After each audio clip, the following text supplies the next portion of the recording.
nimepewa labda pengine zaweza kuwa zimeisha, lakini vile najua ya kwamba ujumbe wa Mungu kutoka mbinguni ambaye ameuachilia kupitia neno lake takatifu, taifa letu la Kenya limesikia, wakulima wa Israeli wamesikia, na kokote sauti hiyo imefika na ufunuo huo, naomba Mungu aweze kufuata ili mambo hayo yapenye mioyo ya watu na ingie na kutoka leo kwenda mbele iweze kufanya kazi, na Mungu wa mbinguni ambariki taifa letu la Kenya.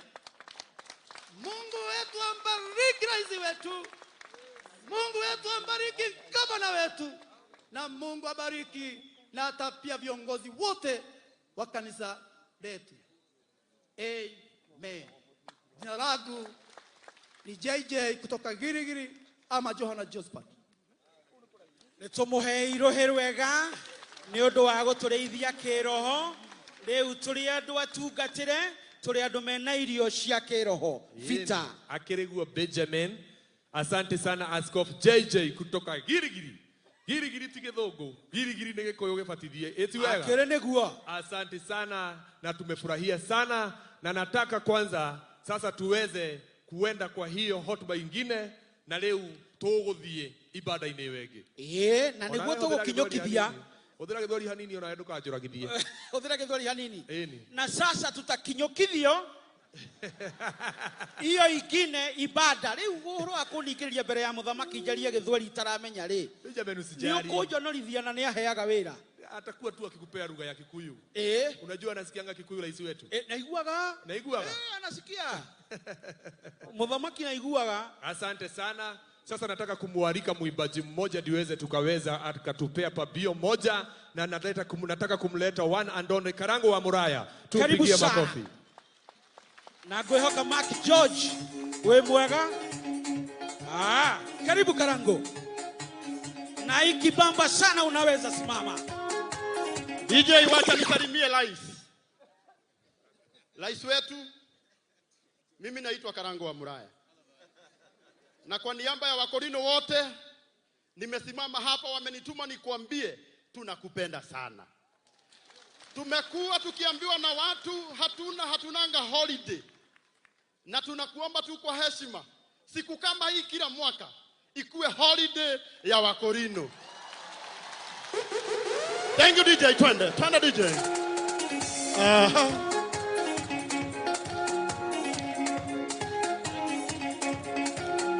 Ate. Oya guoko igoro guo tuga. Wahotanirwo bara. Inainya kengaine da naija. Ibutura bothikune da. Egaine da. Idukone inyakune da. Egaine da. Eirikana mwanani. Ate. Oya guoko igoro guo tuga. Wapi kelele ya Yesu? Wapi kelele ya rais wetu? Ate. Nenda. Wapi kelele ya gavana wetu wa Nakuru? Hea moshi mwega.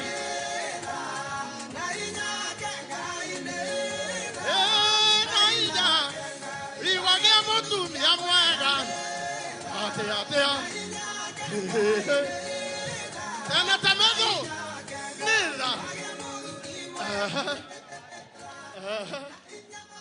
Asante sana. Thank you na asante Karango wa Muraya kwa sababu ya hiyo wimbo. Asante. Sasa tunataka kuingia kwa maombi. Nataka kumwalika Bishop Isaac ndio tuweze kuingia kwa maombi, na anapokuja tunaweza pewa nyimbo zetu za maombi. Kama tumesimama sisi wote, tafadhali tusimame tuweze kuingia kwa maombi.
Hatutakaa chini, tutasimama. Tunataka kuanza ibada yetu ya maombi na tutaombewa na bishop wetu kutoka Karate, na tusimame hivyo hivyo.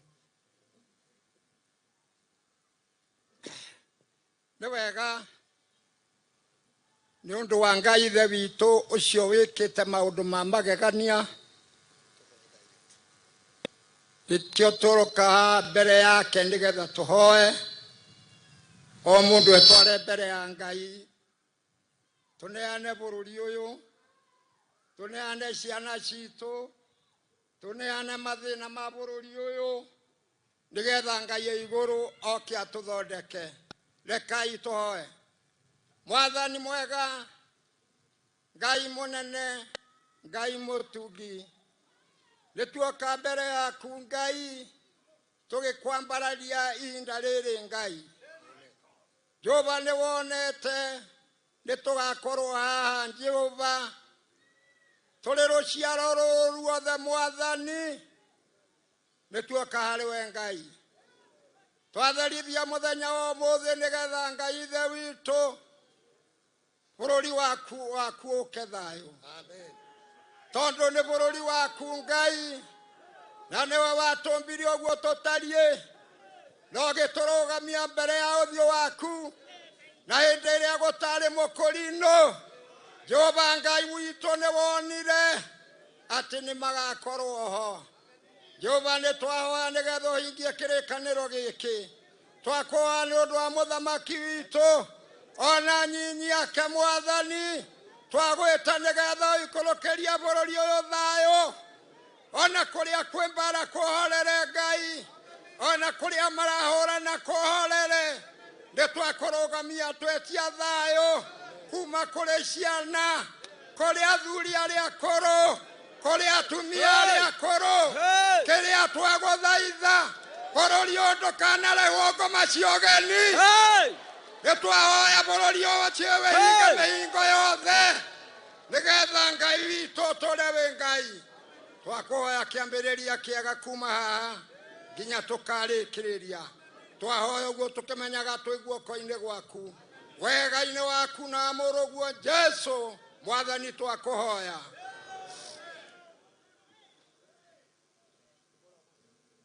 Bwana asifiwe.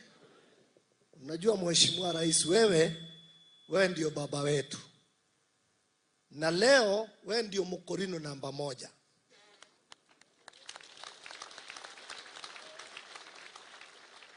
Mheshimiwa Rais wa Korino walikubali wewe uwe baba yao namba 1, mzazi wao, na wakaamua watapelekana na wewe kuanzia sasa mpaka miaka yote. Si ni kweli?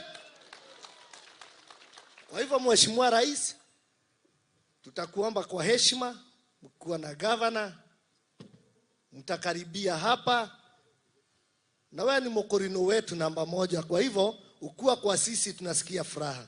Kwa hivyo utakuja wazee 12 wa miaka huo, mwenye ataomba mwisho ni 116.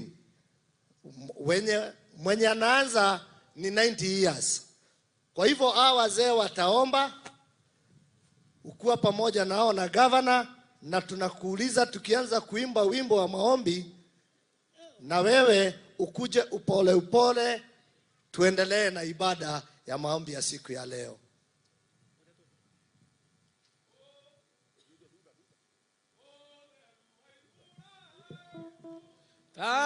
Nyumba ya Jakubu kuma baigoro okiobale na ido sione Jehova maodomo ekano ikuna ioto tuiwere andogaye mare twa maito ibukuine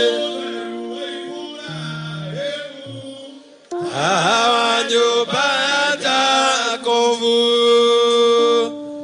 abakinya oba igoro okiobale na ido sione Jehova maodomo wekano dikuna ioto tuiwere andogaye mare twa maito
Oh, haleluya. Mungu Baba, Mungu Mwana, Mungu Mtakatifu, wewe ushimire, hakuna Mungu mwingine kama wewe. Tunakuinua, tunakushukuru tukisema wewe ndiye Mungu. Wewe mwenye ulimtoa mwana wako wa pekee Bwana yetu Yesu Kristo, ili wakati tutaomba katika jina lake tutapokea wokovu. Hata wakati tutaomba katika jina lake tutapata baraka. Angalia ni siku ya aina gani hii Mungu Baba. Umekutusanya katika kikao hiki. Tuna furaha sana nyingi. Sababu hii siku ulijua hata kabla sisi hatujaliwa. Wewe umekuwa pamoja nasi mchana huu leo. Tunakuinua, tunakushukuru. Hebu angalia, tuna serikali yetu. Pamoja tuna gavana wetu. Pamoja tuna rais mpendwa. Tuwakushukuru, tuwakulilia. Tukisema mambo yote mazuri, sidi kutubarikia. Tunakuomba hayo katika jina la Yesu tumeomba na kuamini. Baba, thĩinĩ wa rĩĩtwa rĩa Jesũ nĩtũkũgatha na tũgũcokeria ngatho nĩ tondũ ũtugi waku na tha ciaku ithe witũ nĩ cia tene na tene. Gũtirĩ Ngai ũngĩ ũhana tawe na gũtikagĩ. Nĩkĩo twagũtĩa na twakwambararia thĩinĩ wa rĩĩtwa rĩa Jesũ. Na makĩria ma ũguo Baba, nĩ tondũ nĩ ũrathimĩte bũrũri witũ, nĩ ũtũhete gĩa kũrĩa na gĩa kũnyua Ngai wa arĩa marĩ muoyo. Nĩ ũtũhete gwatoro na mbura mũtheri wa Isiraeli. Nĩ kũrĩ hĩndĩ kũrarĩ na ng'aragu Mwathani, ona andũ magakaya nĩ tondũ ũrĩa mahũtire. No rĩu gũtirĩ na inegene awa mũtheri wa Isiraeli, nĩ tondũ andũ othe nĩ mahũnĩte Ngai wa arĩa marĩ muoyo, nĩ tondũ nĩ ũtugĩte bũrũri witũ na ũkaũririkana. Nĩkĩo twĩ gĩikaro-inĩ gĩkĩ Baba tũgĩcokia ngatho, tũgomanĩte gwatoro na mũthamaki witũ awa mũtheri wa Isiraeli, nĩgetha tũgũcokeria ngatho na tũkũgoce na tũgũkumie, nĩ tondũ wĩ Ngai mwega na wĩ Ngai mũtugi. Thĩinĩ wa rĩĩtwa rĩa Jesũ arĩ o Mwathani na Mũhonokia witũ nĩguo twahoya. Jehova Ngai ũtũũria ũtũũraga muoyo, nĩ tuoka mbere yaku ihinda rĩrĩa rũcinĩ rũrũ rwega. Thengio nĩ tondũ nĩwacokanire gĩikaro-inĩ gĩkĩ. Baba, nĩ tũkũhoya nĩ tondũ wa bũrũri ũyũ witũ. Tũbataire kũgĩa na thayũ thĩinĩ wa gĩikaro gĩkĩ Mwathani, ona bũrũri witũ wa Kenya twawĩtĩria thayũ. Twetia thayũ nĩ tondũ wa atungatĩri othe, twetia thayũ nĩ tondũ wa atongoria aitũ Mwathani. Twĩna mũthamaki witũ, ithe witũ gĩikaro-inĩ gĩkĩ, twahoya nĩgetha onake ũmũheage thayũ. Twĩna mũnyinyi wake ũmũheage thayũ, thirikari yothe ĩgĩe na thayũ, bũrũri wothe ũgĩe na thayũ, nĩgetha andũ othe maikare mahote gũikara kuo, tondũ bũrũri ũyũ ndwatũreire na mahĩtia. We nĩ watũigire kuo nĩ tondũ nĩguo watũheire, no gĩtwĩra tũikare kuo nĩgetha tũkanĩra tũkanyua. Rĩĩtwa rĩaku Jehova rĩrogocwo, nĩkĩo twagũcokeria ngatho rĩĩtwa-inĩ rĩaku Jehova Ngai na rona Jesũ mũkũũri witũ. Thengio Ngai wa Ibrahimu na Isaka na Jakobu, nĩ twathengerera ũthiũ-inĩ waku o rĩngĩ tũgĩgũcokeria ngatho na tukiuga nĩ thengio, nĩ tondũ nĩ watũheire ciana na nĩ twarũgama nĩ ũndũ wacio nĩgetha tũcirũgamie mbere yaku. Marathime no maiguĩre tha, mateithie no marĩithagie, o ta ũrĩa watũũranire na Samueli, ona ta ũrĩa watũũranire na Sera. Rĩu nĩ ndagũthaitha nacio ciana citũ iria nini na iria nene na iria ng'ima biũ Baba, twacineane moko-inĩ maku, twĩhokete na tũkerĩgĩrĩra atĩ nĩ ũkũmeka wega na nĩ ũkũmatũũria, na nĩ megũtũũra twĩhokete bũrũri ũyũ atĩ nĩ ũrĩgĩa na athuri na atumia rĩrĩa ithuĩ na ithuĩ tũgakorwo tũtarĩ ho. Kĩmarathime no meke wega no matũũrie, nĩ ũndũ wa Kristo Jesũ Mwathani twahoya na twacokia ngatho. Jehova Ngai wa arĩa marĩ muoyo nĩwe Ngai ithe witũ, nĩ ũndũ wa makanitha mothe marĩa marĩ thĩinĩ wa bũrũri ũyũ na makĩria makanitha ma aroti. Jehova mũnene wa ita maroririkanwo nĩgetha mahunjie thayũ bũrũri witũ nĩgetha ũgĩe thayũ. Ona nĩ tũkũgatha rĩĩtwa rĩaku nĩ ũndũ wa mũthamaki witũ, nĩ ũndũ tũrĩ nake thĩinĩ wa ikaro gĩkĩ. Bũrũri witũ ũrokĩgĩa thayũ, makanitha maitũ marogĩa thayũ. Thĩinĩ wa rĩĩtwa itherũ rĩa Jehova Ngai Jesũ na Roho Mũtheru twahoya.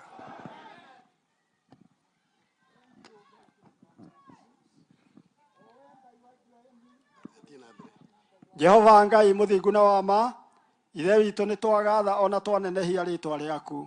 Nĩ tũrĩ mbere yaku tũgĩkwĩra nĩ wega nĩ ũrĩa ũtũhete bũrũri ũyũ. Tũkũhoya ngwatanĩro thĩinĩ wa bũrũri witũ, tũkũhoya ngwatanĩro thĩinĩ wa ikaria bũrũri ũyũ, twahoya ngwatanĩro gatagatĩ-inĩ ga atongoria aitũ, twahoya ngwatanĩro gatagatĩ-inĩ ka arĩa maikarĩire itĩ cia mbere thĩinĩ wa bũrũri witũ, na nĩ thĩinĩ wa rĩĩtwa rĩa Jesũ Kristo mũkũũri witũ. Ngai nĩ ndagwa nyarĩrĩ-inĩ ciaku ndenyihia ta hĩndĩ ya mũgĩmbĩ, no hĩndĩ ya mũgĩmbĩ nene kuongera. Ndakũnengera rais na mũnini wake na thirikari yake yothe, ndamĩiga moko-inĩ maku. Ngai witũ ũtuĩke mũgitĩri ona mũrangĩri Baba witũ. Ndaneana magavana othe Ngai witũ, ngĩgĩa ngavana wa Mũrang'a ndĩ nake haha na MCA Ngai witũ wa Mwea me haha. na maseneta ngaito agũkũ nĩ ndaneana Susan Kĩka Ngai ndamaiga moko-inĩ maku merungu wa raisi ngaito mamũigue na mamwĩtĩkĩre na mamwathĩkĩre baba ito matikamũcoke na thutha kana ngaito mathiĩ na mwena na mwena ndaneana bũrũri ũyũ moko-inĩ maku thigari cia maĩ-inĩ na cia thĩ nyũmũ na cia rĩera-inĩ na cia maĩ-inĩ ona cia njera thĩinĩ wa rĩtwa rĩa Ngai na mũkũria marao maitũ. Jehova Ngai owe mũrĩithi mwega nĩ thengio baba nĩ tondũ wa gũtũhe mũthenya ũyũ na ũgatũma tũrũgũme mbere yaguo ona ũgatũma tũrũgũme mbere ya mũtongoria wa bũrũri ũyũ wa Kenya Jehova Ngai witũ ona thirikari yake marathime mahe hinya no mahe thayũ nĩ wega Ngai ndaiga thirikari citũ ciothe cia kaũntĩ moko-inĩ maku tuĩka mũrũgũmia wacio na mũhandi wacio tũmaigĩe na thayũ na igĩe na wega umĩte igũrũ kũrĩ we kĩrĩkanĩro gĩaku ũrohanda kuo nĩgetha ũtũme ikũre na irũgũme wega na nĩ wega-inĩ umĩte kĩgongona-inĩ gĩaku gĩtheru ithe witũ Ngai na roho na Jesũ mwathani witũ. Amen. Ngai mwene hinya wothe twĩ haha gĩikaro gĩkĩ baba ithe witũ na nĩ kĩama ũtũringĩire tondũ tũtirĩ twakorwo na mũthamaki ũyũ mahoya ta maya manene ũũ ndoka mbere yaku nĩgetha mĩrimũ yothe ĩhotwo thĩinĩ wa Kenya mĩrimũ ya kansa ĩhotwo thĩinĩ wa rĩtwa rĩa Jesũ mũthamaki witũ agitĩrwo mĩrimũ ya mĩthemba yothe ona mwathani Ngai ithe witũ mũteithie mũno ũmuongerere ũgĩ ũmwe hinya na thayũ mũingĩ rĩrĩa thĩinĩ wa ũthamaki nĩ tũracokia ngatho tondũ aratũraga kũrĩa ithe witũ Amerika na no tũramũhoyagĩra oke na thayũ gĩkĩ nĩ kĩama kĩnene okĩte kanitha-inĩ witũ tũgĩcokia ngatho mũrathime no mwĩke maũndũ mega twĩna mũirĩtu haha Susan wa ithe witũ mũtũra muoyo nake nĩ ngavana wa gũkũ Naikuru nĩwe mũnyitĩte ũgeni ona ithuothe onake mũtumia ũyũ mũteithie no mũrathime ũmwehererie mĩrimũ ya mĩthemba yothe nĩgetha ona bũrũri witũ ũkorwo wĩna thayũ na nĩ thĩinĩ wa rĩtwa rĩaku Ngai na roho na Jesũ Kristo nĩkĩo twahoya na twetĩkia. Thengiũ Ngai kĩũthi wa Jakubu we Ngai wa Ibrahimu Ngai wa Isaka na Ngai wa Jakubu ithe wa mwathani witũ nĩ twaũcokeria ngatho mũno mũno nĩ tondũ Ngai ithe witũ wa mũtongoria witũ Jehova mũtheru wa Israeli kũmwarika na gũka thĩinĩ wa Naikuru Jehova mũtheru wa Israeli ũrorathima gavana wa Naikuru Jehova mũtheru wa Israeli Ngai ithe witũ meke wega rĩu ihinda rĩrĩ Ngai ithe witũ tũraririkana bũrũri witũ mogwati na mĩtino yothe Ngai ithe witũ ya njĩra ya rĩera-inĩ Jehova mũtheru wa Israeli ona Ngai ithe witũ mĩtino ya mĩthemba ta ya maĩ macio Ngai watha maraninirie andũ aku Ngai watha mĩtino ĩyo Ngai ithe witũ ndĩkanacoke rĩngĩ twahoera bũrũri witũ wothe thayũ na wega ũrĩa umanaga na kũrĩ we twahoya ũhotani ũrĩa umanaga na kũrĩ we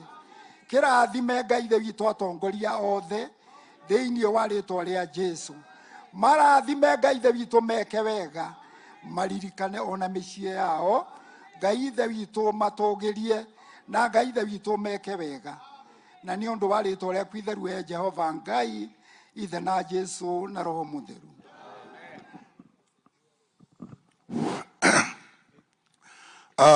Nĩ ndathaithana igũrũ Ngai kũrĩ we Ngai ithe witũ roho na Jesũ arĩwe mũkũri witũ kĩgongona kĩa matu-inĩ gũthikĩrĩrio tũthikĩrĩrio nĩ Ngai we na roho na Jesũ arĩwe mũkũri witũ Jehova Ngai nĩ ngũgũtĩĩa ndĩ mbere yaku na mbere ya roho mũtheru ĩno nĩ thirikari ya twĩhingĩire kũrĩa na kũnyua Ngai witũ tũrĩte angĩ tũgathiĩ irĩma na angĩ tũgatũra nyũmba twĩhingĩrĩte kuo Ngai witũ tũkĩhoya tũhe mũthamaki ũyũ na Ngai ũgĩtũhe we mwene Ngai wa Isiraeli nĩ ngũgũtĩĩa na nĩ ngũgatha rĩtwa rĩaku rĩu ndona kanya ga gũkwĩra nĩ wega baba witũ nĩ twagiĩkĩte na meciria maitũ magathumbũka nĩ ũrĩa gwatariĩ Riu nĩngũkĩiga mũthamaki witũ na mũnini wake moko-inĩ maku, na makĩria Ngai witũ ona first lady o harĩa arĩ mũthamaki wa thayũ. Ũromaririkana we na nyũmba yake, ũromũhe hinya na ũhotani wa gwatha rũrĩrĩ ruothe rwa bũrũri wa Kenya. Kenya tũtikwenda kũgayanio, tũrenda Kenya ĩmwe ki thĩinĩ wa rĩĩtwa rĩa Jesũ. Twakĩhoya hinya ũrĩa umaga kũrĩ we, ũrĩa waheire Suleimani, ũrĩa ũhete athamaki arĩa mahĩtũkĩte. Ngai witũ twetia neema thĩinĩ wa mũthamaki witũ, mũthamaki wa thayũ. CS akĩothe, abunge akĩothe, Ngai witũ reke matuĩke ũmwe. Nĩ twakararia arĩa mathiaga gũtharia thirikari. Mũndũ wothe Ngai wa Isiraeli ũtegwathĩkĩra mũthamaki witũ, ũcio ti wa arĩa twahoyaga. Ũguo thĩinĩ wa rĩĩtwa rĩa Jesũ nĩ twamũkaba na thakame yaku. Nake mũnini witũ kũrĩa arĩ, Ngai tũmũririkane na ũmũrathime o hamwe na nyũmba yake. Tũma matuĩke ũmwe na nĩgetha thirikari itũ ĩtũũre na thayũ. Nakuo kanitha waku ũririkane, Ngai witũ no reke aũhe handũ thĩinĩ wa ũthamaki wake. Na nĩ thĩinĩ wa rĩĩtwa rĩa Ngai, Roho na Jesũ arĩ we mũkũũri witũ. Amen. Hallelujah. Hallelujah. Hallelujah. Hallelujah. Hallelujah. Twetana igũrũ kũrĩ Ngai na Roho na Jesũ mwathani witũ. Twathathaia rĩĩtwa rĩaku Ngai na Roho na Jesũ mũrĩithi wa ngoro citũ. Tũkirĩrwo na tũrekerwo nĩwe Ngai na Roho na Jesũ mwathani witũ. Jehova Ngai ithe wa maithe maitũ, Mũrungu mwene hinya wothe, mũmbi mũikaria wa mĩoyo itũ, nĩ ngatho twacokia ihinda rĩrĩ rĩa mĩaraho ĩno ya ũmũthĩ. Nĩ wamenyete Ngai nĩ tũgakorwo twĩ kĩharo gĩkĩ, o ta ũrĩa wanjĩrire Ngai wakwa mweri ũrĩa wathirire kwarĩ 25, ũkĩnjĩra nĩ ngakorwo ndĩho na mũrũguo Ruto nĩ tũkonana. Ngai muoyo, Ngai ũtheri, ũyũ nĩ ndungata yaku Ithaka, Ngai wa muoyo, ũrĩa wamũrire Ngai wakwa na kwenda gwaku. Ndamũiga mbere ya ũthiũ waku, nĩwe Danieli, ũrĩa waigire nĩ agathamaka mĩaka 10 rungu rwa watho waku na ũnene waku, na gũtũũgĩria rĩĩtwa rĩaku na kũnenehia rĩĩtwa rĩaku. Hamwe no rĩo mũrũmĩrĩire na atumia ao marĩ erĩ. Ngai wakwa nĩwe wanjĩrire, nake rĩu nĩwe ũyũ twĩ nake haha mbere, ngĩmũneana guoko-inĩ gwaku, o ta ũrĩa waneanire Daudi Ngai wakwa, o ta ũrĩa waneanire Ithaka guoko-inĩ gwaku, ũkĩmũrũgamia na ũkĩmũrathima. Ndamũrathimithia kuma thĩ na igũrũ Ngai, atũũre thĩinĩ waku, aikare thĩinĩ waku, no mũririkane Ngai muoyo, mũciĩ wake na nyũmba yake, nake we mwene, o ta ũrĩa wanjathire atĩ nĩ gũgakinya hĩndĩ tũmũrathimithie twĩ mbere ya Isiraeli. Rĩu ĩno nĩ mbere ya Isiraeli yoka kũrathimithia ndungata yaku Ruto mbere ya Ngai ũrĩa wĩ muoyo, mbere ya Ngai ũrĩa wombire thĩ na igũrũ, nĩgetha ũmũrũgamĩrĩre. Naguo ũũru wothe ũrĩa wathimithĩte mbere yake, ũranjĩria nĩ waweheria, ũranjĩria nĩ waweheria. Kĩweheria o kweheria, ũmũririkane gĩikaro gĩake, me hamwe na mũnyinyi wake na thirikari yake na arĩa maikaraga nake, ũmaitĩrĩria maguta maku marĩa moimĩte rũrĩmĩ rwaku, gĩtĩ-inĩ gĩaku kĩrĩa kĩrigicĩirio nĩ athuri 24 na nyamũ inya imuoyo, magĩturũra thũmbĩ makoiga gũthera nĩ werĩ.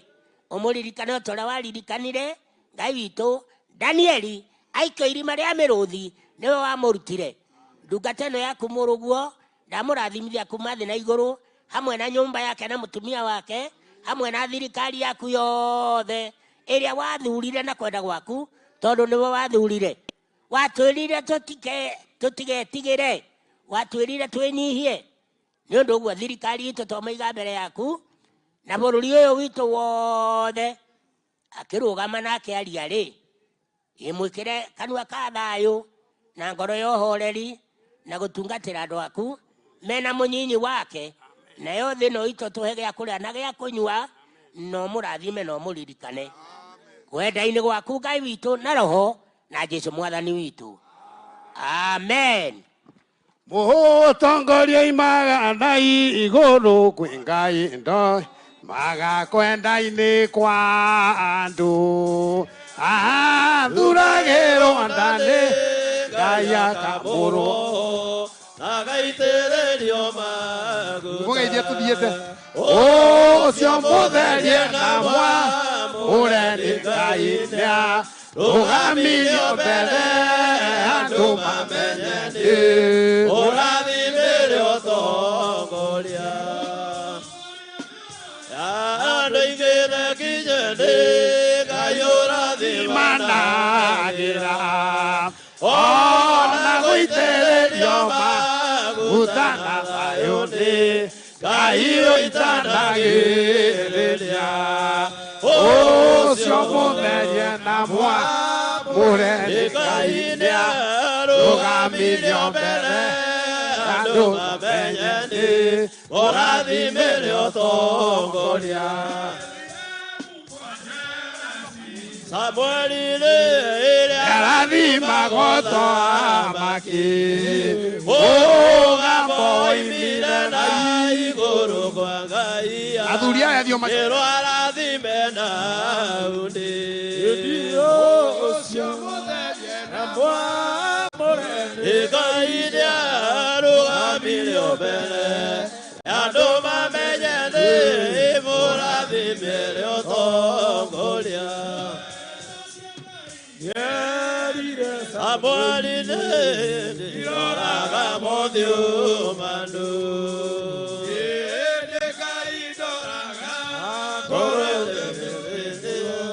ndathime na ndathime ũcio mũtherie na mwamũre arũgamirio mbere andũ mamenye nĩ mũrathimĩre ũtongoria.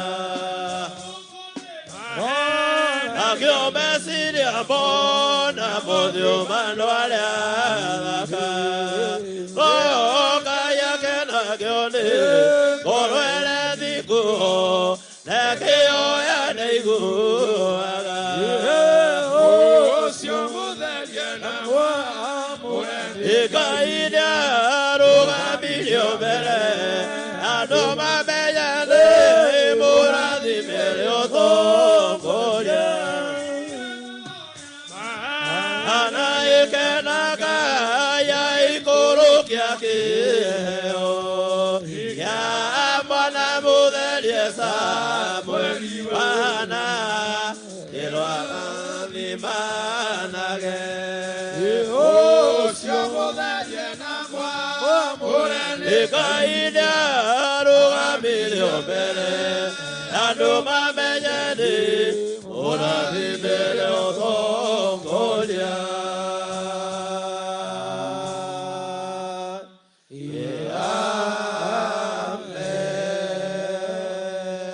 Asanteni sana. Sasa tunaweza keti. Na leo thengio muno riu nirio riuma igongona ritu riria tukwendaga kuruta muthenya wa umuthi na niriathie wega Benjamin. Niriathie wega mahoya ma athuri acio ri ti mahoya manini thiini wa mutugo wa kuhoya na ndire wa tene muno ri athuri a gikiro kiu ri matongoria mahoya ri makinyaga orio. Ni Ngai mwega. Asante sana, na tunajua Mungu amechukua maombi yetu na atatubariki sana.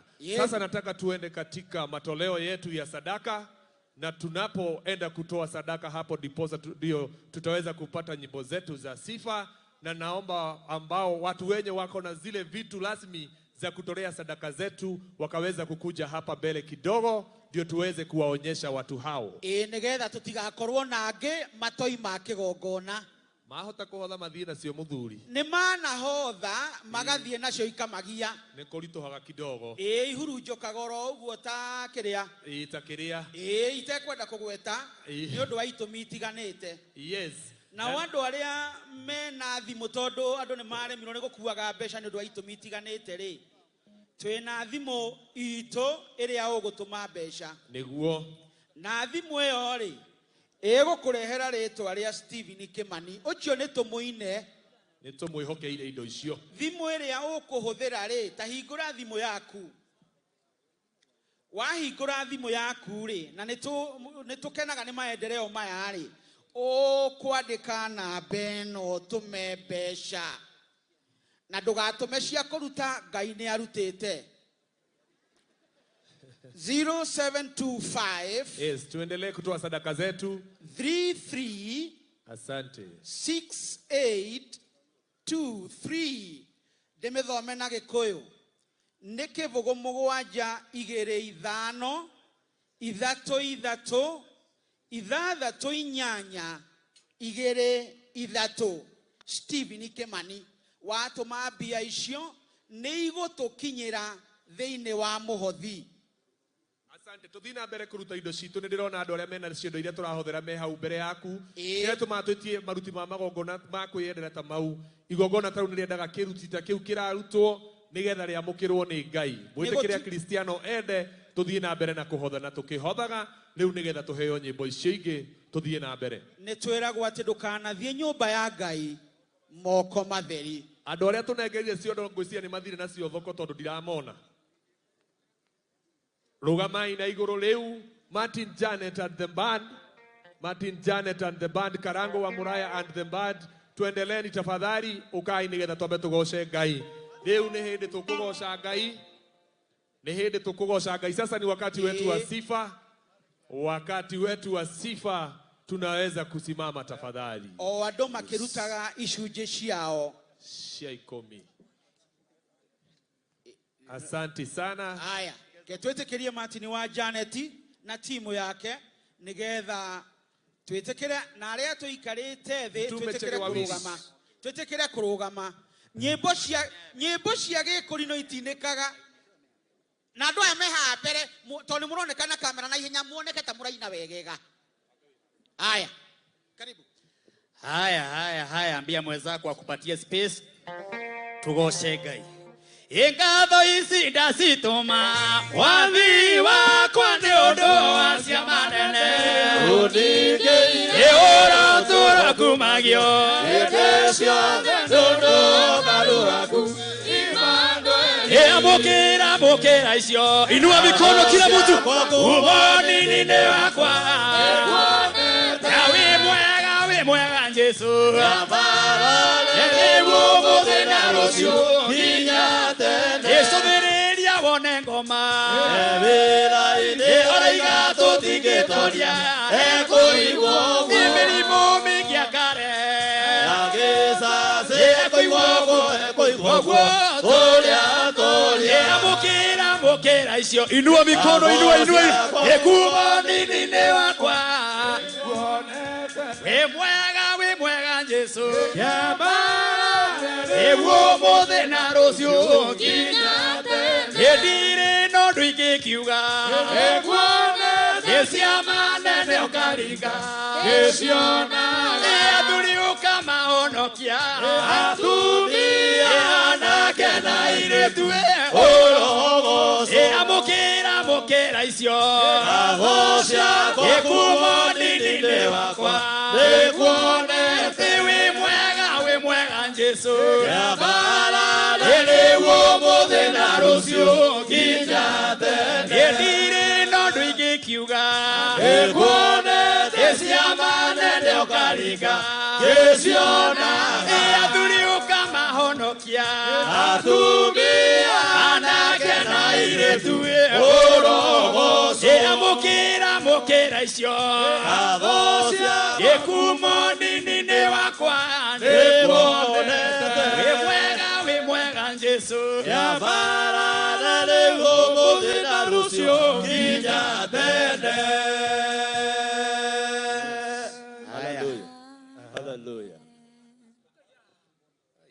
Asante Martin Janet na riu korwo muinira haria hangiuma hega muno rwimbo nĩ ngirashika muno Martin nataka uende pale ndio uweze kupata monitors vizuri. Reka ituthiara nigetha mwekere kigosho live. Tuweke kigosho live. Hena kana kaorire haha, kama mtoto wako hauko na yeye, tafadhali kujia mtoto wako hapa kwa DJ. Na niaririte muno. Na amelia sana. Na amelia sana. Mwono niaririte Martin muno. Janet tafadhali. Martin, twende kazi. Twende kazi. Mwana huyo no nduike kiuga ni kuonete ciama na ndio karinga Gesiona tulioka mahonokia Mia anake na iretu orogoso mokera icio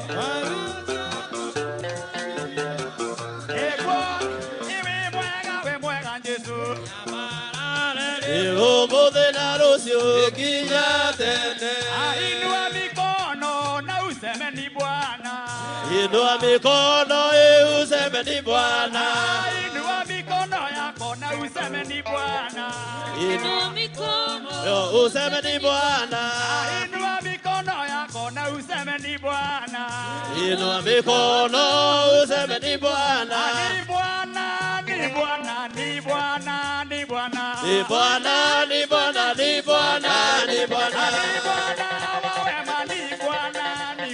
Ni Bwana ni Bwana ni Bwana ni Bwana ni Bwana ni Bwana ni Bwana ni Bwana ni Bwana ni Bwana ni Bwana Haleluya shangwe haleluya Shangwe haleluya shangwe haleluya Shangwe haleluya shangwe haleluya Shangwe haleluya shangwe haleluya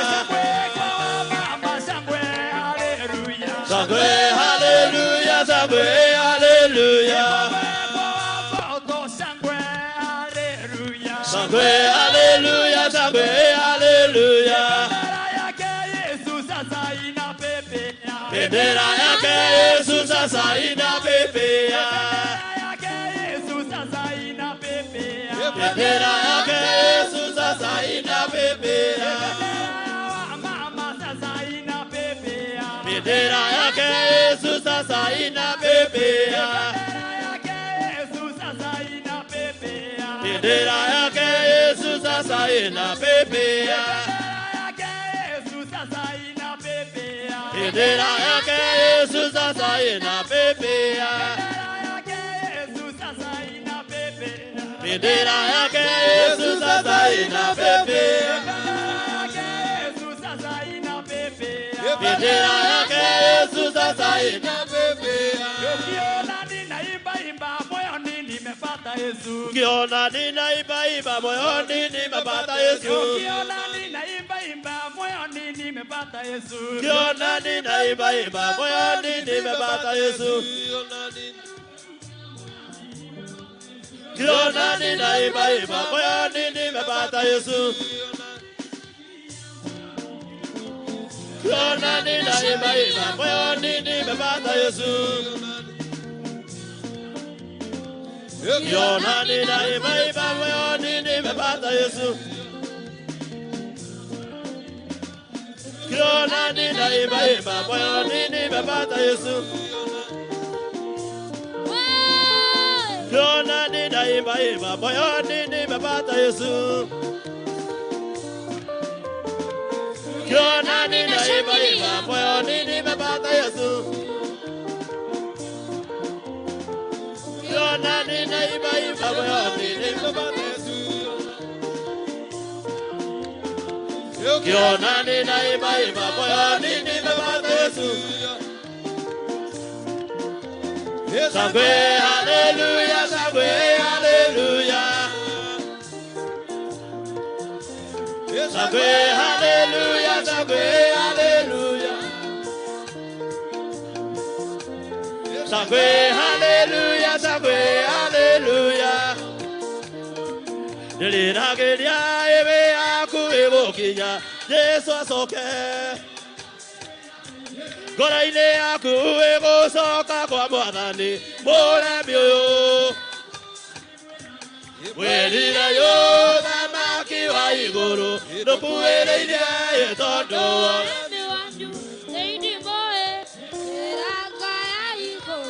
nĩmĩike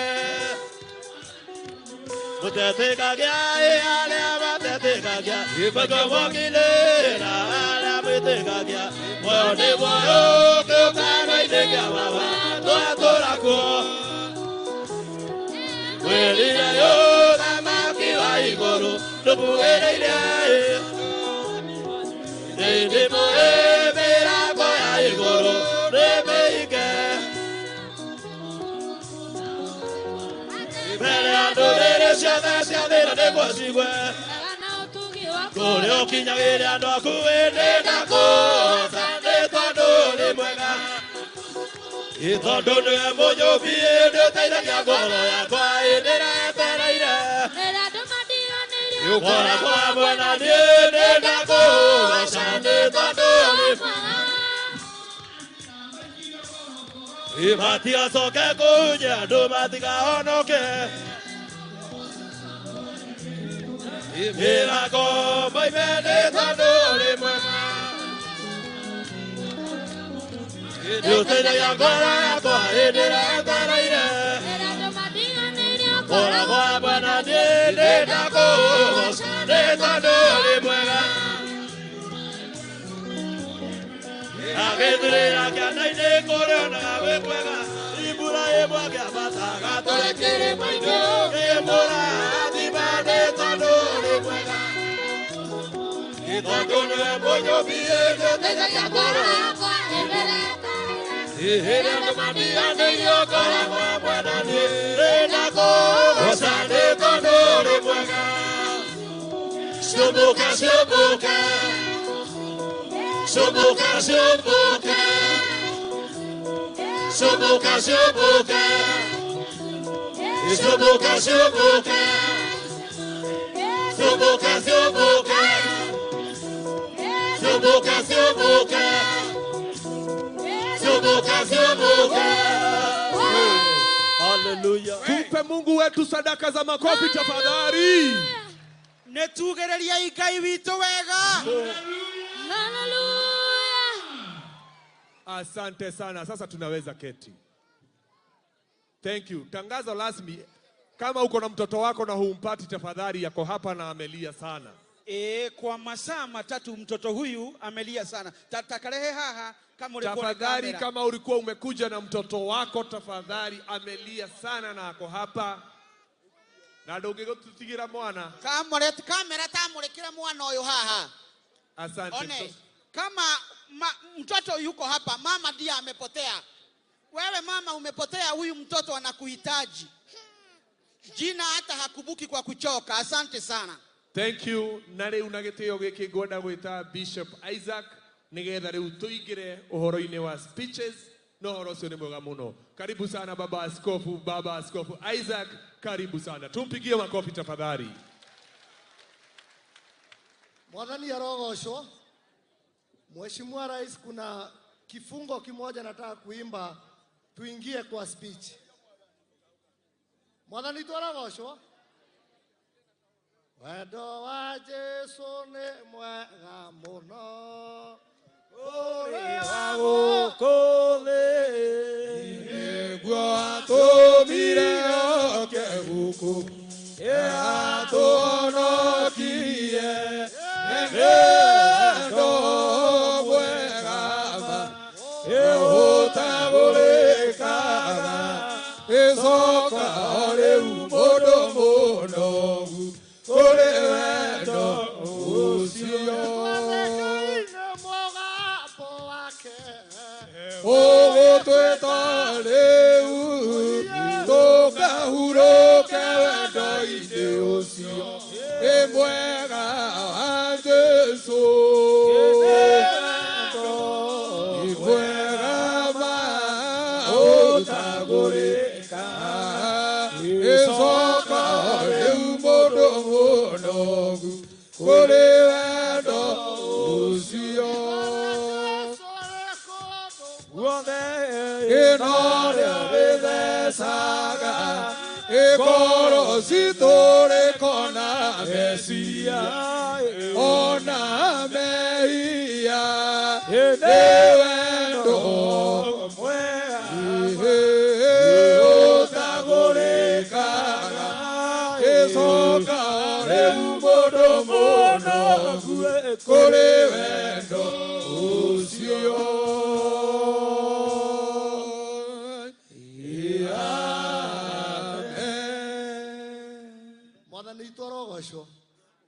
Mheshimiwa Rais, sisi kwanza tumefurahi na tumekuambia ni asanti sana. Na tumekuambia wewe agano ambayo umefanya na wazee, tutakuwa tukikuita mokorino wito. Sasa kanatigwa doito. Unajua wakorino wakuwa kwa gari Mheshimiwa Rais. Tunaambiago kuko na watu ngapi? Mokorino mmoja na watu 10. Kwa hivyo wakorino wanaonagwa kama minority. Na wewe umekuwa sasa minority, tukua pamoja na wewe. Mheshimiwa Rais, kwa ruhusa yako nitaita kiongozi wa vijana ambao wamesoma sana, ambao walikuwa wengine wamesimama viti kwa UDA na ambapo wako wengine na diploma na degree. Ningetaka kijana wa viongozi akaribie hapa ndipoza aweze kusoma speech yake kwa Mheshimiwa Rais kwa ruhusa ya Mheshimiwa Rais.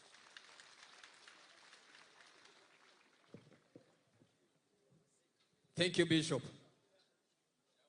Your Excellency, the President of the Republic of Kenya, Daktari William Ruto, Your Excellency, the Deputy President, mpendwa wetu Rigiji, Her Excellency Susan Kihika, viongozi wote ambao wamefika na kanisa lote kwa jumla. Bwana Yesu asifiwe.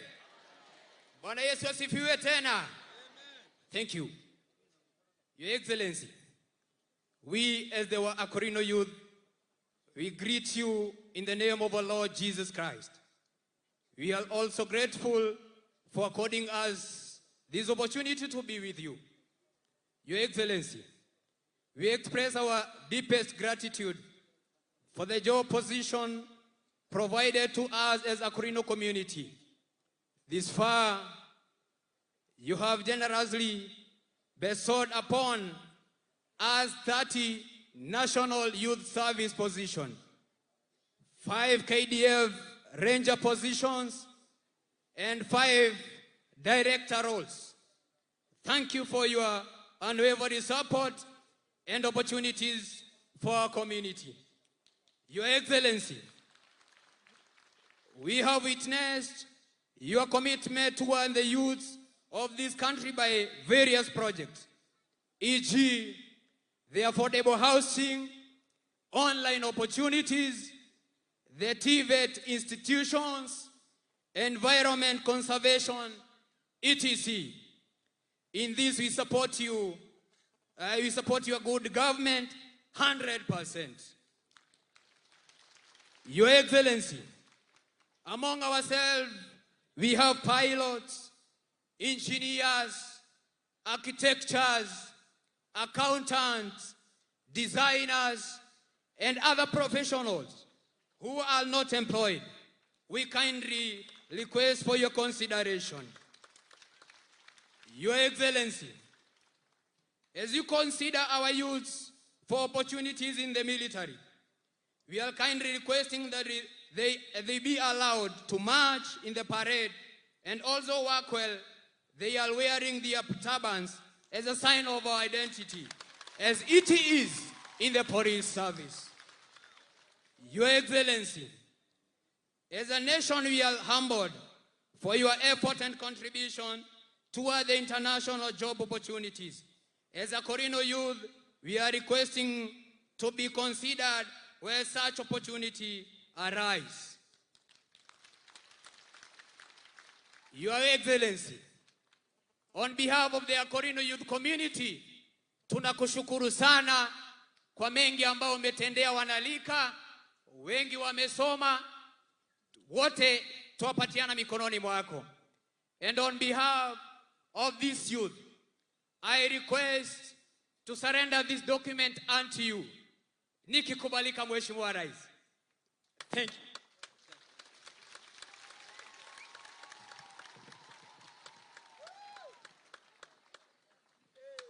Twathĩkei-inĩ mũgambo wake ũgũtwĩtarĩ tũkahurũke wendo-inĩ ũcio nĩ mwega wa Jesũ na nĩ wendo mwega ũtagũrĩkaga coka rĩu mũndũ mũnogu kũrĩ wendo ũcio. Mheshimiwa Rais, kwa ruhusa yako ningetaka niite mama mmoja ambaye ndio amesimamilia wamama kaunti ya Nakuru akuje anene kidogo kwa ruhusa yako.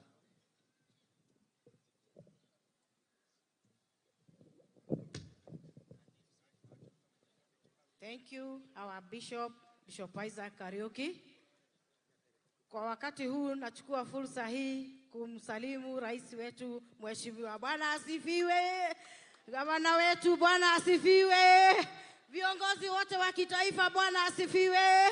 Naheshimika kwa sana siku ya leo nikuwa mbele ya rais wetu wa Jamhuri ya Kenya Honorable William Samoei Ruto na pia mbele ya viongozi wote wa Nakuru tukisema ni asante sana kwa sababu ya kukubali mwito wetu wakuja katika maombi yetu ya siku ya leo. Bwana akubariki sana. Pia ningependa kuchukua fursa hii kusema kwamba sisi wamama wa Korino tunakuunga mkono sana, tuko nyuma ya serikali yako, tutaendelea kukuombea ili mambo ambayo unao na mipango yote katika serikali yetu yakaweza kutimia. Bwana akuwezeshe na akubariki sana. Na nikimalizia ningependa kukuomba kwamba ukiwa pamoja na wamama kama ungeweza kutualika siku moja ili tukakule sapa na wewe kwako nyumbani ili tukanena yetu ya nyumbani, kwa sababu ukimuinua mama umeinua jamii yote kwa jumla. Bwana wabariki sana kwa kukubali mwito wetu na Mungu akupe nguvu ya kupigana ili uweze kusimamisha taifa letu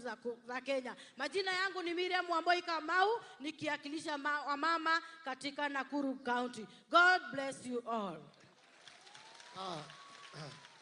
Mheshimiwa Rais, tuna agano sisi wa Korino na wewe ulituambia ya kuja State House. Sasa kuna agano ingine umepewa wamama. Utashikanisha wamama na wazee kwa sababu wamama hawezi enda bila wazee. Si ni kweli?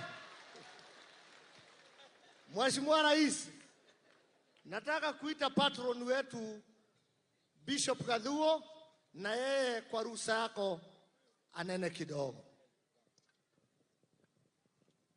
Mheshimiwa Rais wa Jamhuri yetu ya Kenya, Mheshimiwa Naibu wa Rais wa Jamhuri yetu ya Kenya, Gavana wetu wa kaunti ya Nakuru, Gavana wa Murang'a, viongozi wote na waheshimiwa, Mheshimiwa mmoja peke yake wetu anaitwa Karemba, tumuliruiruega. Huyu ndiye mheshimiwa ambaye alitufungulia barabara ya kuingia bunge. Sasa tunajipanga. Next time tutakuwa na governor, the other time hata sisi tutataka Wakorino mtupe deputy ndio tuweze kupata kiti kubwa. Deputy mkimaliza na deputy president wako, wakati wengine wanajipanga wakumbuka Wakorino hata nao wako kwa laini. Si hautiega.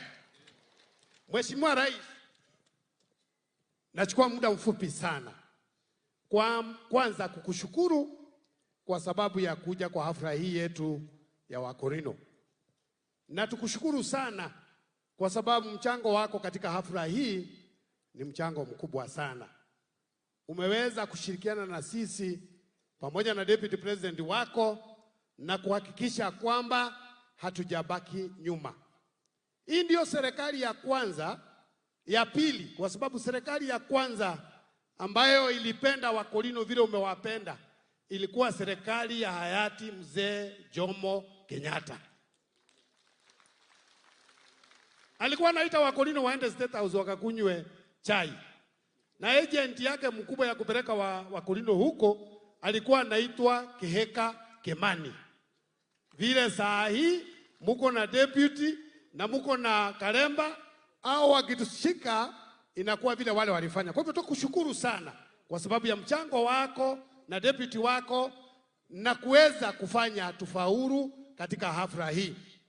Jambo la pili, tunakushukuru sana Mheshimiwa Rais na serikali yako, kwa sababu wewe na serikali yako mkiwa na deputy president akiwa mtu yako wa mkono, ile kitu yote tunapata ni mkono wa serikali yako.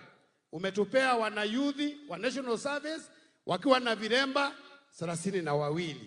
Umetupea vijana 5 kwa KWS ambao saa hii wako huko Manyani training na wako bado na ile kiremba. Si tupigie president mkono. Ya 4, umetupea madirectors 5 ambao wako, na tunajua sisi tunakuamini sana.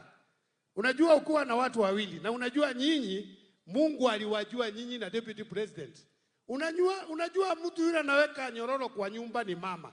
Nyinyi wawili nyororo iko mguu ya maombi. Sasa nyinyi hakuna mahali mnaweza enda mbali kama Mungu hayuko. Nyinyi ni washirika wakuu wa Mungu ambaye tunaomba. Situwapigie makofi.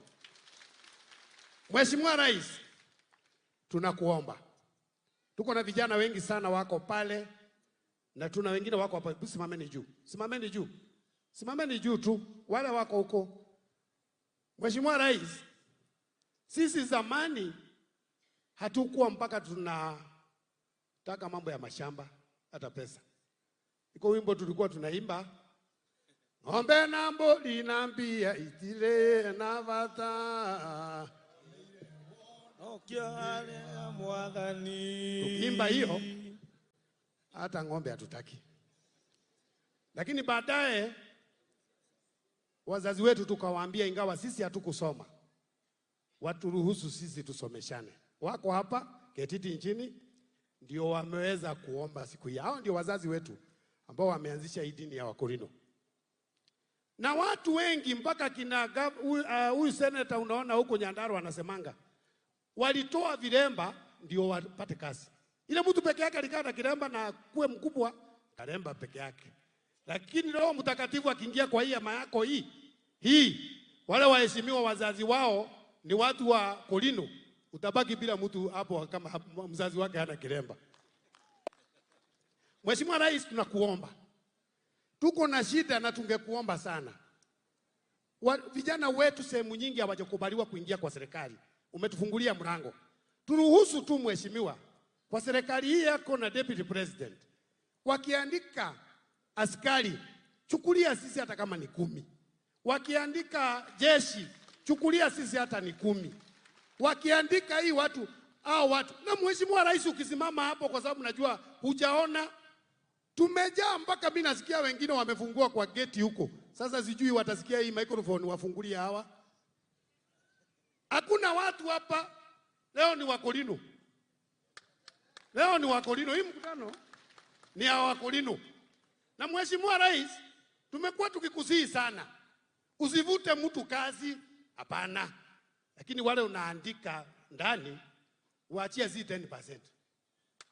Waandika watu 9 na Mkorino 1. Na unajua hii sheria hii mnapeleka watu kotini. Wakorino hawaendi kotini. Ukikosa tunaweka kiremba chini. Kazi inapotea. Sasa ili utumishe kiremba, lazima uhakikishe mambo inaenda vizuri. Jambo hilo lingine, tusaidie kwa hawa graduates ambao walikuwa wamesimama. Kama kuna kazi kidogo na hiyo tutaomba governor wetu, Madam Susan, hata wale kama wako Nyandarua. Yule Mkorino wetu mmoja amejaribu kusimama. Hata naona kama sijakosea, governor wa Tharaka Nithi ako hapa kama sijakosea. Tusaidieni, ukiona mtoto wetu mmoja amesimama akianguka, next time atapita. Chukulia sisi, tuache mambo mengine kuachia rais peke yake. Nyingine ni kwamba tuna kijana hapa, Mheshimiwa Rais. Huyu ndio Mkorino wa kwanza kwenda China na kushinda.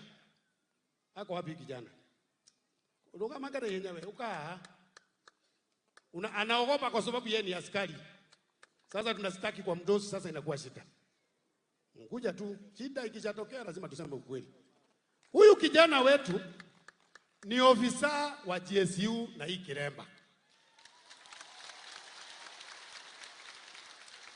Na serikali yako ndio imetupea akiwa na Kiremba. Alienda China akashinda mbio. Akarudi hata hako na kikombe iko hapa. Ameletea Wakolino. Na saa hii anahitajika kwenda. Hakutaka tuseme, alisema tukisemea hapa tunavuja protocol. Tukamwambia rais akiwa hapa na ni baba yetu, sisi saa hii hatuna protocol. Sisi ni kusema shida yote kwa baba. Mheshimiwa Rais, saidia hii kijana apate fare ya kwenda Pocho kwa kibia arudi ndio tupate Wakolino wengi. Thank you sana. Mheshimiwa Rais, sisi hatuna mambo mengi ya kusema. Naona ni kumaliza na maliza. Tunasema hivi, hii serikali ndio serikali yetu. Serikali ambayo tumewaunga mkono ili itusaidie kwa miaka 10 yako na mjipange kwa hiyo miaka ingine 10 pia. Lakini mimi naomba nikiketi chini vile tumesomewa maandiko hapa ya amani leo, unajua kuna watoto ambao wakiona baba na mama acheki wanaenda kuuliza mama na baba wanaulizana nini. Sasa kwa hii serikali yako, hii vijana ambao ni wajuaji wafupishe kujua. Baba haulizangwe mnaulizana namna gani na mama. Na mama haulizangwi mnaulizana nini na baba. Nyumba ni ya baba na mama. Na ikiwa ya mama na baba, amani iwekwe, tuendelee mbele na wao vijana wao. Kwa sababu sisi ni wazee na hatutaki kiti. Waambie waache kutafuta viti sahihi. Watafute viti kama umefanyia si kazi. Hii serikali tuipe muda, na Mungu amekupea muda na amepea muda wewe ili utufikishe mahali hatukufika. Jambo langu la mwisho ni kwamba Mheshimiwa Rais ulituahidi shamba. Na nikuambia wewe ndio mhubiri mkubwa sana kwa Wakolino sasa. Umevunja record. Kwa sababu huyu kijana watu wanauliza tukitaka kupeleka yeye kwa GSU afanye nini? Tunamwambia tuliombea Wakolino wapelekwe. Kwa hivyo funga Kiremba alafu uende. Sasa Viremba imeanza kurudi. Watu wameanza kufunga Viremba ndio wajumuishwe na Wakolino. Kwa hivyo ile shamba ambayo ulituahidi Mheshimiwa Rais, hapa kuna mabishop zaidi ya 300. Na mimi ningetaka tuambiane ukweli. Wasimame kidogo. Simameni juu. Ugama inaiguru. Ugama inaiguru. Hawa ni mabishop wote wetu. Wametoka county 16. Na tumeunda kamati ya hawa mabishop kwa ile shamba ambayo ulitupea. Na ukatuahidi utatujengea shule na utatuwekea inaitwa nini? Unajua kizungu na iko shida kidogo. Hapana, inaitwa nini hii ya kulala? Hostel. Ndio Wakolino tuanze hapo. Tuliunda kamati ya mabishop kutoka kila county. County ya Nairobi mwanakamati ni Archbishop Petru Kamuyu, mkono juu. Murang'a ni Archbishop Ibrahim Ngige, mkono juu, songa juu kidogo.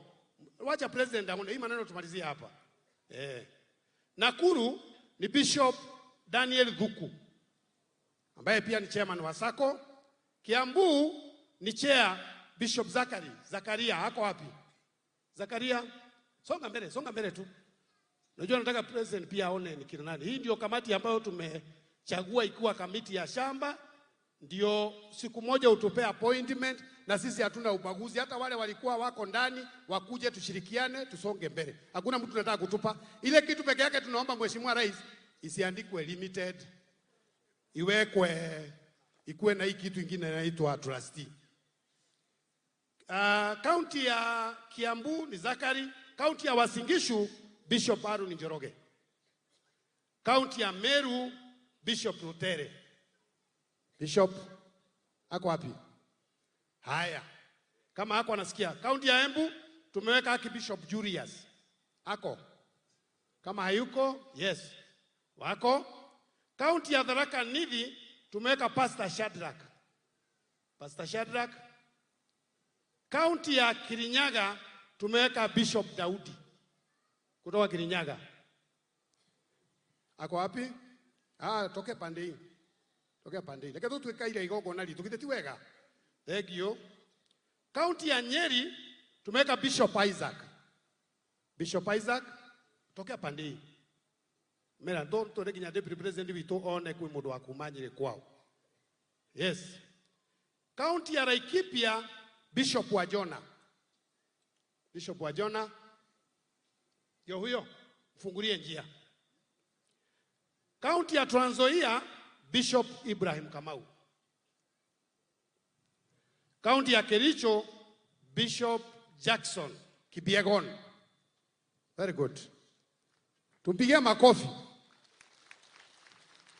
Kaunti ya hizo ni kaunti 13 na katika kamati hii wakiwa 13 tunaongeza national coordinator ambaye ndio huyu na national patron ni mimi.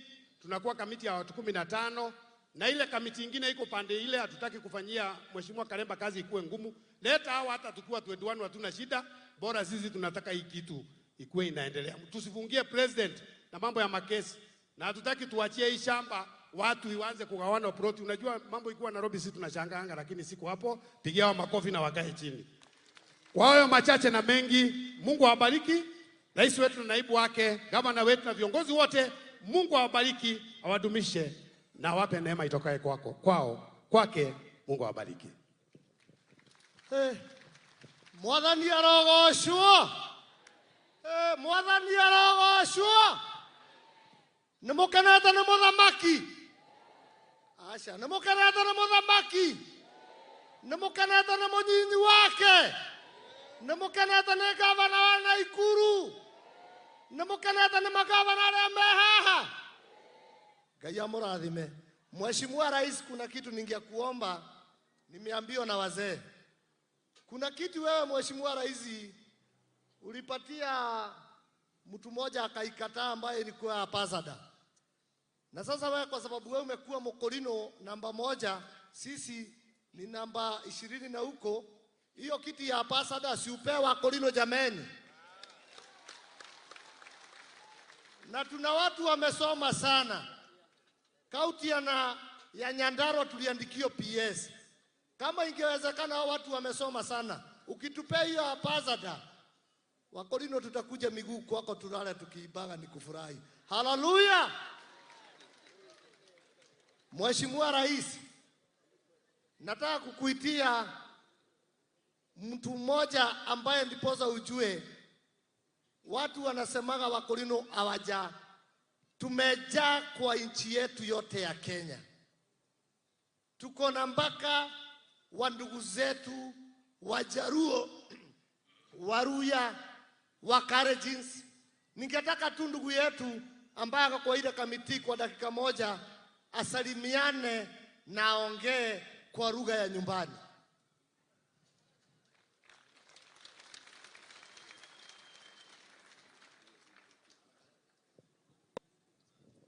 Bwana Yesu asifiwe. Ujamege tukule. Kwa majina naitwa Jackson Kibiego Tuwei, nikiwa County Bishop wa Kericho. Baba President Chamgie Guraje ne pamaye. Kimi agije speak up Israeli agegere gele uyo mama latko. So kagisome aswa bigab Nandi abigab Kericho. Kitinye sako ni ba African Israeli Neve Church. Ko kagisome so biti gerwech ko gebigab Kericho County si gerwech sako ni ba Kericho. Ni ba Bishop kanisa ni ba African Israeli Neve Church ni Neve headquarters. Ko giger baka sai president. Kisame tariteje ngata so biti modine yue pijun ko ya tuega ni set so biti kenyoru likisae. Ngiberura Mungu awabariki sana. Mheshimiwa Rais, nilipoza nilikwambia wewe ndio Mokorino namba 1. Bwana asifiwe. Mheshimiwa Rais, kwa ruhusa yako tutaita chairman wa Kiambu, na tunakuomba Mheshimiwa Rais, wewe ndio baba yetu. Tunakuomba na tunanyenyekea. Tunakuuliza hii masomo ikitoka hapa, mwaka ijayo tuwe Kiambu na mambo ya Kiambu na sako ya Kiambu. Ukitupea hiyo Mheshimiwa Rais, tutafurahi sana, na ninakuomba Rausa, chairman wa Kiambu akuja hapa asome speech yake kwa haraka.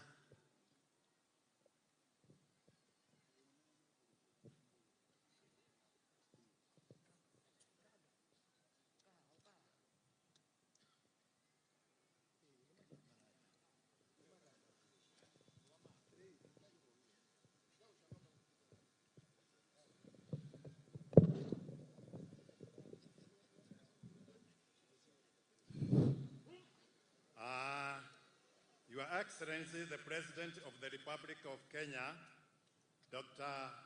William Samoei Ruto, His Excellency, the Deputy President, Rigathi Gachagua, Her Excellency, the Governor of Nakuru, Honorable Susan W. Kihika, all protocols observed. Your Excellency, receive our warm greetings in the mighty name of our Lord Jesus Christ.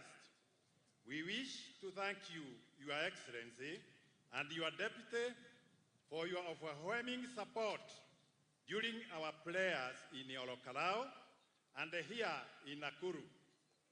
We appreciate your kindness. We wish also to inform you that each year we shall be holding our national prayers on a merry-go-round basis in our counties. Next year, prayers will be held in Kirigiti Stadium in Kiambu County. Since you are our leader, we will appreciate if you grace the occasion. We are aware of your busy schedule, and therefore, depending on your preference, a Sunday between the month of May and June would suffice for us.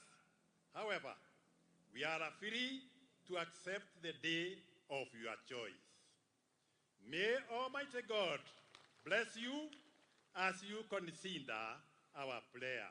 Your Excellency, I kindly request you to allow me to hand over to you our invitation letter.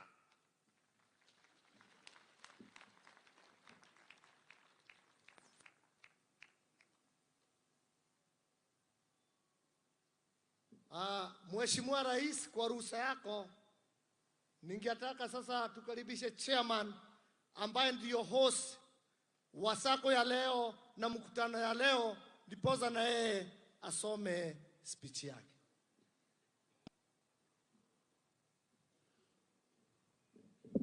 Thank you.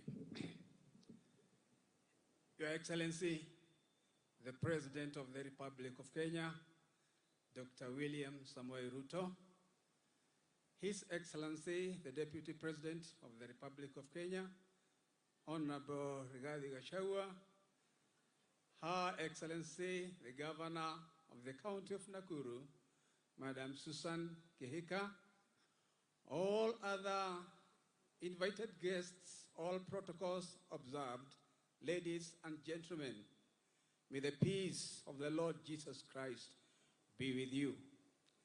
With your permission, sir, I beg to first introduce to you the team that we have been working with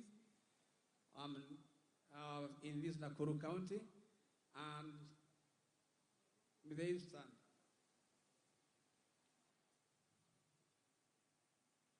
Nataka kukujulisha wale ambao tumekuwa tukifanya kazi na wao, nikianza kutoka kwa mkono wangu wa kushoto, bali tuna Vice Chairman of Akorino Israel Savings and Credit Cooperative Society, Bishop Rufus Pungia, Rais Mkono. Tuko na Treasurer, naye ni Reverend Dickson Wakaba. Tuko na Secretary, Senior Pastor Samuel Nderitu, na hapo tuna Mkurino Civilian kama vile imesemekana Mheshimiwa Rais. Huyu ambaye ni Mr. Wangai amekuwa wa usaidizi mzuri sana kwetu kwa sababu ndiye amekuwa akitupangia mikakati ya kutengeneza hii sako, na damu yake kikatwa, yeye ni Mkurino damu kwa sababu ni mwana wetu na ametusaidia sana, na tuna wale wengine wapunge mkono na how these people feel they have done commendable job and how they wish you would get time in your busy schedule to be with them. Thank you. Let's come to business. Your Excellency, I feel honored and privileged to address you on behalf of all Akorindo community and on behalf of Akorindo Israel Sacco, as well as we welcome you to this occasion. We are thankful to you and your deputy for accepting our invitation and for securing your valuable time to come and worship with us this day, as well as interacting with your people, most of whom are from Akorindo faith. May Almighty God shower his unfathomable blessings upon you, your families, and the entire nation of Kenya God has given you to serve. This society was formed on 6 April 2023 with an objective of pulling our resources together in order to create wealth among our people as well as improving welfare. It has a membership of 312 with a capital base of Kenya shillings 2,050,830 in terms of deposits from members. The Akorindo Group has always been viewed as an economically challenged group. The history traces back from the early 20s when Kenya became colonized by foreigners. Jehovah God called our fathers to pray for this country out of colonial bondage. Due to praying and fasting for this deliverance, they abstained from all forms of luxurious lives. We thank Kenya government for starting cooperatives which have helped us to learn that united we stand, divided we fall. Through the advice, encouragement, and support from your government officers, particularly from the Ministry of Cooperatives, Akorindo Israel Savings Credit Cooperative Society has come to be. Your Excellency, we shall be grateful if, at the climax of this function, you will assist in launching this circle. We hope that this circle will encourage our people to save regularly, borrow wisely, and pay promptly. And the peace of God that passes all understanding shall keep your hearts and minds in Christ Jesus. Amen. Thank you, Your Excellency. Mheshimiwa Rais, sasa kwa ruhusa yako ni mtu mmoja tu ndiposa sisi tumalize. Senator Medho Mkurino wetu arudishe shukurani. Tukitoka hapo tupatiane kwa Bwana Mheshimiwa wa area Gekaria. Senator Medho dutengere.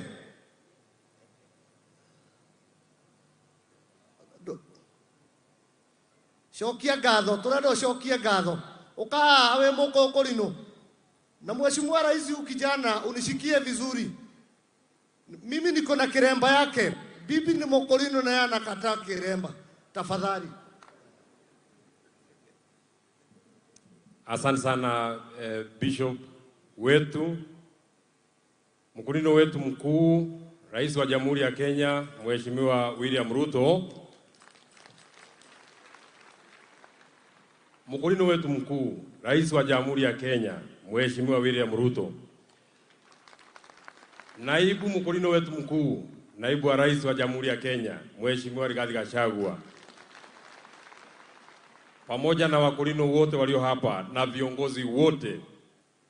Your Excellency, unajua asubuhi ndio Bishop aliniambia ati kama walipokaa chini kama kanisa walisema mimi kama Mkurino ni mimi nitatoa shukurani. Na unajua Your Excellency, siku ile tulikuwa na Deputy President hapa pale Olkalau. Nilijua iko njia mbili ya kuwa Mkurino. Njia rahisi ni ile ya kufungwa kiremba. Njia ya pili ni ya kuwa Mkurino. So ukishaoa Mkurino, wewe unakuwa Mkurino na unakubalishwa na Wakurino wale wengine. Na Your Excellency, unajua wakati nilifika hapa tena Bishop akaniuliza kwa nini nimekuja peke yangu. Mbona sijakuja na ule mkulino wao ambao nilioa. Ndio waone kama bado wako sawa sawa. Na nikamwambia mtoto yao wako sawa sawa. Lakini sisi kama Wakorino iko verse moja ya Biblia sisi tunasoma sana. Tunasoma saa 7 mchana na jioni, asubuhi, mchana na jioni. Hiyo verse inasema enendeni mkajaze dunia. Ndio kwa sababu hiyo mimi nimekuja peke yangu, kwa sababu mimi ni Mkorino mwenye anasoma na anasoma sawa sawa. Akorino mweguku. Akorino mweguku. Akorino mweguku. Ni mwana muthamaki. Ni mwamuona wega. Ni mwamuona wega. Ni mwamwitikira ta mutongoria witu. Ni mwana munyinyi wake. Ni mumuonia akiingira. Ni mwamuona akihoerwo. Ni mwene murata witu. Your Excellency sir, mimi nitasema maneno mawili kwa haraka sana kwa sababu mimi nimeambiwa nitoe shukrani. Na unajua kutoa shukrani ni kazi rahisi. Na ni vizuri sana mimi nimepatiwa leo niongee kwa watu ya kanisa. Ni vile tu nilipatiwa kiti na nyinyi, lakini mimi hapana na nyinyi. Mimi niko na watu ya kanisa kwa sababu mimi ni pande ya watu ya kanisa.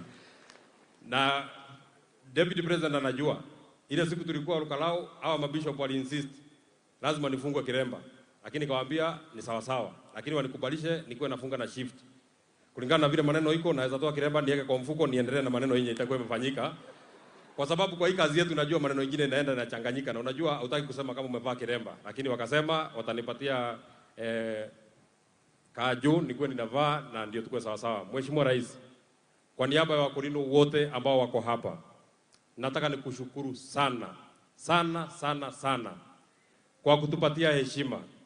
Heshima kubwa sana sisi kama Wakorino. Kama vile Bishop alisema, watu wengi siku nyingi wamekuwa wakiona Wakorino ni kama ni watu wengine. Lakini leo umeona tumekuja hapa. Na hii tumekuja watu kidogo sana. Tumetoa kama watu wawili kwa kanisa. Ukisema unataka kukutana na Wakorino yote, sijui mahali gani ndio utaweka Wakorino ndio tujae hapa. Sisi wale wanavaa kiremba ni kama 1,000,000. Tena wale wengine wavai kiremba ni kama 2,000,000. So sisi ni watu wengi sana. Tunakushukuru sana kwa kupata nafasi ya kuja kuheshimisha kanisa letu na dini yetu ya Wakorino. Asante sana kwa sababu ya kutupenda. Jambo la pili, Mheshimiwa Deputy President, tunataka tukushukuru sana kwa kupata nafasi ya kuja. Sisi tulikuwa tumeanza kutetemeka wakati maneno kanisa imeanza. Ule mtu mwenye tulimemjua hatumuoni. Na unajua tulishakubaliana na ukasema utakuja na nguo nyeupe. Sasa tunatafuta Deputy President na nguo nyeupe hatumuoni. Ndio maana uliona hata maombi ikiendelea Wakorino walianza kupiga makofi wakati walikuona, kwa sababu wewe umekuwa rafiki wetu. Siku ile tulipokuwa pale Lukalao, ulikuja na ukatushikilia na ukatuletea pesa. Your Excellency, wacha nikwambie, pesa ililetwa na Deputy President yako na yake ilikuwa inabebwa na watu wawili, ingebebwa na mtu mmoja. Hasa mwenyewe umejileta. Sisi hata tunashangaa maneno itakuwaje. Kwa sababu ya kutusaidia na kutengeneza kanisa letu. Deputy President, we are very very grateful. Tunakushukuru sana. Asante sana kwa kupata nafasi ya kushika Wakorino. Hata ukatuita Wakorino tukakuja mpaka kwako nyumbani. Wakorino tulishakuja mpaka kwako nyumbani, ni vile hatukuwa wengi. So ukipata nafasi tuite tukiwa wengi. Ndio sasa tupange ile timu yenye itaenda State House. Kwa sababu hiyo State House, Your Excellency, utakuwa tunaona watu weupe. Na siku hiyo Wakorino wanakuja kwako Your Excellency State House. Unaweza patia askari yako ruhusa waende nyumbani. Hakuna Mkorino anaweza kuuliza swali. Wakorino ni watu wazuri sana utakaa nao. Na tena hiyo siku usipange kazi nyingine. Wakorino ni watu wazuri, watakufurahisha. Wale watu utakuwa umepangia kazi yao itakwama. So tukuje saa 2, tukunywe chai, tukakae, tukunywe chai ya saa 5, tukakae, tukule lunch. Tukakae, tukunywe chai ya saa 10, tukakae ndio tukule sapa. Tukakae ndio tukunywe chai ya saa 4 na tukakae ndio tulale hapo, kwa sababu sisi kama Wakorino tunakupenda sana. Akorino niguo kana tiguo? Niguo kana tiguo? Tuthie kwa munene kana tutigathie? Mwisho gavana wa hapa Susan Kihika, Akorino hawa wameniambia ati umekuwa ukikuja hapa asubuhi saa 7 na jioni, na wamesema baba yako ndiye alikuwa anapeleka Wakorino State House. Sasa yeye amezaa msichana yake mwenye ataongoza Wakorino wenye watakuwa wanaenda State House. Kwa hivyo tukikosa kwenda State House, wewe tutakuuliza swali, kwa sababu baba yako tayari yashatupeleka State House. William Ruto ameshatupenda, ameshasema tunaweza enda. Kwa hivyo mtu mwenye anaweza fanya tusiende ni mtu mmoja, governor anaitwa Susan Kiheka ndiye anafanya tusiende State House. Mheshimiwa Rais, sisi tunataka kumalizia hapo. Wakati sisi tumefurahi sana. Sisi kama Wakorino, wakati tumefurahi kabisa. Mtu mwenye ametufurahisha kabisa. Tunamwimbiaga wimbo inaimbwa Mudu murathime ni murathime ucio murathime da gerume. Mudu murathime ni murathime Fururi murathime ni murathime Naruto murathime ni murathime Rigathi murathime ni murathime. Sisi kama Wakorino tumesema kama umeshaombewa na hii wazee, hakuna mtu mwingine unataka maombi yake. Hiyo maombi inaweza kusukuma mpaka tukutane Kiambu next year, na sisi tunakuombea uendelee kuongoza kitaifa kwa heshima kubwa. Mnikubalishe, mimi sisemi maneno ya siasa. Mimi najua mnagoja mimi niseme maneno ya siasa. Leo si maneno ya siasa. Kwa sababu ile kanisa nilikuwa nasoma kwanza ilikuwa AIC. Wakati nilioa Mkorino nikafukuzwa huko. Hasa tena Wakorino wamenikubali. Hasa mnataka niharibu hapa nifukuzwe hapa. Mimi nikose kanisa muende mbinguni peke yenu.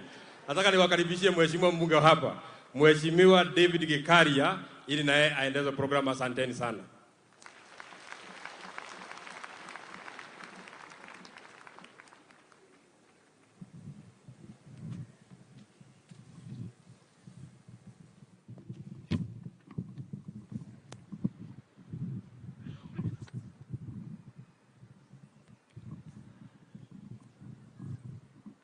Asante sana. Rais wa Jamhuri ya Kenya, ndugu yetu William Samoei Ruto, the Deputy President of the Republic of Kenya, ndugu yangu Bwana Rigathi Gachagua, Governor wa Nakuru, mandugu zangu wajumbe, senators, MCAs, viongozi ambao wamekuja, pamoja na waumini wa dini ya Wakorino. God is good all the time. Mungu ni mwema kila wakati. Asanteni sana. Niseme ya kwamba tunajua masaa imesonga sana.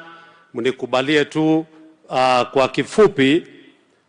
Rais, unajua nimesikia kuna mandugu zangu wengi hapa wana sijui civilian wa Korino. Unajua nimeona ndugu yangu Bwana Mea Mwangi is a civilian, Senator Medho. Hata mimi kama iko hiyo kaslot ya kuwa civilian Mkorino, hata mimi niko tu hapa. Naweza kuwa pia a civilian Mkorino. Na tabia mbaya tuliwaachana naye, sasa tuko na hayo kufanya mambo mazuri. Nikubalie tu Rais, tuko na MCAs wetu wa hapa Nakuru County. Nitaomba tusimame sote, and all of them are here, almost 70, wakiongozwa na majority leader wao. Tuwapigie makofi na tupungie. Asanteni sana. Hawa wanaongozwa na majority leader ambaye anatoka hapa tu karibu hapa upande wa Rongai. Alafu pia tuko na speaker wetu wa county ya Nakuru, ndugu yangu ambaye asante sana, speaker wa Nakuru. Governor atajipanga kama atakupatia nafasi uweze kusalimia watu hapo baadaye. Mnikubalie tu ya kwamba tuko na wajumbe wengi sana. Na siku ya leo ni siku ya muhimu sana. Rais, hapa ni Nakuru Boys. Na hapa Nakuru Boys, hapa kando tuko na Nakuru Girls. Na hii shule ni shule ya National School, both boys and girls. And we are so proud kwa mambo ambayo hii shule imefanya for so many years ambazo zimepita. Nataka kukuhakikishia na nasema asante sana Rais. Ile mambo nilikuomba nasikia umeshafanya mambo ulipoingia hapa kuinua hali ya mahali ya vijana wetu na wasichana wetu mahali ya kulala. Umewapatia hela za kuendelea na hiyo project ya hii shule Nakuru Boys pamoja na Nakuru Girls. Na ninakushukuru sana. Uendelee tu kwa hiyo maneno. Najua wasichana wa pengine ukipata nafasi utatembea kwa Nakuru Girls ambaye iko tu hapa kando. Unikubalia kwamba tuko na wajumbe wengi ambaye wamekuja siku ya leo na nitauliza wajumbe wa kutoka Nakuru County. Tutakuja hapa, tuko na apology ya Mheshimiwa KK ule wa Molo, hakuweza kufika. Unajua tuko na hii maneno ya finance bill, anaendesha public participation, hakuweza kufika leo. Tuko na ndugu yetu Bwana Gashove, Mheshimiwa Subukia ambaye ako nje ya nchi kwa kazi ya bunge, naye pia hakuweza kufika. Tuko na seneta wetu mrembo Tabitha, hakuweza pia kufika hapa. Yuko tu pengine anajipanga. Sijajua kabisa pahali yuko kwa sababu lakini nafikiri hako area tu ataweza kufika wakati inapofika. Tuko na ndugu yetu Bwana Mutai kutoka kule Kuresoi, pia na yeye ametutuma apologies, akasema hataweza kufika. Lakini mnikubalie nianze na jirani yangu hapa, Madam Irene Njoki. Kwa kifupi tu usalimie watu, ukaribishe Wakorino hapa. Irene Njoki ni just a few meters, tunapakana hapa juu, na yeye ndio mjumbe wa Bahati. Karibu sana dada yangu Irene, na tukue wafupi kwa sababu ya masaa. Asanteni. Asante sana, Your Excellency, our President of the Republic of Kenya, Dr. Samoei Ruto, our Deputy President, our Governor, our First Gentleman wa hapa kaunti ya Nakuru, wajumbe wote ambao wako hapa, MCAs ambao wako hapa, kanisa ya Wakorino na viongozi na all the Akorino, Mwathani agocwo rege, nimukenete mugakena muno. Your Excellency, mimi ninataka kukuambia baba yangu ndio alikuwa mkubwa wa hawa watu. Sisi tulikuwa Wakorino, tukafunga kitambaa, lakini baadaye mama akatuambia twende kanisa ya PCA. Kwa hivyo mimi ni mmoja wa hawa watu. Hakuna kitu ingine ambayo tunajua, kwa sababu rere ya fafa wanyu akuonetie hena odoge idedire wanyu. Asanti. Wengi wa hawa Wakorino wametoka Bahati, na tunashukuru kwa sababu ya vile umekuja hapa.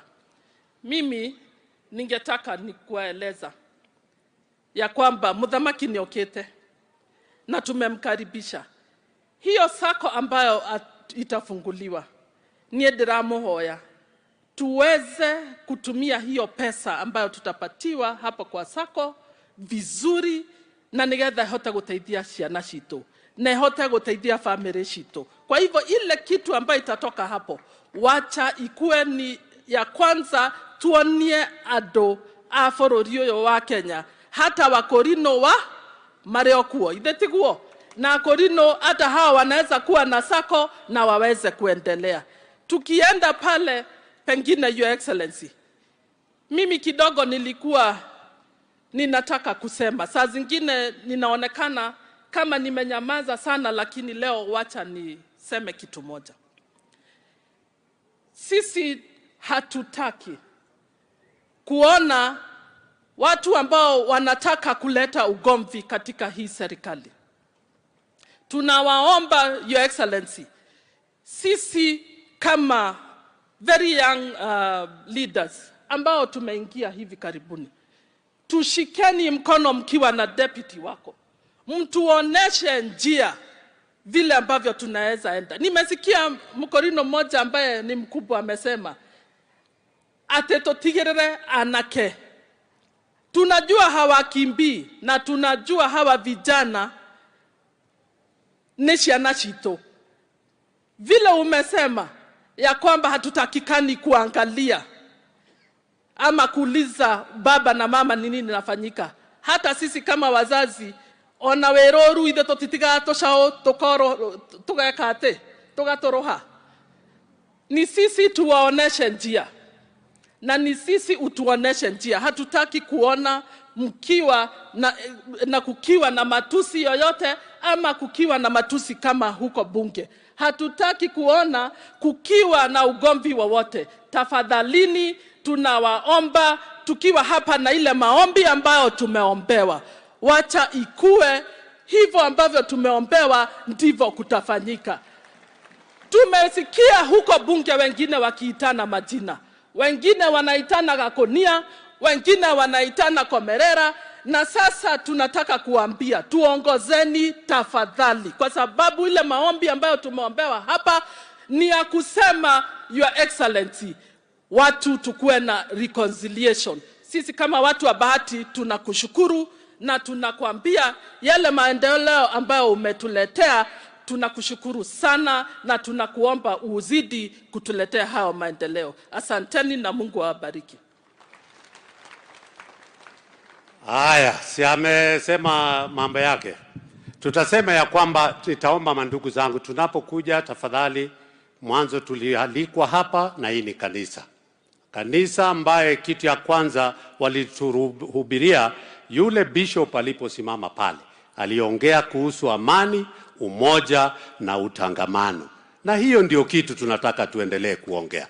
Wote ambaye atakuja hapa leo iwe ni tuheshimu kanisa, tuweke kwa hiyo mtaratara hiyo ya kusema amani, umoja na uwiano, so that we can be able to, nani alisema nini kule hiyo tujaribu kuavoid sila mna hiyo.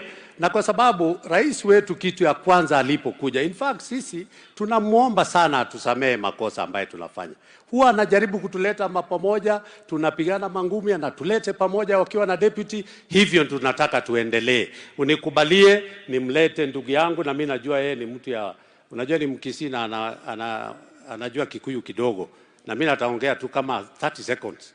Ndugu yangu Mheshimiwa Samuel Arama wa Nakuru West. Na tuwe kwa kifupi kabisa, karibu. Unajua mimi ni mwalimu yako. Asante sana Bwana Gikaria, His Excellency the President, Deputy, all protocols observed. Nataka kuwasalimu wa Kaudina, mjambo. Tuko hapa siku ya leo kwa sababu mmetualika tukuja hapa kuomba na nyinyi. Kwanza tumeona viongozi wenu wameomba hapa. Sisi Your Excellency tutaendelea kufanya vile mnataka mkikuwa pamoja na deputy wako, kwa sababu hiyo ndio mrengo tunataka kupeleka nchi yetu mbele. Si mnasema namna hiyo? Vile huyu ndugu yangu amesema, yeye ndiye amenifundisha siasa. Mimi nikifanya kazi hapa, yeye alikuwa meya, na sasa nitafuata vile amesema. Wacha niwaachie hapa. Asante sana, wacha Mungu awabariki. Thank you so much. Huyo kama ningekuwa na kiti kingine ya kumwachia ningemwachia ndugu yangu Samuel Arama, mwanafunzi mzuri ambaye hakutoroka darasa. Alikuwa anasoma kuanzia na lesson yote na hakutoroka hata siku moja. Asante sana. Unikubalie niwalete warembo mwingine kutoka hapa Njoro. Na tena nitamuuliza kwa unyenyekevu awe wa mambo machache. Asante. Charity Gadhambi, mheshimiwa wa Njoro ambaye amechaguliwa mara ya pili. Karibu kwa Charity. Asante sana President wetu mpendwa William Ruto, Deputy President wetu Gachagua, our first governor female Kiika. Kanisa, naomba niwasalimie. God is good all the time. Asante sana Wakorino, naomba niwape shukrani kubwa sana kwa upendo wenu ile mmeweza kutupea kupitia serikali inayoongozwa na president wetu. Asante, mmeshikilia sana, na ni vyema pia mbele ya president niseme mimi nikiwa nimetoka Njoro constituency, Wakorino wameweza kunishikilia hata mambo za amani, wameweza kuwa champions of peace kwa nchi yetu ya Kenya.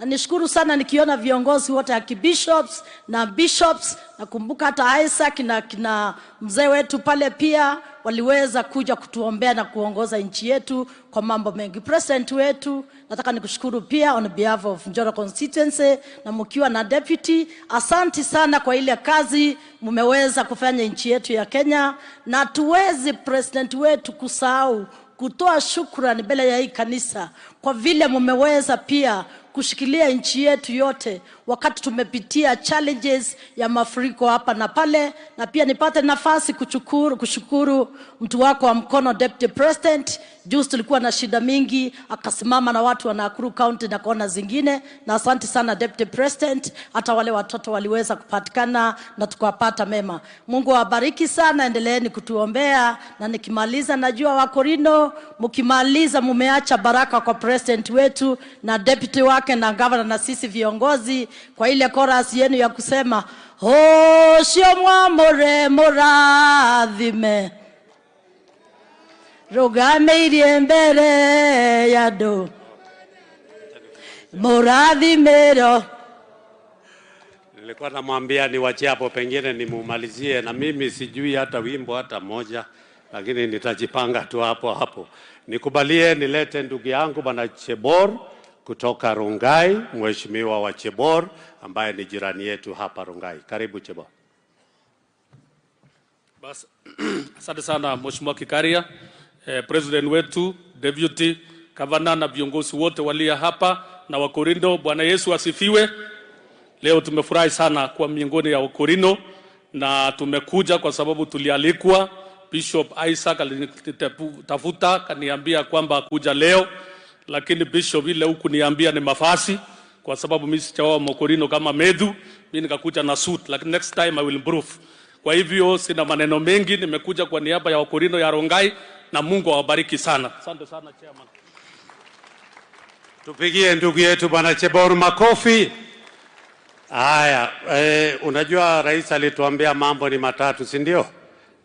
Unakumbuka alituambia mambo ni matatu?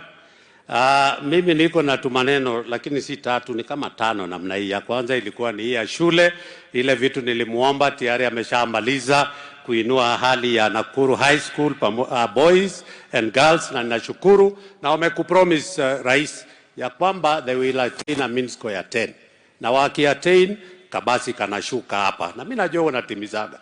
Umefanya mambo mengi sana, utaendelea. Ya pili ni IDP, na nashukuru Deputy President, tumetembea rais, kuna IDP wako hapa tunaita New Canaan, walinunuliwa shamba hapa Njoro na nyingine Subukia, imekuwa na kesi zimeisha.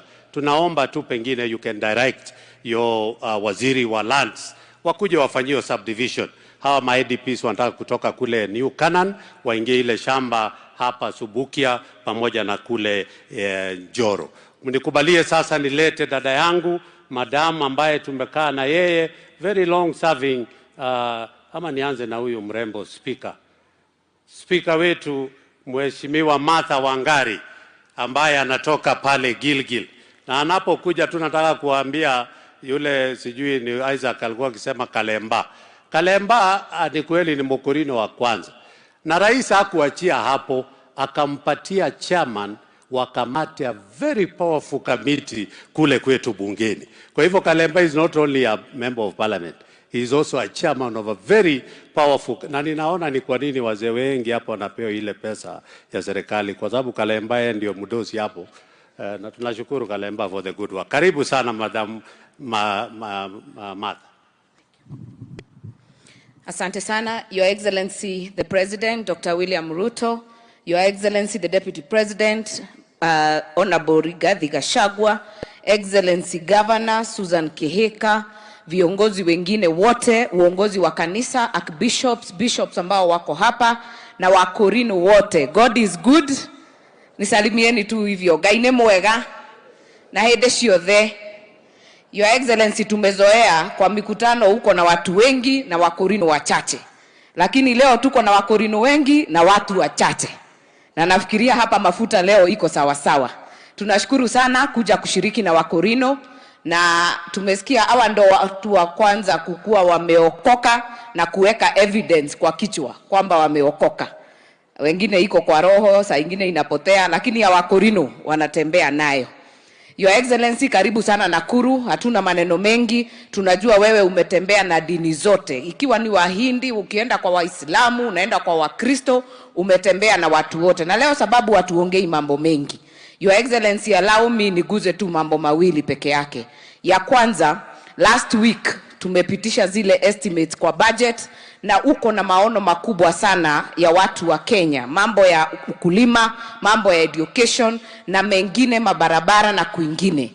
Your Excellency, kile tutaomba ni wale wako chini yako, Kama umeweka 4 billion ya fertilizer, hawa watu wapate fertilizer ambayo inafaa, wapate mbegu ambayo inafaa, sababu hawa watu si wazembe, wanataka walime, wakilima mahindi yao na waru zao, wapate soko na wapate barabara ya kuelekeza kwenye soko. Your Excellency, hiyo ingine, juzi nimeona pale Mombasa Road kuna kuwa dual carriage inaenda all the way mpaka Mombasa.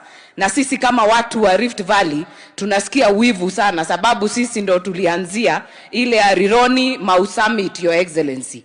Pale Gilgil, pale Naivasha tutapunguza ajali, tupewe dual carriage ikuwe na barabara 10, Your Excellency. Na unajua hii barabara inaenda all the way.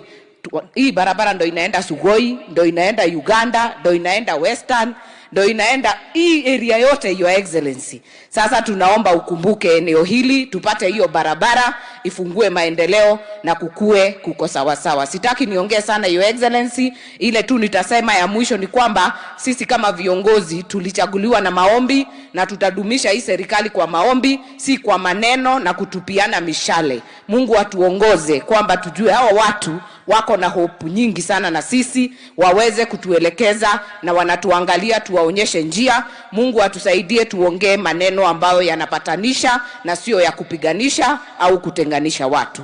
Wale wametoka kwangu Gilgil nimewaona, hata yule amepreach anaitwa JJ anaweza kubali kwamba Gilgil saa nyingine kuna kuwa jua, Your Excellency. Sasa sema neno moja tu, walimu wapate hardship huko sababu wamelia sana, ndo waweze kukaa kwa mashule, watoto wetu wasome. May God bless you. Asanteni sana.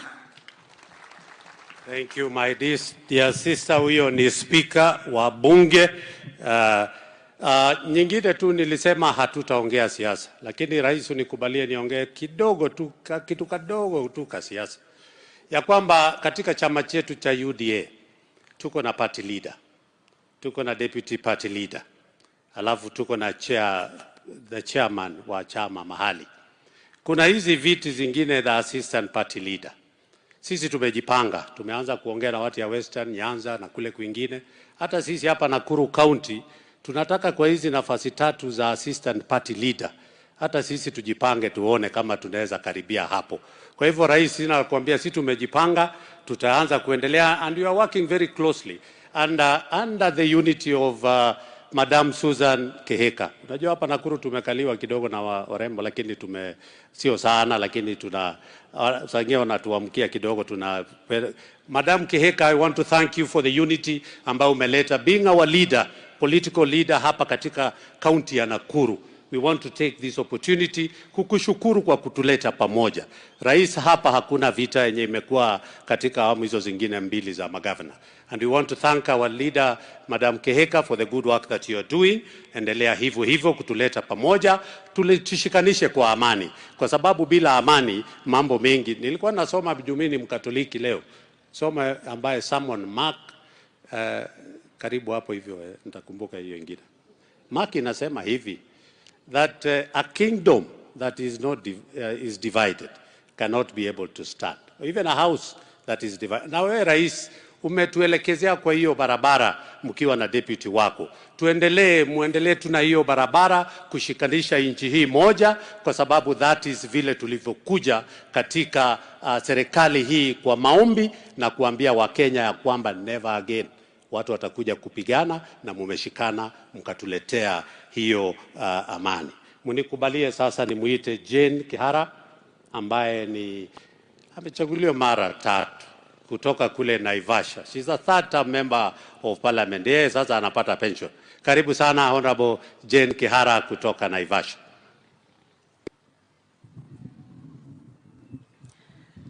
Asante sana Mheshimiwa.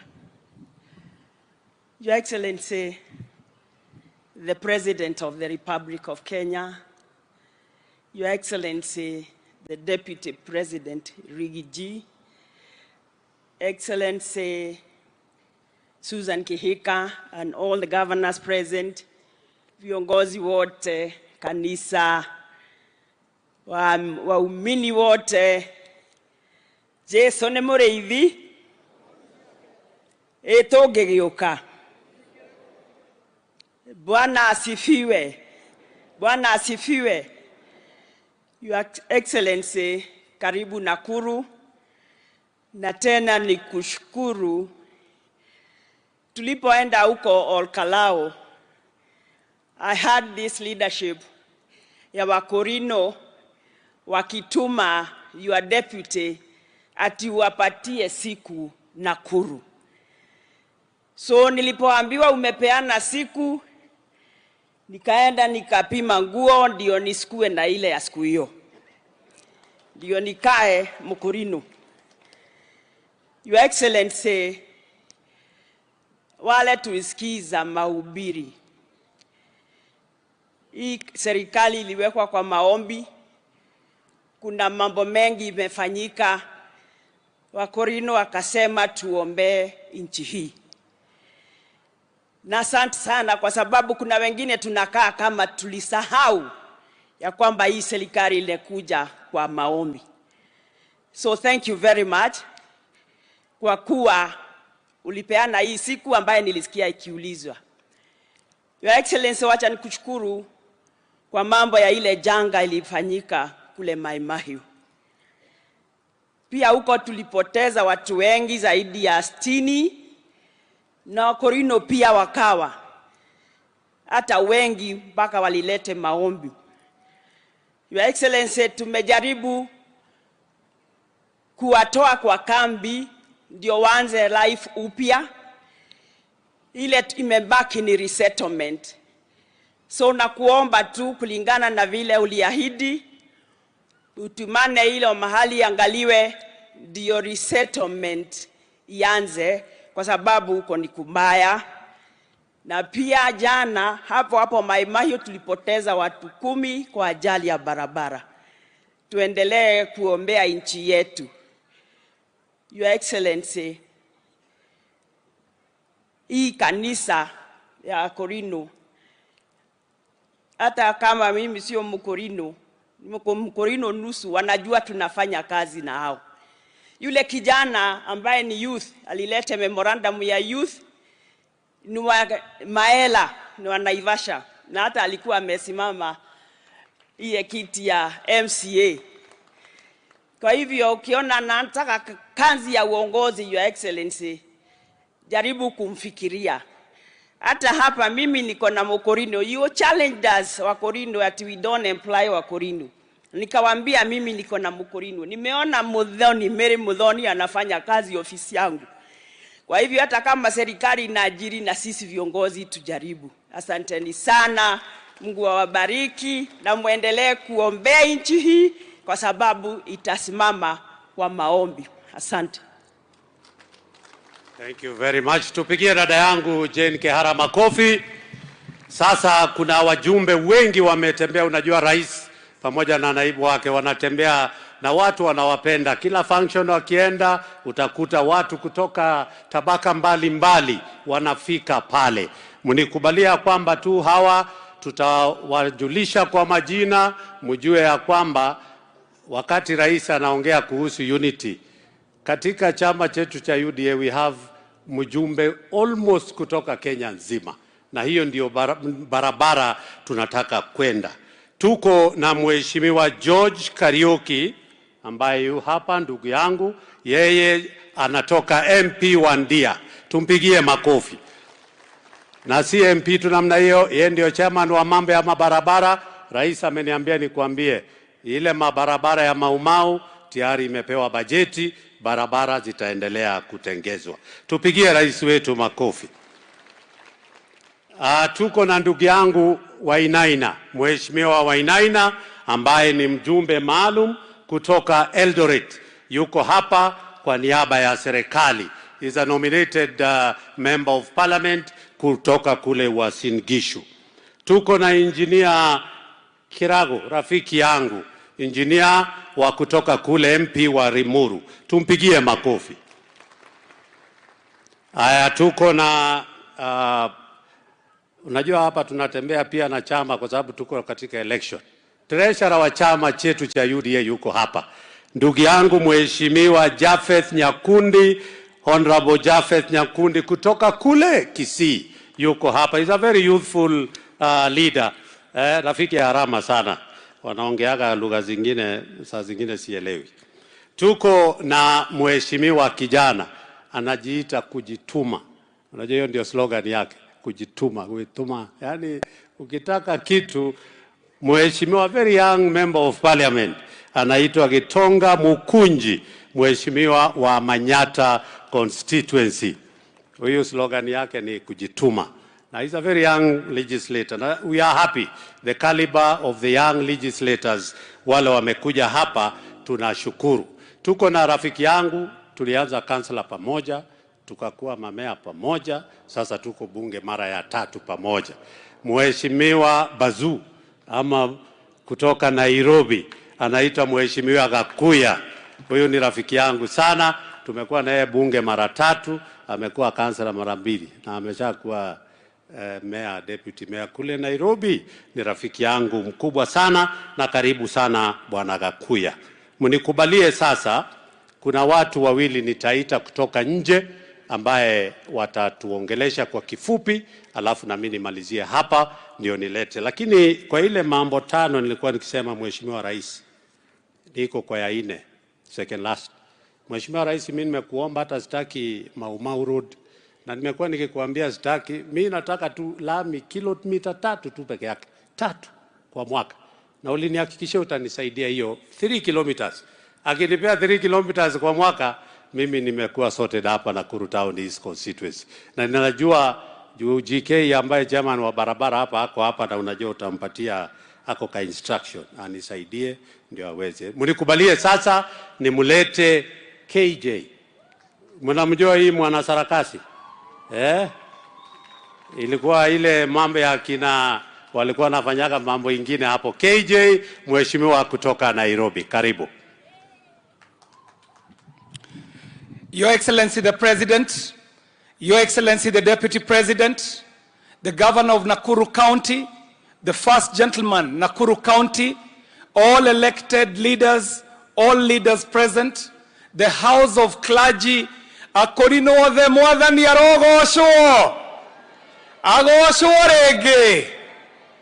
Your Excellency the President, the heritage of this church is the same as the history of this country. Wakati mzungu na mbeberu walipokalia watu wetu na akaja na mambo mengi, kanisa hili lilibuniwa wakati Mkikuyu alijiuliza swali. Akajiuliza, njia hii ambayo tunafuata itanifaidi vipi mimi nikiwa Mwafrika? Ndiko pakapatikana wale wazee unasikia wakiitwa kwa majina hapa. Neguo kuonekire aroti, gukioneka arathi, na mriria makunokire nio moririe kioria, makioria Mukurino. Wakori makioneka gugituika kwena Mukuri, na niwe Jesu Kristo, na Akorino makoragwo mamumite thutha. Ni undu wa history yo igugituika ati kanitha uyu na bururi witu nitumurorete iguru muno, tondu nitui mahoya ta maya mukuhoya guku Naikuru ni mahoya megukura bururi uyu witu kuma mutondo tungikorwo tutondokete tukinye haria tungienda, tondu arathi anyu makiratha matwiraga ati ni hagakinya muthenya bururi uyu ukoywo iguru uigirerwo haria karema iguru uhenagie ta gicicio na mabururi ma thĩ ng'ima na ndũrĩrĩ cia thĩ ng'ima iriũkaga gũkũ Kenya kũhoya kĩrĩra. Ihinda rĩu rĩakinya nĩtũĩ nĩtũkahingĩrio kĩoneki kĩrĩa kanitha ũyũ wonete o mwaka wa 1920, na nĩkĩo twakinyia magũrũ gũkũ tondũ Akorino nĩ maretanĩte. Mũkaga mũhano nĩkĩo mũihũra kĩharo tuhoere bururi witu. Rais, hapo ambapo nimesema kwamba Kenya yetu ni Kenya moja na ni Kenya amani, na tukija hapa Nakuru ni mji ambao ni kielelezo. Ati Nakuru kama hii iko na Mkenya ambaye ametoka pwani, iko na Mkenya ambaye ametoka Western. Nakuru hii iko na mtu ametoka hata Turkana, Wakikuyu wako, Wakalenjini wako. Kwa hivyo jinsi kanisa inatuombea tuwiane tukiwa nchi moja, hata sisi wanasiasa tutashikana pamoja, tuitane na kauli hiyo moja, ati Kenya ni moja, rais ni mmoja na watu ni wamoja. Ombi hilo ndio tunatoka nalo hapa Nakuru, tukisema Wakorino wametuonesha njia hiyo moja ya Kenya moja, na maombi haya yasiwe ni kwa mdomo tu. Hata sisi viongozi wa kisiasa tukitoka hapa tuende na kauli hiyo moja kwa vitendo, sio kwa mdomo tu. Mheshimiwa Rais, tuko hapa na Wakorino wengi zaidi, lakini pia tuko na Wakorino wa kutoka Dagoreti, na siwezi nikatoka hapa bila kutambua kwamba katika Dagoreti Wakorino ni wengi zaidi, tukiwa tumeongozwa na bishopu wetu, na Wakorino tumewavulia kofia leo, na mmetuambia kwamba kuna Wakorino jeshi wanavaa uniform. Kama mnahesabu huyo Mkorino ambaye hajavaa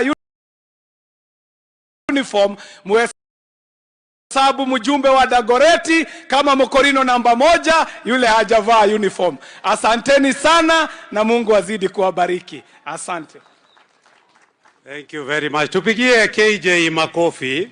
Najua tunamjua sana kama comedian zamani, lakini unasikia ni kijana ambaye, na by the way, rais pamoja na makamu wake walimfanya chairman wa kamati kubwa sana inaitwa ICT and Communication kwa bunge. Na nasema hivi, rais, I want to thank you ulipotuelekezea kwa mambo ya ukosefu wa ajira watoto wetu, umetuambia mambo ya kwenda digital na digital hubs.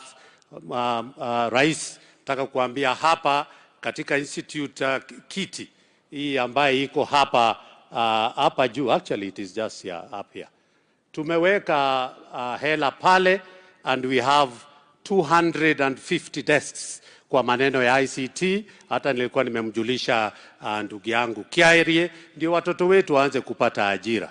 Na mlisikia rais alifanya finya hii kompyuta itoe nini? Itoe madola. Na hiyo kompyuta ukifinya inatoa madola. Rais, tumekusikia, na hiyo tumeanzisha pale katika the Kiti Institute ambaye tuko na 250, na hivi karibuni we also took another 300. Na rais anatuambia mambo ya ujenzi ya nyumba, it is very key, lakini hatutapata pesa kama hatuna ujuzi. Rais, nataka kuambia tumepeleka watoto 600 for the short courses. Ndio hii wakati hii maneno governor wetu anapolete mambo na wewe mambo ya manyumba, watoto wetu wanaweza kuwa wamepata masomo, wamepata maarifa, na waweze kubenefit from the housing projects ambazo zinaletwa hapa. Nikubalie sasa nimuite ndugu yangu the only Mkorino. By the way, niwaambie tu kuna Mkorino alikuja siku moja kwa bunge. Hii bunge hii karibu last year mwisho akakuja amevaa kilemba. Wetangula akamuuliza, mtu akasema huyu amevaa vibaya. Wetangula akauliza, na wewe umevaa kilemba, wewe ni nani? Huyu mheshimiwa asai kusema ni wa wapi. La kweli alipoulizwa asema hiyo kilemba sema ni ya dini gani? Hakusema ni ya Wakalasinga na hakusema ni ya Wakorino. So alisema kanisa ingine ambaye hata Wetangula. Do you know Wetangula alimwambia, wewe, I order you are indecently dressed, toka. Na alienda akatoa hiyo kilemba kwa sababu hata anavaa kilemba na kanisa asemi ni kama angesema yeye ameokoka kwa Wakorino angekubaliwa kukaa. Lakini Wetangula alisema hapana, huwezi kukaa hapa kama unaanza kuleta hiyo. Kesho na mimi nitakuja na kofia ingine imeangaliana na huku nyuma. Niseme ni ya. Kwa hivyo tunasema tuko na Mkorino mmoja, Mheshimiwa Kalemba ambaye ni chairman katika bunge la taifa. Karibu Kalemba. Asante sana Mheshimiwa Gikaria, Your Excellency the President of the Republic of Kenya, Your Excellency Deputy President Rigathi Gachagua, mawaziri ambao wako hapa, Mheshimiwa Moses Kuria na Waziri Zakari Njeru, Governor wa hapa Nakuru Susan Kihika, and the first gentleman, na viongozi wote ambao mmeweza kufika hapa leo, the fraternity of the clergy na Wakristo wote, Wakorino wenzangu. Bwana Yesu asifiwe. Bwana Yesu asifiwe. Tutituragio ni maundu maria tuonaga na maitho, haria thingu maturaga ni tondu wa gwitikia Ngai, haria arwaru riu ni mauge, haria thini riu ni mauge, haria marunditwo moige, ona methino ta marugaime, tondu ni Jehova ratha. Haleluya, haleluya. Mimi niko na furaha sana Mheshimiwa Rais, kwa sababu ya upendo ambao umetuonyesha siku ya leo. Hatujazoea mambo kama haya. Hili ni thibitisho ya kwamba wewe ukiwa rais wetu na ukiwa baba yetu unatupenda. Na ninataka niseme, tangu ukiwa naibu wa rais, safari ya Wakorino umekuwa ukitembea na sisi. Tunakumbuka kule kote ambao tumetembea na wewe, and we really thank you.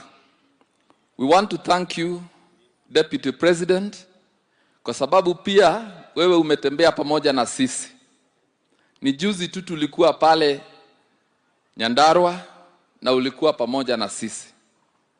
Halafu mwaka uliopita tukawa na kongamano kule kaunti ya Embu, pia ulikuwa na sisi. Kwa hivyo, Mheshimiwa Rais, tunakushukuru kwa sababu serikali yako imedhibitisha ya kwamba unatupenda na umetuweka mahali karibu na roho yako.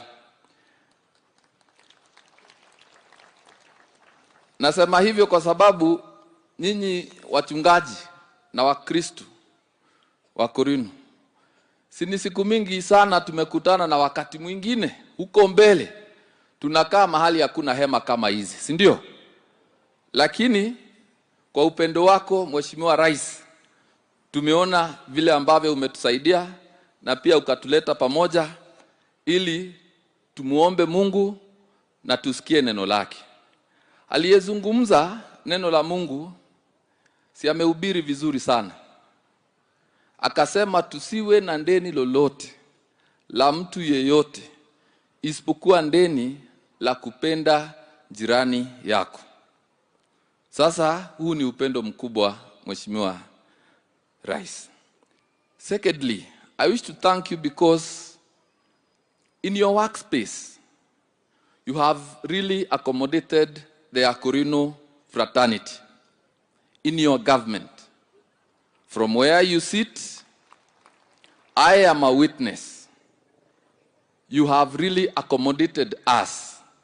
We have come to you with requests, and you have always listened to us and granted us the requests that we have made.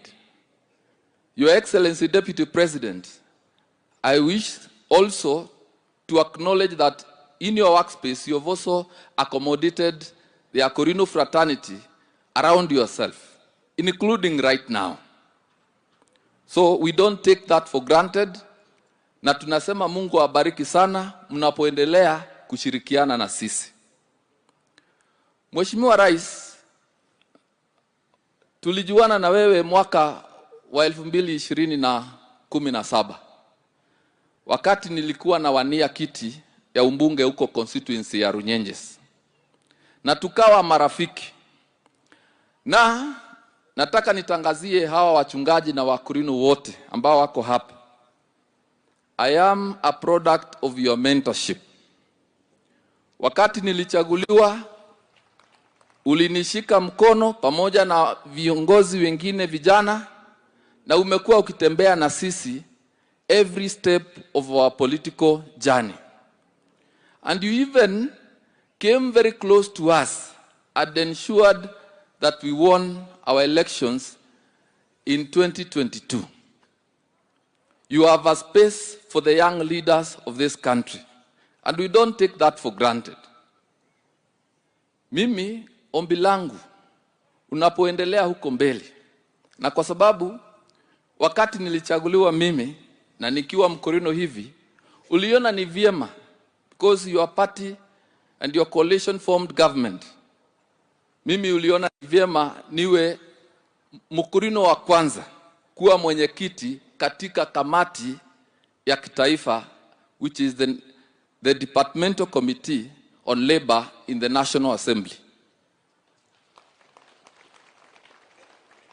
From where I sit, I wish to confirm to you that zile safari zote ambazo umeenda huko Ulaya, ukitafuta nafasi za kazi kwa vijana wetu, Mheshimiwa Rais, Wakenya wengi vijana wameenda kufanya kazi. And as your chairman in that committee, I wish to confirm, pia Wakorino wameingia hapo na wakaenda. Sasa mimi nakuomba, unajua nikiwa mwenyekiti najua mwezi ya 8 utakuwa unaenda Ujerumani. Na kule unaenda kwa sababu utakuwa unaenda kuweka sahihi the bilateral labor agreement kati ya Kenya na Germany. Mimi nakuomba Mheshimiwa Rais, hizo nafasi 250 ambazo zimepatikana kwa Wakenya, pia hapo katikati weka nafasi za Wakorino pia waende Ujerumani. Na wakati Wakorino wameenda hata huko nje, hawanja kuaibisha. It is just last week you were in the United States of America, and one of the panelists there, Your Excellency, was none other than David Washira, who is a founder of a bank that is international called Wire. Na nafikiria hata David ako hapa na mmekutana naye juzi, and so hatutakuangusha. Tatu, Mheshimiwa Rais, in your government, because of the way you have come close to us, we have been accommodated. Na hapa nataka kusema kwa sababu ya mambo ya shule. Hapo mbeleni tumekuwa watoto wetu wanapita mitihani ya KCPE, wanachukuliwa shule mzuri, lakini wakienda kuripoti siku ya kwanza hivi, wakiwa hata wamefanya shopping, wanaambiwa hawataingia kwa sababu wao ni Wakorino. Lakini vile tumeona progressively kwa hii serikali yako, hizo shida zimeenda zikituondokea. And I wish to confirm 90% ya zile mashule zilikuwa zinakataa wamekubali. Wale wamebaki ni wachache sana. Sasa tungekuomba hao ambao wamebaki uzungumze na wao, kwa sababu wewe ndio mkubwa wetu, uambie hata Wakorino ni watu kama wengine, na wanafaa kupata nafasi kusomea katika shule ambazo zimepatikana kwa taifa letu. Na wale ambao wanaingia kwa shule, this is a message from you, one of you. Mtie bidii zaidi, because going forward there are very many spaces and opportunities available. Sasa msome kwa bidii, mpite, na baba yetu wako hapa, Mheshimiwa Rais atatupanga. Mwisho, this is my request as a young leader in this country. Your Excellency, the President and Deputy President, we appreciate the mentorship that you have been doing to us young people. Sio mara ya kwanza umechukua sisi vijana ukatembea na sisi hapa na nje ya nchi, just to expose us to the issues of leadership. Sio mara ya kwanza tumeona naibu wa rais ukichukua sisi na unatutembeza huku na kule in the spirit of mentorship. My very humble prayer is that you don't abdicate that responsibility. Continue doing the mentorship. And this is the reason. You are our leaders today. But tomorrow, Kenya requires leaders. And those leaders will come from those that you have mentored. So continue doing it. Na ningependa pia vile tulikubaliana ile siku ukuje pia ututembelee kule kaunti ya Embu, usalimie wale wakorino wako kona ile, kwa sababu pia nao ni wengi sana. Unajua ukiangalia hivi utafikiria wakorino wote wako hapa. Wale wako nyumbani ndio wengi, makanisani kwingine ndio wengi kuliko wale wako hapa. Asante sana na Mungu awabariki. Asante sana ndugu yangu Kalemba, na unajua singeweza kumkaribia hata kidogo kwa sababu najua ako home. Mnaweza niletea shida. Lakini kuna kitu hakuambia ama sijawaambia. Niseme ama niwache? Kalemba anachezaga mpira kwa bunge na Kilemba. Na yeye ni goalkeeper wa timu ya bunge. Na the last time he was in the goal, Kalemba niseme, tulifungwa bao 7. Kwa sababu alipoulizwa na coach, wewe Kalemba, sasa hii mabao yote, anasema kuna kitu mimi siwezi fanya. Mpira ipigwe pale mbali ni dive Kilemba ianguke. Hiyo siwezi fanya. Kwa hivyo ya kudive ikikuja, to be honest, Kalemba is a goalkeeper in the Bunge Football Club. Na anatushikia, na hiyo ya 7 ilikuwa ni Waganda kwa sababu ni vijana.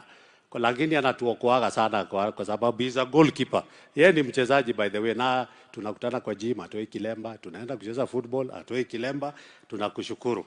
Ya mwisho kwa upande wangu rais, tuko na kijiji hapa inaitwa Nyamaroto na Wamagata. Wakati Zak Njero alipokuwa waziri kwa mambo ya mashamba, hawa ni squatters wameishi hapo for over 40 years. Tutaomba tu rais, tulianza hiyo safari, yule ambaye amechukua hiyo hatamu, tutakuja kwa ofisi yako, usukume kidogo. Mandugu zetu hapa Nyamaroto pamoja na Wamagata waweze kupata title deeds zao. Kwa sababu Zak had started, alikuwa ameendesha, lakini imekuja ikakwama kidogo, nafikiria tutaweza.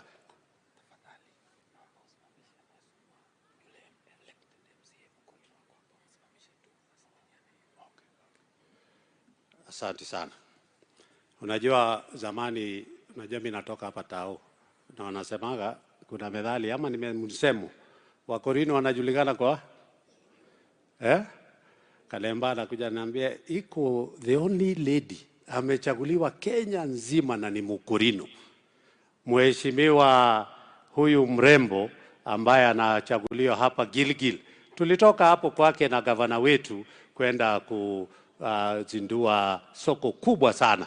So tuko na Mheshimiwa Rose ambaye amechaguliwa hapo Gilgil kwanza town. And you can imagine how politics za town ziko. Lakini mheshimiwa ambaye ni mkwadini wa Mkorino, yeye ni mheshimiwa MCA wa pale Gilgil. Huyu mwingine sijamjua lakini wa Murang'a. Huyu ametoka huko kwa upande ile ya Murang'a. Pia ni Mkorino ambaye ni MCA. Tuwapigie makofi, hawajawachwa nyuma. Kwa sababu hawa ni watu na tunashukuru sana. And Rais, mimi si kijana. Mimi naona na ninashukuru vile Kalemba anasema. Your mentorship for the young leaders. Mimi si mtu ya kuomba rais sasa ati atanimenta. Sisi tutaenda na wewe nyumbani ile wakati ikifika yako. Sisi tutaenda pamoja tu, twende tukapumzike kwa sababu we have done our part. Na I will tell you, the president himself alitoka mbali sana akiwa ni mjumbe wa Eldoret North constituency kwa miaka 3. Na ndani ya hiyo miaka 3 akafanywa waziri na akafanya vizuri sana. Kwa hivyo about mentorship, this country need leaders in future. Kwa hivyo ataendelea katika hiyo barabara ya kuweza kuleta mentorship kwa vijana wetu, kushikilia nchi, but at the same time, na tunasema wakati alipochagua Rigathi kama deputy wake, sisi hatukuuliza swali kwa sababu yeye anajua ni kwa nini alimweka pale. na tunashukuru kwa sababu alimchukua na akamweka kama deputy wake, na sisi tutawasupport kwa sababu alipotuambia ni huyu, basi tukafunga macho. Na unajua mimi ni mwanafunzi wa KANU, ukiambiwa barabara ni hii haulizi swali. Nikubalie tu ninapoondoka, former members of parliament, nimeona mheshimiwa wa zamani wa Mwea yuko hapa, ndugu yangu bwana Gitau ambaye yuko hapa, asanti. Na pia tuko na mheshimiwa Surau, Mohamed Surau, ambaye alikuwa meya siku moja akasimama na harama akaangushwa na harama, yuko hapa. Sifikiri kuna mheshimiwa yote ambaye amekuja after this, kwa sababu nataka kumaliza. Okay, unikubalie sasa nimuite dada yangu Liza Chelule ambaye ni women representative wa hapa.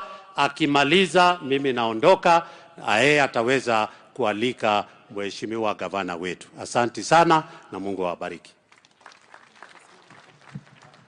Okay. Your Excellency, our President, Mheshimiwa Daktari William Ruto, Your Excellency, our Deputy President, Mheshimiwa Rigathi, wajumbe wote wa Nakuru, wajumbe wote wa County Assembly, Mheshimiwa wetu Madam Governor wa Nakuru County, jimbo letu la Nakuru, na viongozi wote ambao wamefika hapa, viongozi wa kanisa ya Wakorino. Tumefurahi sana kwa mkutano, tumefika hapa na tumefurahi na tumebarikiwa. Nataka kuchukua nafasi kushukuru mkutano huu, wenye walipanga hii mkutano na kuweka hapa Nakuru. Sisi tumepata baraka siku ya leo, na nashukuru His Excellency the President and His Excellency the Deputy President.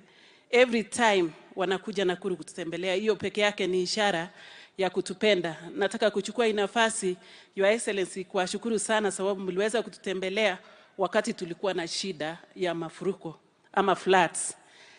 Your Excellency, nataka kukushukuru shukrani ya kipekee, shukrani ambayo sijasema for a long time.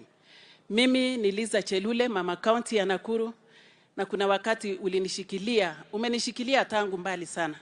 Lakini kuna siku ulinilocate, your eyes located me wakati nilipokuwa mchanga kisiasa na ukaninominate niwe senator. Uliponi-nominate, maisha yangu imebadilika, and I'm not going to take this for granted. And this is not going to be my last time to tell you thank you. But I'll still have a special way of thanking you because ulichange maisha yangu, ulichange maisha ya kwangu. Na leo hii ninasimama kama mama county sababu you gave me a chance kuwa mwanasiasa na kuingia kwenye bunge. Na kushukuru sana. Mungu akulinde na Mungu akupatie amani. Unapotuongoza katika Kenya hii, Mungu akupatie amani, Mungu akupatie nguvu na akupatie baraka na hata hekima. And for real umetusaidia. Wacha niongee kama mama county, niseme tunakushukuru sababu ulituongezea pesa kama women reps na tunaendelea na kazi yetu pale mashinani na kina mama. Na nataka kusema shukrani tena for another 500 million ambayo umetuongezea financially hii tunaenda. Ninaamini tutafanya kazi na kina mama. Kile kitu tu ningetaka kukuomba Rais, unapoona hawa kina mama wako hapa wameketi upande wangu wa kushoto na upande wangu wa kulia, kuna kazi wanafanya nyumbani. Kuna wenye wameandikwa kazi lakini wale wako nyumbani hawakai bure. Wengine wanashona vikabu, wengine wanashona vitambaa, wengine wanashona masweta, wengine wanashona vibuyu, wengine wanashona vikabu, na wanataka kama wamama. Hawa wamama ni wale watu wamekushikilia mkono kabisa kutoka juu mpaka chini. Wengi wao ni kina mama. Na hawa kina mama wanaomba kwa kila market. Tunashukuru sababu ya mambo ya affordable housing, sababu ilipatia watoto wetu nafasi na hata ikaleta uwiano katikati ya miongoni mwa family, sababu watoto wetu walipata kazi na sio vijana peke yao, hata wasichana walipata kazi. Tunaomba tu kama wamama kwamba kuna markets ambayo inajengwa sasa. Kuna markets mingi itajengwa katika nchi yetu ya Kenya.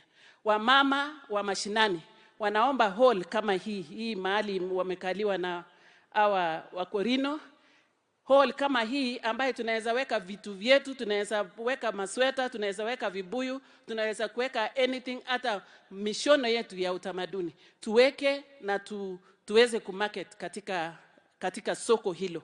That kila soko tuwe na mahali tunaweka home crafts zetu kama kina mama katika dunia yetu, na tunataka ndani ya hiyo hall ikuwe na hub mahali tutawekewa computers ili tufanye mambo yetu pia kama wamama. Ni hayo, sina mengi. Naunga mkono penye kitu mambo ya barabara kutoka Rironi kwenda Mau Summit. Naunga mkono vile Mheshimiwa ya Gilgil amesema. May God bless Kenya. May God bless the Senate. May God bless the National Assembly, County Executive and County Assembly. Mimi ninapenda amani na ninapenda sana watu wote wakikaa kwa njia amani. Na ninataka kusema ninapoomba hizo zote, I'm not going to forget myself. God, as you remember to answer all those prayers ambaye nimekuletea mbele yako, please remember me and my family. Niye Jetagwa Liz Chelule, niye Maito wa county eno wa Naikuru, na tuko pamoja.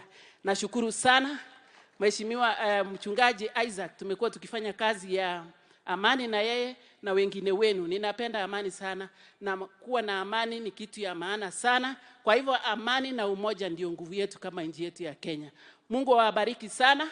Kabla sijaketi, ningependa kuchukua hii nafasi nikaribishe Her Excellency our Governor for Nakuru County aje aongee, alafu baadaye atakaribisha wageni ambaye wataongea baada yake. Pigia makofi. Wacha nisikie makofi.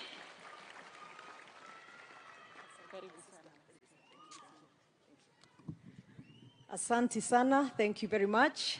Your Excellency, the President of the Republic of Kenya, Daktari William Ruto, Your Excellency, the Deputy President of the Republic of Kenya, Mheshimiwa Rigathi Gachagua, the CS is present. Najua tuko na CS wetu hapa kutoka Nakuru, Mheshimiwa Zak, Mheshimiwa Moses Kuria, our women rep, our members of parliament, the senators present, our members of the county assembly, the speakers, my colleague governors who are here, Governor Kang'ata kutoka Murang'a na Governor Muthomi Njuki kutoka Tharaka Nithi, and all viongozi wote wa Wakorino. God is good and all the time. Ngai nĩ mwega na hĩndĩ ciothe. Mwathani agoshwo. Sasa kabla niongee, wacha nianze kwa dakika kidogo sana. I have about 4 people nitaita and perhaps a minute each. Nianze tu na Speaker of the County Assembly ya Nakuru as a minute or so. Karibu Speaker.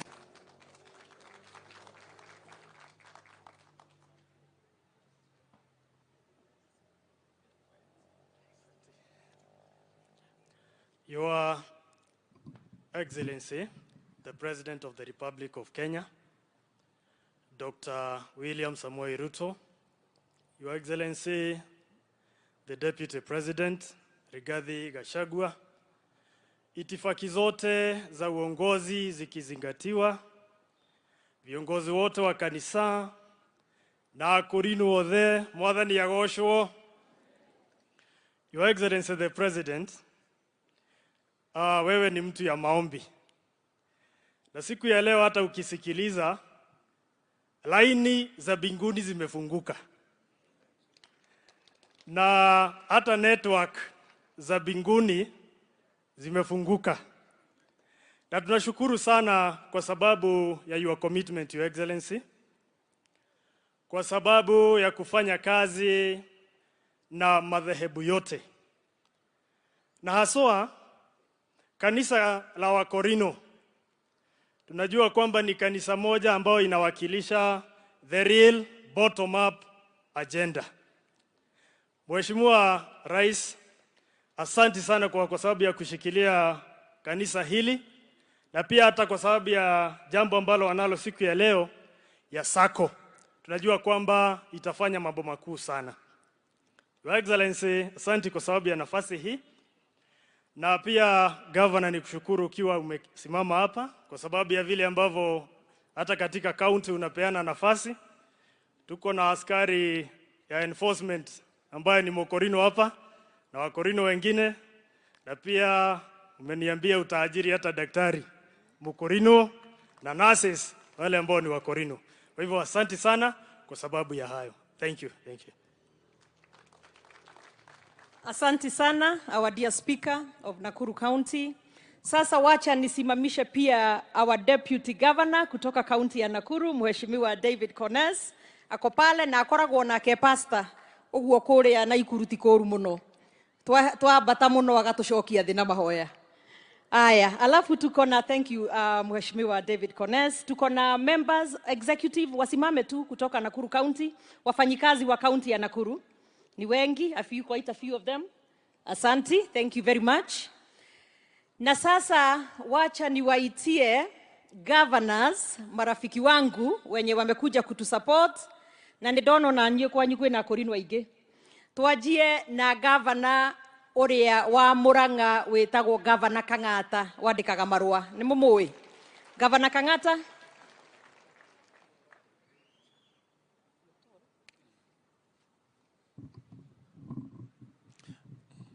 His Excellency, the President of the Republic of Kenya, Dr. William Samoei Ruto, the Deputy President of the Republic of Kenya, Rigathi Gachagua, Her Excellency, Governor wa Nakuru, Susan Kihika, my colleague from Tharaka Nithi, Muthomi Njoki, members of Parliament who are with us, the Senate, the Women Rep, and also Kanisa Gaine Mwega. Hedeshi yothe. Kwanza nianze na kusema ya kwamba madaktari, Your Excellency, wamekuwa wakifanya research kujua unaweza treat ugonjwa wa sukari, ugonjwa wa stress aje. In my view, one of the remedy ya kupigana na ugonjwa wa sukari na stress ni mtu kuwa Mkorino. And the reason is, nimeona hapa Wakorino wakidance, wakiwa na nguvu, wakifurahia. To me, hiyo ndio njia moja ya mtu kupigana na hiyo magonjwa. Ukiangalia Wakorino ni watu wanaweka very good clothes, white clothes, ambazo zinaonyeshana usafi. Na sisi kama wale magavana tunapigana na mambo ya kuensure watu wawe wasafi kama Wakorino. I wish I can be like a Mkorino. Tunajua Wakorino kila mahali ni watu wa kuongea ukweli. Tunajua Wakorino ni watu wako na bidii. I can only urge wale ambao tuko katika other denominations to follow examples ya Wakorino. Your Excellency, let me also take this opportunity kuambia watu wa Nakuru hamkukosea kuchagua Governor Susan Kihika kama governor wenu. Governor Susan Kihika ni mtu wa bidii. Ni mtu na can see ile kazi yanasukuma ya kumaliza Afraha Stadium, kazi ambayo yanasukuma ya infrastructure. May God bless you, you elected leader ambaye ako na maono katika Nakuru County. And Your Excellency, you gave us an important role when we were elected together with your deputy. You told us to enter in our respective county to jaribu to change the lives of the people of our respective county. Haswa wenye tumetoka Mount Kenya region. Your Excellency, on that basis, I can see the good work Madam Kihika is doing in Nakuru. In Murang'a, our focus ni kazi ambalo ulitutuma tufanyia wananchi. That's why in Murang'a we just focus mambo ya uji ya watoto, we focus mambo ya kupatiana kadi za NHIF, mambo za kusukuma wakulima, because that was our pledge kwa mwananchi, Your Excellency. Your Excellency, I can see kuko na debate imetokea ya 1 man, 1 shilling, 1 vote. Wengine wanasema 1 kilometer, 1 shilling, 1 vote. Your Excellency, my view is zote tuzicombine, tutengeneze one God, one aim, one destiny. Your Excellency, I strongly believe we can all combine tupigane na mambo ya shida, tutengeneze a prosperous Kenya. we believe that sisi wote hata kama tumetoka hii mahali, we need one united country. We need to create a good society ambayo kila Mkenya atafurahia kutoka mahali ametoka, because it is our effort as leaders kushikanisha hawa wananchi. And therefore, Your Excellency, together with your deputy, our mantra should be uniting Kenya, kutengeneza watu wote wakuje pamoja, tusukume hii Kenya yetu, tuendelee mbele. That is our pledge to the good people of this republic. Thank you and may God bless you.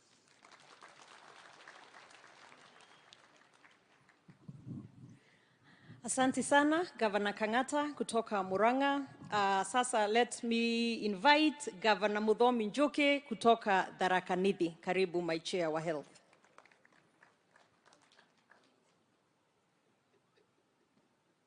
Thank you.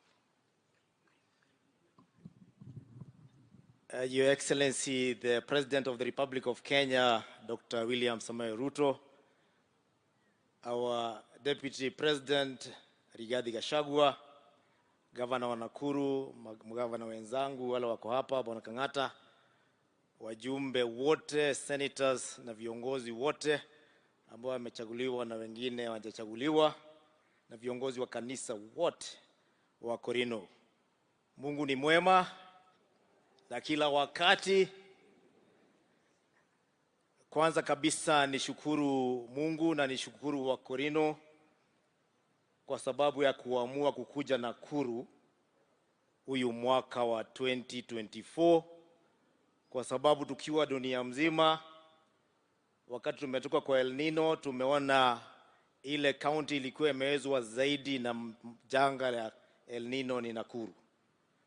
Hapa ndiyo dunia ilikuwa inapasuka, inameza nyumba. Saa ingine inateremuka, inabeba watu. So it is a good gesture kuleta maombi yenu hapa, na mmeomba vizuri, and I'm sure Mungu amesikia maombi yetu, and we shall be healed as Nakuru and as a country. Pia nishukuru gavana wetu kwa kukubali kuleta hii kongamano hapa na ile role my play.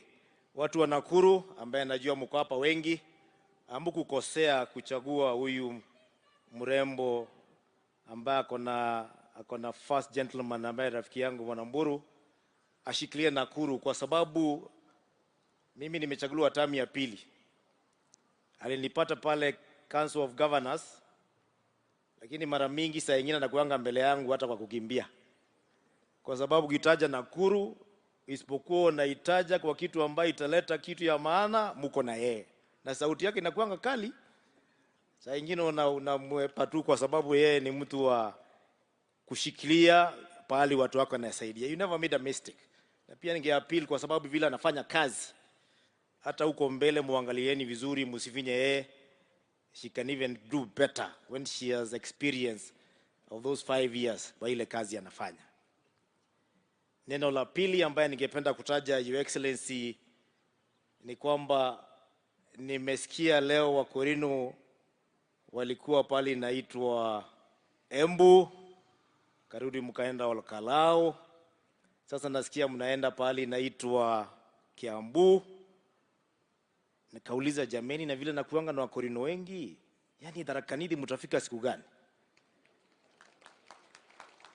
Mimi naomba mkimaliza na Kiambu, niko tayari kusoma kutoka kwa Governor Susan vile aliandalia nyinyi, so that I can better it, so that in 2026 mimi nimealika nyinyi mkuje mfanya kongamano katika Tharaka Nithi County, kwa sababu najua mkikanyanga pale bia president na deputy watakanyanga hapo, kwa sababu nyinyi ni watu wa kuvutia watu na ile amani ambayo mnaleta.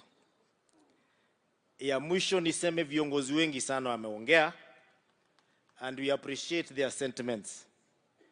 Na Your Excellency, saa ingine kukiwa na moshi pahali na moto pahali, hata ukifunikia moshi itaonekana tu.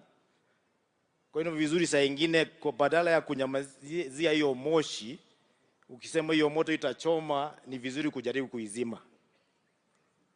Hiyo maneno hata umesikia akisema ya one man, one vote, one shilling. na ingine 1 kilomita. Ni maeneo ambayo iko na changamoto kubwa kwa sababu every county is not the same. Mimi niko county ya Tharaka Nithi.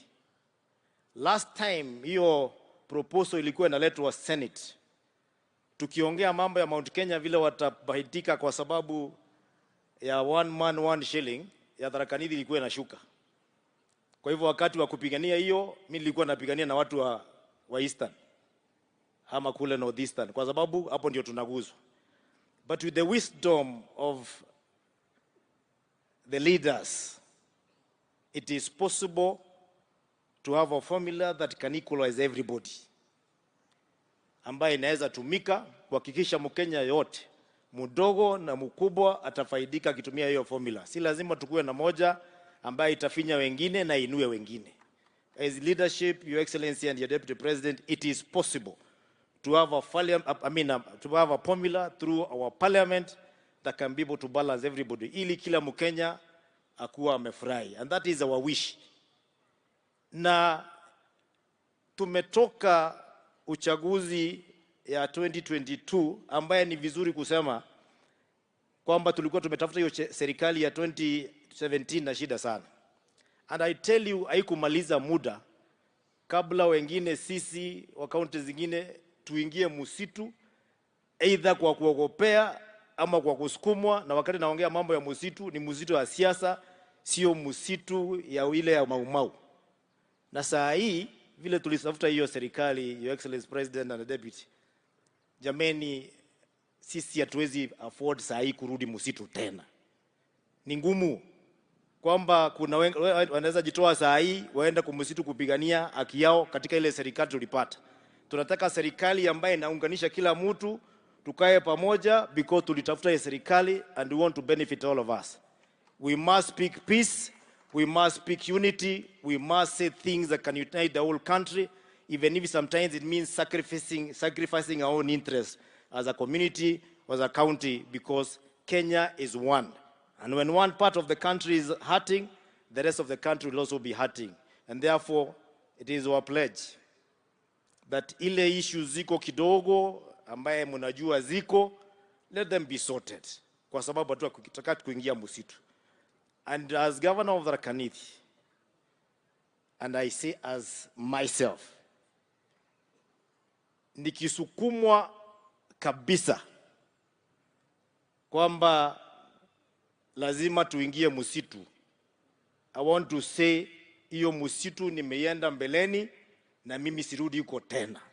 Siwezi kubali niwache ile serikali nitafuta ikikuliwa na wengine kwa maendeleo ya watu wetu, na mimi niko msitu bila kujua mimi natafuta kwa msitu. Nitatumia Roman 13:1 that says, na mnajua vile nasema wa Korino, kitabu ya Waroma inasema ile kiongozi amechaguliwa ama wale viongozi wamechaguliwa wapatiwe heshima, kwa sababu hata kama uheshimu kama wao wenyewe, heshimu ile ofisi wamepewa. And for the next 3 years tuko na wale viongozi tumepatia ofisi, tuwapatie heshima tukifuata Roman 13 chapter 1. Hiyo ni amri ya Mungu, sio ya sisi binadamu. Asanteni sana na Mungu ambariki. Asante sana Governor Muthomi. Sasa nataka niwaitie waziri wa maji kutoka mwenye ametoka hapa Nakuru, Mheshimiwa Zack Njeru.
wakati wa mkoroni, mambo ya masomo, watu kama Akolino waliachwa nyuma kidogo. Wakati wa kupigania vita ya uhuru, wengine wao walikuwa kwa msitu pamoja na Maumau. Na kwa sababu hiyo, sababu hawakupata nafasi ile wengine wetu tulipata, pia tuko na deni ya kuwainua kidogo ndio waweze kutufikia.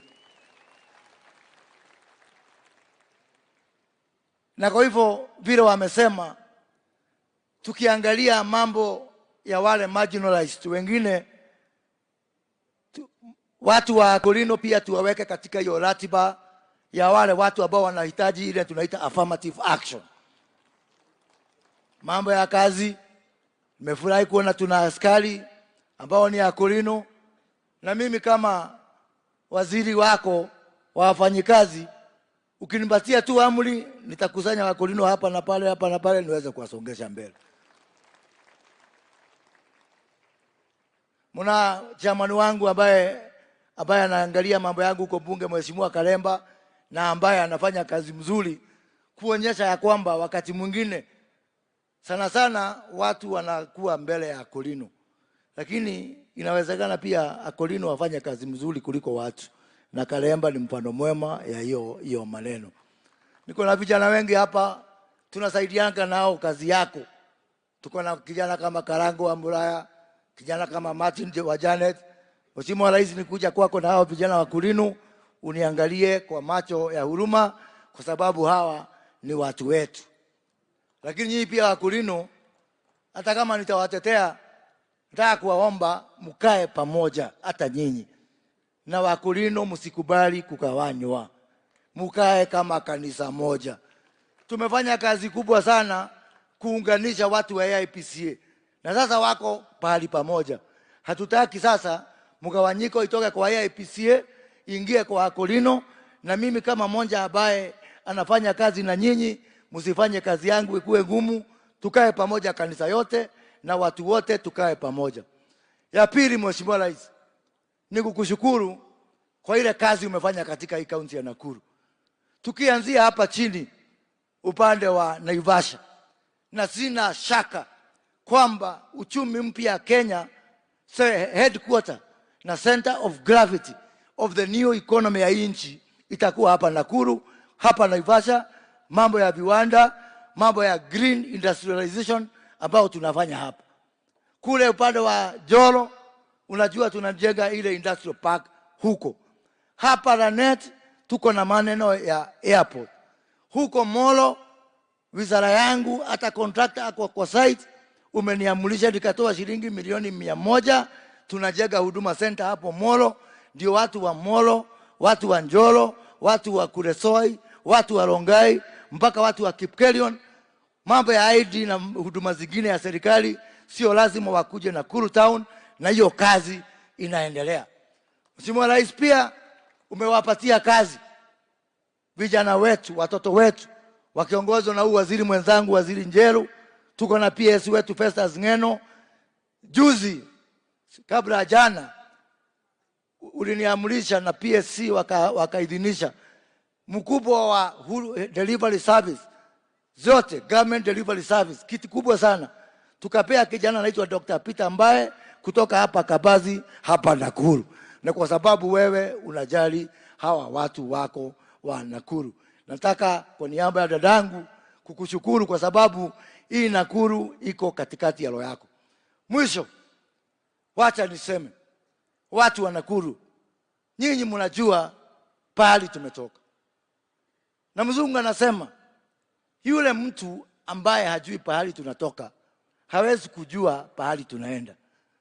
Hii kaunti ndio mfano ya ile changamoto tumekuwa nayo hii taifa.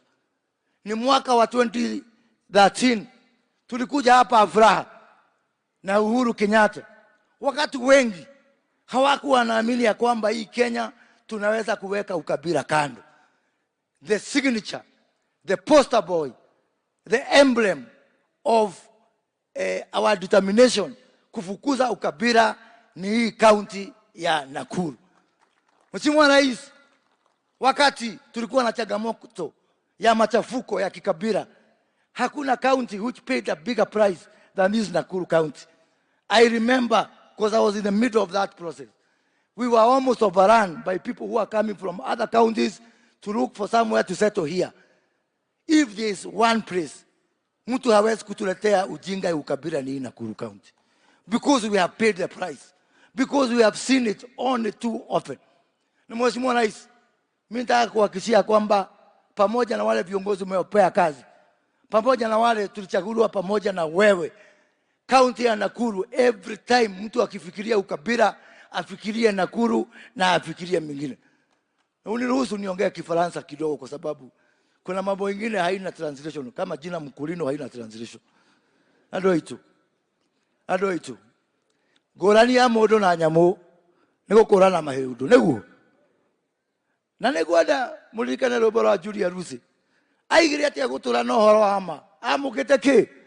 Maheni. Rĩu ithuĩ tũrathire, tũraya thirikari, tũroka, tũramũiguithia. Ikũmbĩ rĩrĩ rĩa UDA na Kenya Kwanza tũrarĩiyũria mbembe. Atĩ o rĩrĩ rĩaiyũra rĩ, atĩ mũrĩtige cirĩo nĩ andũ angĩ. Kũu nĩ gũthemengwo ĩ, kana nĩ kũgũrũka ĩ, kana nĩ kũrogwo. Ona atumia nĩ makĩũraga hĩndĩ ya magetha. Maigani ici ciakwa ndigũtiga cigethwo nĩ mũndũ ũngĩ. Mũhũthĩre mũtwe. Mũtigeciria atĩ mwatiga ikũmbĩ citikuona ciaku. Kwĩ andũ angĩ metereire. Ngai twamũrathime na mwĩkage. Asanteni sana.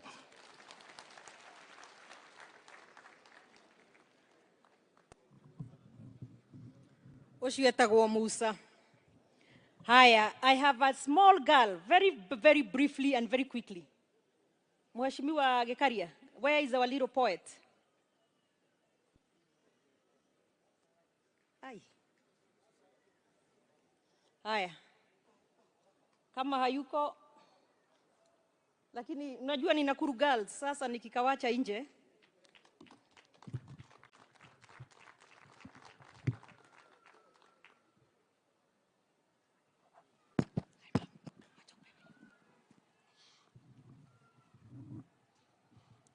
Daktari William Samoei Ruto, aka Uncle Willy, our Deputy President of Republic of Kenya, Jeffrey Rigathi Gachagua, aka Rigiji, Susan Kehika, Governor wa Nakuru County, and all protocols observed. Good afternoon. Rais wangu Daktari William Samoei Ruto, kipenzi cha Wakenya, niko hapa kukushukuru kwa mema unaoifanya. Walisema hutakuwa kwenye debe, ona sasa, ona, kumbe baada ya dhiki ni faraja. Nilidhani siku moja nitakuona nikubusu, lakini nishindwa kukuona. Nikaamua kukalia shairi hii nikikuuliza ya kwamba umeamini Wakenya sisi hatupangwingwi?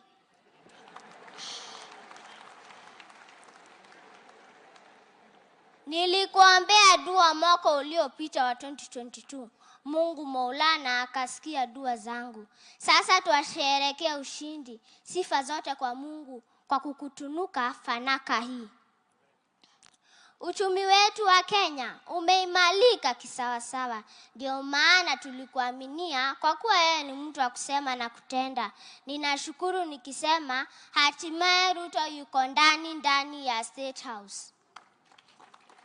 Nisisahau mashujaa wako waliokushika mkono ukiunda chama chetu cha UDA, kama vile our Deputy President of Republic of Kenya, Jeffrey Rigathi Gachagua, aka Rigiji, Bi Rachel Ruto, Mama wa Taifa, Dorcas Rigathi, Pastor Dori, Kimani Ngunjiri, CAS, Ministry of Land, Public Work, Housing and Urban Development, Susan Kehika, Governor wa Nakuru County, Johnson Sakaja, Dede Nyoro, Kimani Ichung'wah, Aden Duale, Kipchumba Murkomen, Bwana Sankok, Bwana Sudi, Bwana Gikaria, Bwana Nanok, Moses Kuria, Mohamed Ali, Mwanaisha Juma, Kemano Matangi, JB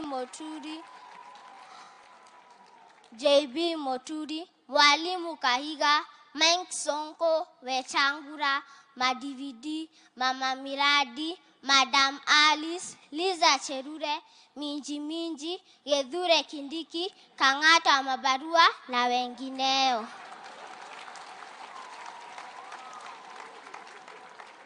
Naomba usiwasaliti kwa kuwa Mungu huona. Ninawapongeza waliokuaminia dhifa hii kuu, kwa kuwa akufaaye kwa dhiki ndiye rafiki. His Excellency, niliyotokiriria Kenya hii sio kwa manufaa yako, ni kwa manufaa yetu sote. Mungu Maulana akasikia kilio chako, amekupanguza machozi, hutalia tena. Naomba Maulana akuzidishie nguvu, hekima, afya njema kuikuza Kenya hii kwa manufaa yetu sote. Hongera Daktari Arap Kamau, hongera. Ndio maana wanasema kwa kimombo,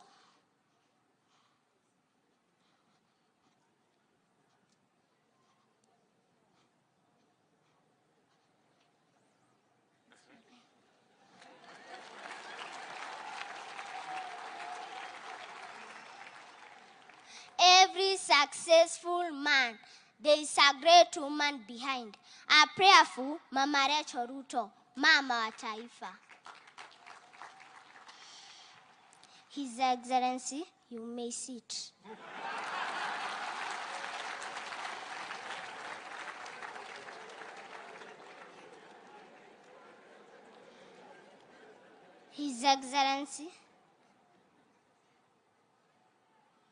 His Excellency, I have another one for our Deputy President. Welcome. Our Deputy President of Republic of Kenya, Jeffrey Rigathi Gachagua, a.k.a. Rigiji, the son of Mau Mau. The fearless hustler from the mountain, the truthful man in East and Central Africa. For Mrs. Rigathi, call her Pastor Dory, the unsung hero, the pillar behind Rigiji's success. As the wise said, behind every successful man, there is a great woman behind. Then stamp that says, if you kneel before God, you shall stand before men. Our economy was dilapidated. Our country debt raised an alarm. Our human rights were threatened. Our youth lacked employment. Our public resource got chewed like a nut. But lucky enough, our hustler government has a clear plan and agenda. Even though they have faced a lot of frustration, we appreciate your patriotism to liberate our country back to its glory days. It's better to start at the bottom, for a calm sea does not make a skilled sailor.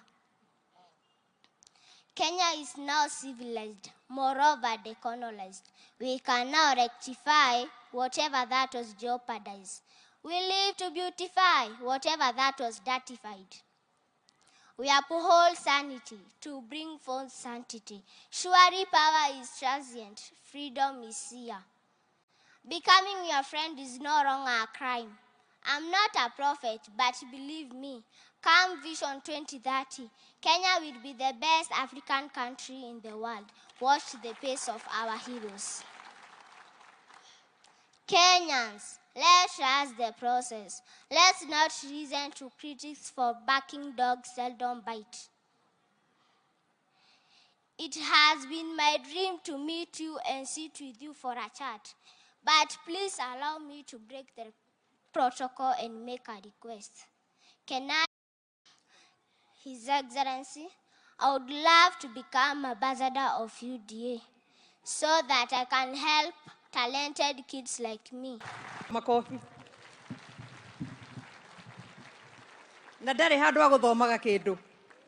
Ni kuma mutwe. Very, very, very. wale wako na watoto wenye hawakuenda university na wamemaliza pengine form 4 ama hata nini, mu make sure wame enroll katika TVETs za Nakuru County, katika our technical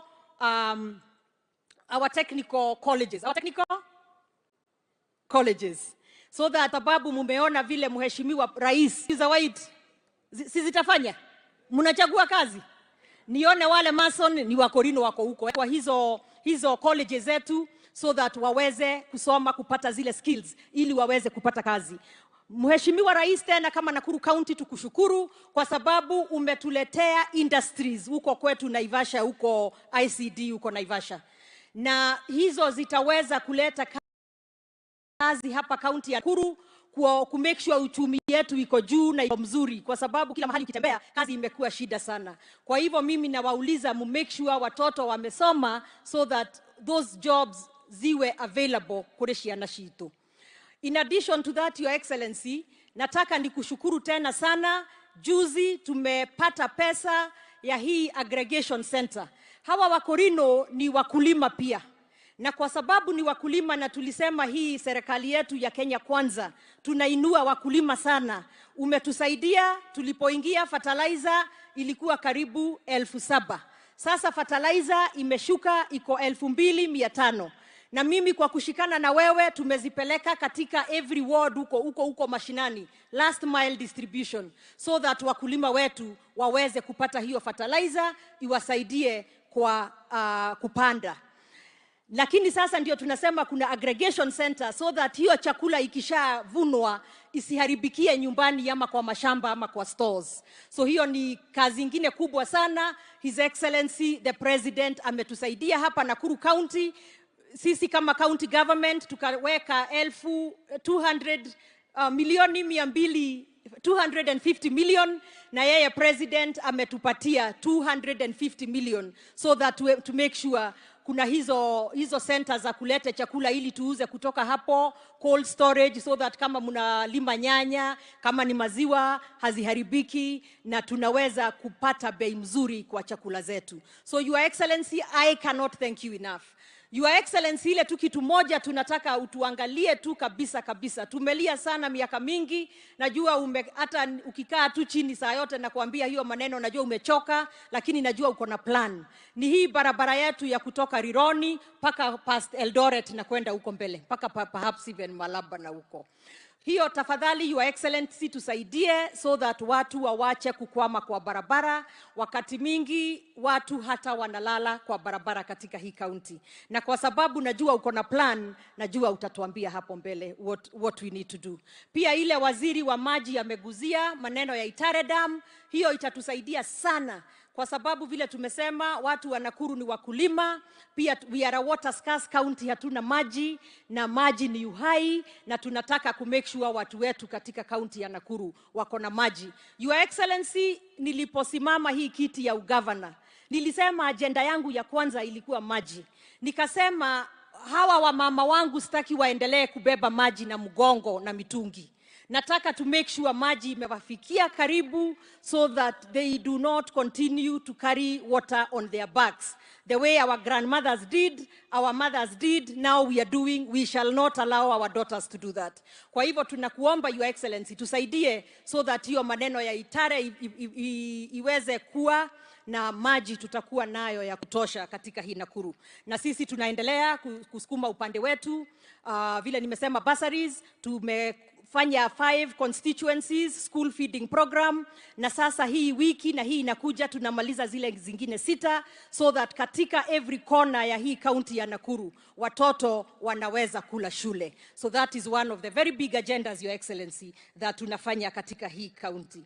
Your Excellency, ulisema maneno ya kompyuta na kuleta online jobs, na hapo pia nataka, nimeona watu wetu wengi wa Korino pia wamesoma. Nataka msipuuze hiyo maneno. You can get online jobs because najua mko na those computer skills, kwa sababu wakati huu hizo kazi hata mtazifanya hapa Nakuru, na mnafanyia company yenye iko America, iko Germany, iko Britain, iko Israel, iko Australia na kule kwingine. Kwa hivyo Your Excellency, nataka tena Mimi nilienda na wewe Amerika na nimeona venye dunia mzima inakuheshimu. Kwa hivyo nataka niseme asanti kwa yale matunda umetuletea kama Kenya ukienda hizo safari. Hata hapa Nakuru tulipata kiwanda moja kubwa sana, hata ukaniuliza kama nimeelewa hiyo ni pesa ngapi. Ilikuwa ya $1 billion. Kwa hivyo hiyo ni kama bilioni 300 in Kenya shillings. 100 bilioni 140 tumepata hapa Nakuru huko Naivasha, because it is green energy na tunaifanyia upande huo. Munenene araruta wira, ni murona wira wake na githeti mo munyiterera fiu nigetha hote gutindika wira uyu, nigetha tuhote kuona matunda, na nigetha onake Ngai agiturathime tuhote guthie na mbere na maisha mega. Pia nishukuru Your Excellency the Deputy President, because tulikaa na wewe sana na leadership ya Wakorino tukipanga hii maneno, na ninajua pia roho yako kabisa iko kwa hawa na kwa kanisa na kwa kuweza kusaidia. So hapo tena ulitusaidia sana na uka make sure leo imekuwa very successful. So nataka kuku appreciate for that help and also being a good friend of Nakuru County. Pia umetushikilia sana. Na nikimaliza, Your Excellency the President and Your Excellency the Deputy President, now allow me to speak as the Governor of Nakuru County. Your Excellencies, sisi ni watoto wenyu sisi wote. You are our father and our mother. And Your Excellencies, we walk behind you and we learn a lot from you. We look up to you and we know that you are leading our country well. But Your Excellencies, now we must come together as a house, as a government. Because a house divided cannot stand. Na sisi kama people from Nakuru County, in this county, Your Excellencies, we host Kenyans from every part of this country.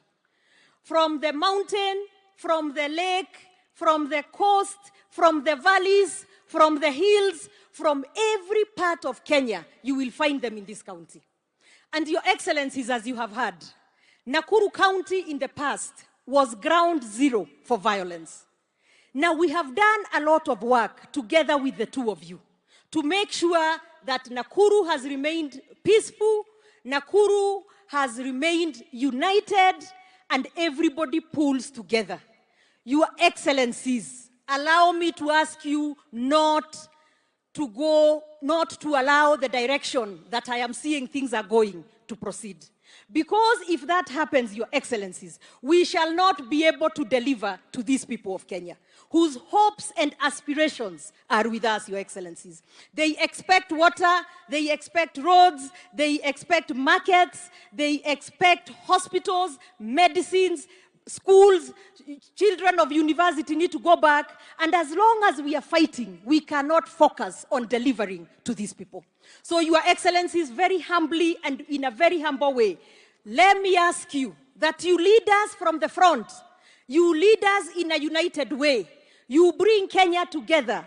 We as the ones behind you, as your children in your house, we do not want the divisions, we want a united country, we want a united county, and we want a united people. And only you can lead us. Na mulisimama, tukasema tupewe kazi, wananchi wakatuombea, kanisa ikatuombea, tukapata kazi, mutigaite mukionoria. No hingo twakinya, tafadhali. Ona miaka ti mithiru iri. Na inyue muthii na mbere gutunyitirira, niguo? Na mahoya. Na ithue tutige gucoshera. Na githe tiguo? Nigetha mahote gwika atia? Guthie wega hamwe, tondu we want a smooth term these remaining 3 years with our president, our deputy president, all elected leaders, and all the people of Kenya. We want us to proceed together. So I won't go beyond that, but I want you to know, as a plea from Nakuru, especially Nakuru, passionately from Nakuru, we cannot, we do not want, and we do not really think it is of any value to have a divided country. Thank you very much. God bless you. Now, wacha nimuite our deputy president Mheshimiwa Rigathi Gachagua, Rigiji himself.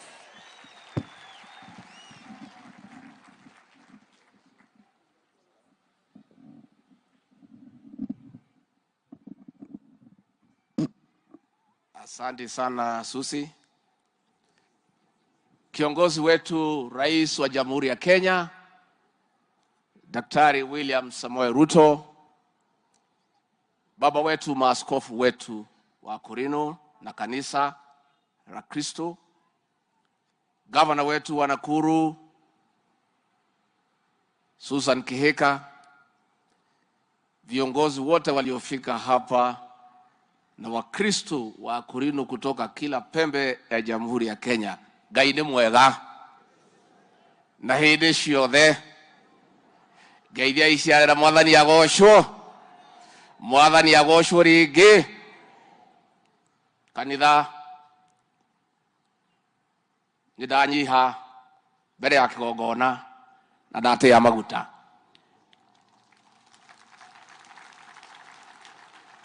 Mheshimiwa Rais, nataka kwanza niombe msamaha kwako kwa sababu nilichelewa. Mimi unajua mimi si mtu ya kukosa nidhamu. Mimi nilikuwa officer wa uniform, and in your government I'm the most disciplined person. Nilichelewa, I had matatizo with my transport arrangements. Halafu ikaingia mambo ya hewa, nikachelewa kutoka, nikakwama pale kati ya Longonot na Naivasha karibu 2 hours ndio nifike hapa. Rais, nataka nikushukuru kwa sababu ya hii kongamano. Siku nilikuwa pale Olkalau na hawa wa Korino wetu, walinituma kwako Rais, wakasema wangetaka kuja waketi na wewe na wangetaka wakuwe na maombi ya kitaifa, wakuombee wewe na taifa letu hapa Nakuru. Na mimi nilikufikishia ripoti without wasting any time, ukaambia nilete hawa wazee, nikawalete, tukaketi, ukatoa siku, na leo umefika hapa. I'm the happiest person in today. Na Rais, uliponiamrisha nikae na hao wa Korino, viongozi wao, na Governor Susan Kihika tupange hii sherehe ambayo imefana sana, tuliketi na hao kupanga, and I also want to confirm ya kwamba viongozi ya hao wa Korino ni watu wako na mpango. They are very organized people. Because when you look at this function, you see nothing but sheer organization. Baba wetu askofu, nataka nishukuru nyinyi kwa kuombea taifa na kumwombea rais wetu. Nchi yetu tuko na matatizo mengi, tunahitaji maombi. Kwa sababu mambo ya uchumi imetutatiza, mambo ya janga, mambo ya mashida mingi. Na kwa hivyo kama taifa tunahitaji maombi. And I want to thank the church kwa kufanya hivyo. Rais, sisi ni wafuasi wako, na sisi kazi yetu ni kukusaidia. And we have no other role. Ours is to assist you to succeed in the management of the affairs of this country. And as you champion the economic transformation of this republic, as your deputy, I help you from the background to keep the country going. And in my own estimation, and you have not told me otherwise, I think I have done what is possible within my limited ability. Na nitaendelea. What I want to say is that let people not create narratives that do not exist. Unity will be achieved just like economic development. The economic development that Your Excellency are working on is through the bottom-up economic transformation agenda. Inaanza huko chini, ikija juu. The same. Unity is bottom-up. Utaanzisha na wewe na bibi yako nyumbani mkubaliane. Because kama kwako nyumbani hakuna amani, hamwezi kizana Kenya. Utoke hapo, msikizane kwa kijiji. Mtoke hapo, msikizane kwa location. Mkotoke hapo, sub-county, county, region, mpaka Kenya. And that is what we are trying to help the president to do. Your Excellency, in your administration, I am on record as a great peacemaker and a man who looks for unity. When there was a problem in Kericho County, Kericho is not in Mount Kenya, MCAs were fighting. Work could not go on. Nikawaita, nikawaketisha chini, tukazikisana, tukaweka amani. Governor na deputy governor wakakosana. Nikawaweka pamoja, tukaweka amani. Today, because there is unity in Kericho County, kazi inasonga kama risasi. Kukakuwa na problem pale Kiambu County between the governor and the MCAs. Nikawatafuta rais, nikakwambia, nikawaketisha chini, governor and MCAs are working together. I'm still working on disunity between the governor and the MPs, ninaendelea pole pole. Kukakuwa na shida pale Meru between the governor and the MCAs and the MPs. Nikawaita, nikawaleta pamoja. Baada ya mwaka moja wakakosana tena. Tukiwa na wewe rais, tumeita jury jeke, tunajaribu kuleta amani Meru. Hapa Nakuru, huyu governor, huyu mtoto ya Keheka Kimani rafiki yangu, walikuwa na maneno na Tabitha Karaja, nikawaita, nikawaketisha chini, tukaweka amani. Nakuru inasonga. Because any disunity in any small area will affect the unity of the country. I agree, and I have heard my brother Moses Kuria say, asking the Wakorino church to be united. That is true, because they have unique issues to do with Wakorino. But the unity of the Wakorino does not mean they are uniting against the Catholic Church or against the PCA Church. It's because they have unique challenges ya Wakorino. Alafu Wakorino wakuwe united, AIPCA wakuwe united, PCA wakuwe united, then all the churches of Kenya come together as one solid church. But if we have a problem within one small area, another small area, it will not work. Kwa hivyo rais, sisi tunataka tuseme, the unity we are calling for is the unity of Kenya, but we are doing it bottom up. I want to say, and it's on record, Your Excellency, you know, Governor Susan Kehika, the amount of time I medane na idhuo the tunyitane with our president kogo nidake na muno nikumwona ni muradu mwedete okoroko le mundu na president vitu ni amwedete Jesu ni mokori. Waheshimiwa maaskofu wetu, waheshimiwa viongozi, akarudi na ujumbe yenu kwamba siku ama mwaka huu. Mimi nimefurahi sana kwamba leo Mungu amewezesha ile siku tulikubaliana na hawa viongozi. Tumekuja hapa kwa maombi ya watu wa Nakuru County. Na rais ambaye alinitangulia Uhuru Kenyatta. Na tulikuja pale kwa maombi kwenu, mkatuombea, na maombi yenu ikajibiwa na Mungu. Nyinyi ni washirika wetu, vile mlisimama na sisi mimi nitakuja mapema. Kwa hivyo mjipange vizuri, si ndio? Si mmesikia ati mapema ndio? Mapema ndio best. Nitakuwa huko mapema. Na pia ile kazi mnataka tukuje tufanye huko, nataka wale wanasimamia watanitembelea hapa mbele, pengine mwezi ujao ama mwezi unaofuata, ndio tuanze kupanga mambo yenu ya sako, ndio siku ile tunafika huko mambo ya sako imeanza kutembea. Vile vile muliniuliza ya kwamba mnataka kunitembelea pale State House. Na nimesikia tena kina mama wamerudia hapa. Kuna mama kiongozi wa kina mama amesema wanataka kuja sapa. Sasa hapo kwa sapa ndio iko shida kidogo. Sababu sasa unajua sapa ni chakula ya jioni. na pale State House hakuna mahali ya kulala ya watu wengi. Sasa mimi naona tubadilishe ikuje lunch. Ama namna gani kina mama? Naomba yule mama kiongozi, tafadhali tubadilishe, tuache ikuje lunch. Ndio nimalizana na nyinyi mapema, ndio niwapange vizuri. Mama ule amekubali, basi tumebadilisha. Lakini mimi naona nyinyi wazee mnataka kudoea. Mmesema ati mama hawezi kuenda mahali bila mzee. Kwani mkutano ya kina mama nyinyi wazee mnaendanga kwa mkutano ya kina mama? Ama mulisikia ni jioni, naona hii mambo ya jioni. Sasa nimebadilisha, imekuwa lunch. Bado mko na shida, si wamama wanaweza kunitembelea bila ya wazee? Anyway, so mimi nimeshukuru sana.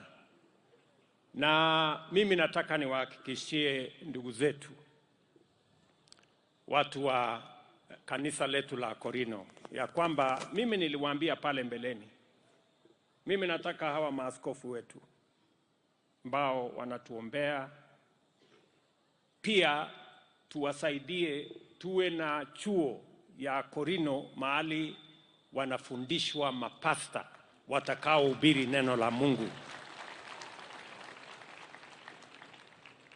kwa njia na taratibu ya sawasawa. Na ndio sababu hiyo tulinunua ekari 6 kule Nairobi, na nimekubaliana na vile patron wetu Bwana Gathua amesema ya kwamba nyinyi na wale walikuwa mbeleni, huyu Karemba ndio mtu yetu ya kutumana, huyu ndio mtu yetu kanda ya moko, huyu ndio mtu yetu ya mkono. Sasa wewe Karemba, tafutana na hawa, tafutana na wale wengine, lete hawa kwangu, ni tuweke mtaratara mzuri, ndio tuweze kujenga chuo hicho pale Kasarani. Mimi nilisema nitawaanzishia na milioni 50 ya kujenga hiyo chuo. Alafu hapo mbele tutajua inahitaji mambo gani, ili hii kilemba inavaliwa watu wengi waanze kuzoea hii kilemba ivaliwe sawa sawa, ndio Kenya iweze kusonga mbele. Mumesema na ni kweli, Wakorino wanajulikana kama ni watu waaminifu, na kwa hivyo tunataka watu waaminifu wengi Kenya. Na inaonekana ili tuwe na watu waaminifu wengi Kenya, lazima tuwe na Wakorino wengi Kenya. So mimi nimeshukuru sana. Kuna mambo mumeniuliza, mengine kidogo nimejibu ya appointment.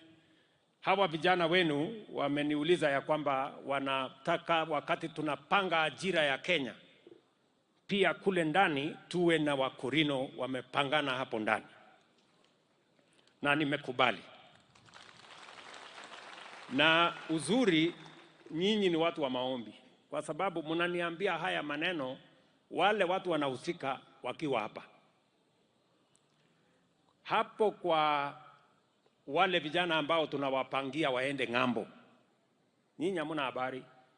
Chairman wa Labor Committee ambaye inasimamia vijana wote, na tunapangia vijana karibu 1,000,000 waende ng'ambo, chairman yake anaitwa Eric Karemba Mushangi, huyu hapa. Sasa Wakorino wakikosekana wale wa kwenda ng'ambo, kweli mtakuwa na maswali na mimi? Kama huyu ndio chairman, si chairman mwenyewe ndio Mkorino? Sasa wewe Bwana Mushangi, wakati unaandika list ya vijana ya kwenda ng'ambo, andika mtu Mkorino, mtu Mkorino, mtu. Ama simulisema kuna watu na kuna Wakorino. Afanye hivyo.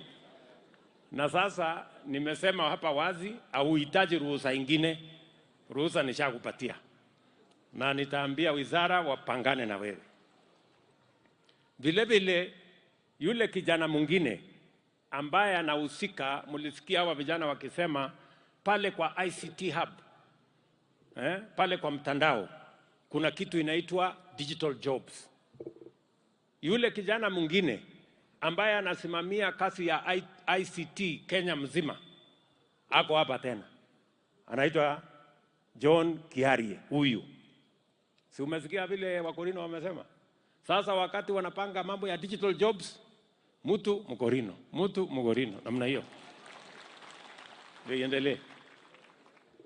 So tutapangana namna hiyo, na mimi tu ile mimi nawauliza, na nyinyi tunataka pale kwa masomo ya watoto wenu waende shule. Pale kwa TVET tupate watoto wa Korino wako kwa TVET. Pale university vile vile mjazane huko, ndio tuweze, wakati tunatafuta watu wa namna hii mko pale, namna hii mko pale. Kuna mambo muliniuliza nikapanga kidogo.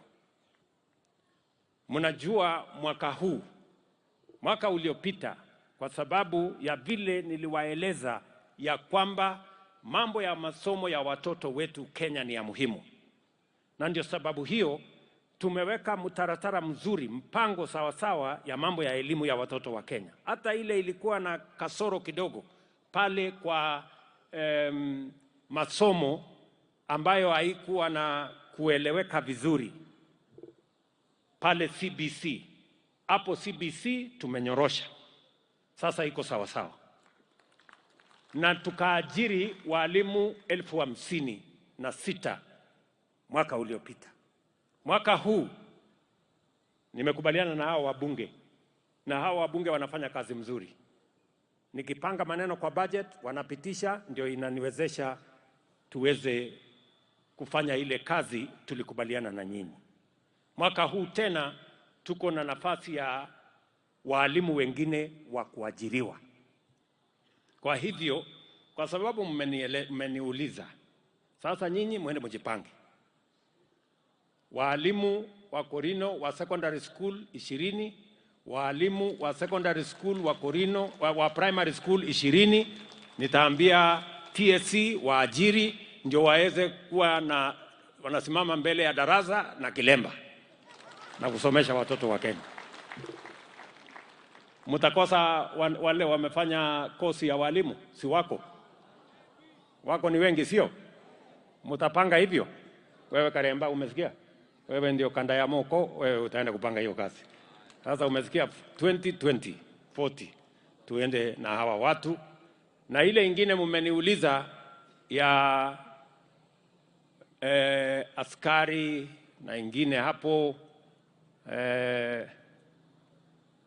hiyo ambassador mmechelewa kidogo. Sasa nyinyi mmechelewa kidogo, nishapatiana, sasa sijui nitafanya nini. Lakini kuna kingine kadogo mahali, wacha niende nipangie hiyo. Mnipatie kama mwezi mmoja, nitawaeleza vile tutapangana hapo. Tunataka mtu wako na kilemba anasimama kwa embassy mahali fulani, pia anasukuma mambo iende mbele. Kwa hivyo, na kazi zingine mmenieleza ni sawa. Mimi nataka niwaambie watu wa Nakuru, nyinyi watu wa Nakuru tunawapenda sana, kwa sababu nyinyi ni watu ambao mumetuanzishia kuunganisha taifa letu la Kenya. Mimi nilikuja hapa na Mheshimiwa Uhuru Kenyatta 2013 wakati Kenya hii ilikuwa na changamoto kubwa, na tukawaambia ya kwamba tunataka kuondoa kisirani na mashetani ya ukabila kutoka kwa siasa ya Kenya. Nyinyi watu wa Nakuru mlikuwa mstari ya mbele. Mimi nawashukuru, mimi nawaenzi, mimi nawaombea Mungu awatendee mema watu wa Nakuru. Kwa sababu Nakuru ilisimama imara, Kenya ikasimama imara. Na tukaondoa kabisa siasa ya chuki, siasa ya ukabila, siasa ya kutenganisha watu katika taifa letu la Kenya. Na mimi nataka niwahakikishie kama rais, hiyo siasa haitarudi tena katika taifa letu la Kenya. Kwa njia yoyote haitarudi tena, kwa sababu tunaelewa matatizo tunaelewa changamoto, tunaelewa hasara ya kupanga watu na siasa kwa misingi ya ukabila. Inatuletea hasara kubwa. Tuko na nchi ya baraka. Tuko na nchi tumebarikiwa na Mungu. Nchi ambaye leo inatumainiwa duniani. Watu wa Sudan wanangojea Kenya tuwasaidie. Watu wa DRC wanangojea Kenya tuwasaidie. Watu wa kule Haiti wanangojea Kenya, pengine kwa mapenzi ya Mungu wiki ijayo ama wiki hiyo ingine tutatuma askari wetu kule Haiti kwenda kuweka amani. This is truly a blessed country. This is truly a God-fearing nation. And we are truly a great people. Mimi nawauliza kwa unyenyekevu na kwa heshima kubwa, sisi wote tuliopata nafasi ya uongozi, jameni, ndugu zangu, marafiki zangu, tuungane, tushirikiane, tufanye kazi pamoja, tusitenganishe wananchi, tusiwabague, tuwaunganishe, ndio Kenya iweze kusonga mbele. I am pleading with you, my fellow leaders. Let us work together for the unity of this great blessed nation called Kenya. Nyinyi watu wa Korino, jameni, mtatuombea Kenya iungane, ndio tuende mbele pamoja. Nyinyi watu wa Nakuru mko special. Susan, gavana wetu, ameniuliza mambo ya barabara. Hii barabara ya kutoka kule Rironi ipite hapa Nakuru, pengine itasimama hapo Mau Summit kwa siku chache, alafu iteremuke mpaka Eldoret, alafu baadaye iende mpaka kule Malaba. Mimi nataka niwaambie, kama sio mwisho wa mwaka huu, mapema mwaka ujao tutakuwa na contractor hapa ya kutengeneza hiyo barabara. Na huyu Susan ni kunisumbua tu, ananisumbua, anajua. Kwa sababu amekuwa na mimi tukipambana na hiyo kazi. Ya pili, tulikubaliana na nyinyi watu wa Nakuru ya kwamba pia hapa inahitajika maji. Ile program ya Itare ilitusumbua sana kwa sababu ilikuwa na kizirani mingi, tumenyorosha, na mimi nataka nimshukuru Zack Njeru, huyu waziri wetu, the first ever cabinet secretary from Nakuru County in the Republic of Kenya. Anafanya kazi mzuri, amepambana na wazungu wale walikuwa pale. Mimi pengine Ijumaa hii naenda kuongea na Prime Minister wa Italy ambaye walitupatia pesa ndio tukamilishe, ndio hiyo project ianzishwe na tukunywe maji ya kutoka Itare. Lakini tukingojea ile, mumesikia tuko na maji hapa ambaye tumeweka karibu bilioni 6. Tunajenga boreholes hapa ndio city hii ya Nakuru iwe na maji ya kutosha. Na hiyo ni tuko na pesa tayari, tunangojea tu contractor atambuliwe ndio tuweze kuendelea na hiyo kazi. Mimi vile vile niliwaeleza hapa Nakuru ya kwamba pale special economic zone ya Naivasha, hapo ndio itakuwa industrial city ya Kenya. Unajua siku hiyo tulikuwa tunaambiwa na wale watu wa kutuchanganya na fitina ati tutahamisha hii special economic zone ya Naivasha ati tupeleke Mombasa. Wacha niwapatie ujumbe.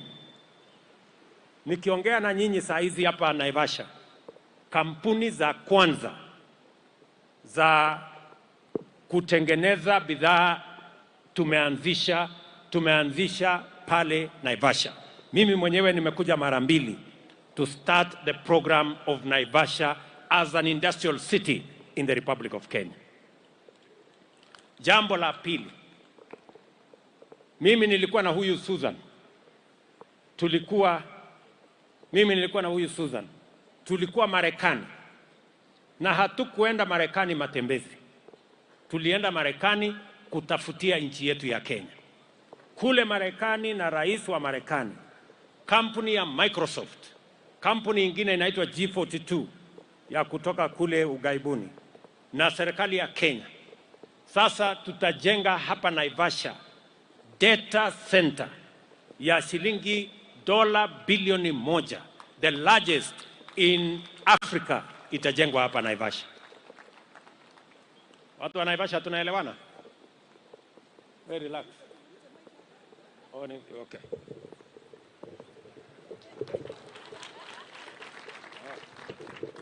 Amenisaidia kidogo. So, hiyo data center, wakati tulisign hiyo mkataba kule Marekani, nilikuwa namuuliza huyu Susan, wewe Susan, wewe unaelewa dola bilioni 1 ni shilingi ngapi? Akachanganyikiwa akasema mimi sijui sasa hiyo ni shilingi ngapi. So unaona hata hapa amejaribu kusema hajulikani. Ni kwa sababu we want to match what we said with what we are doing.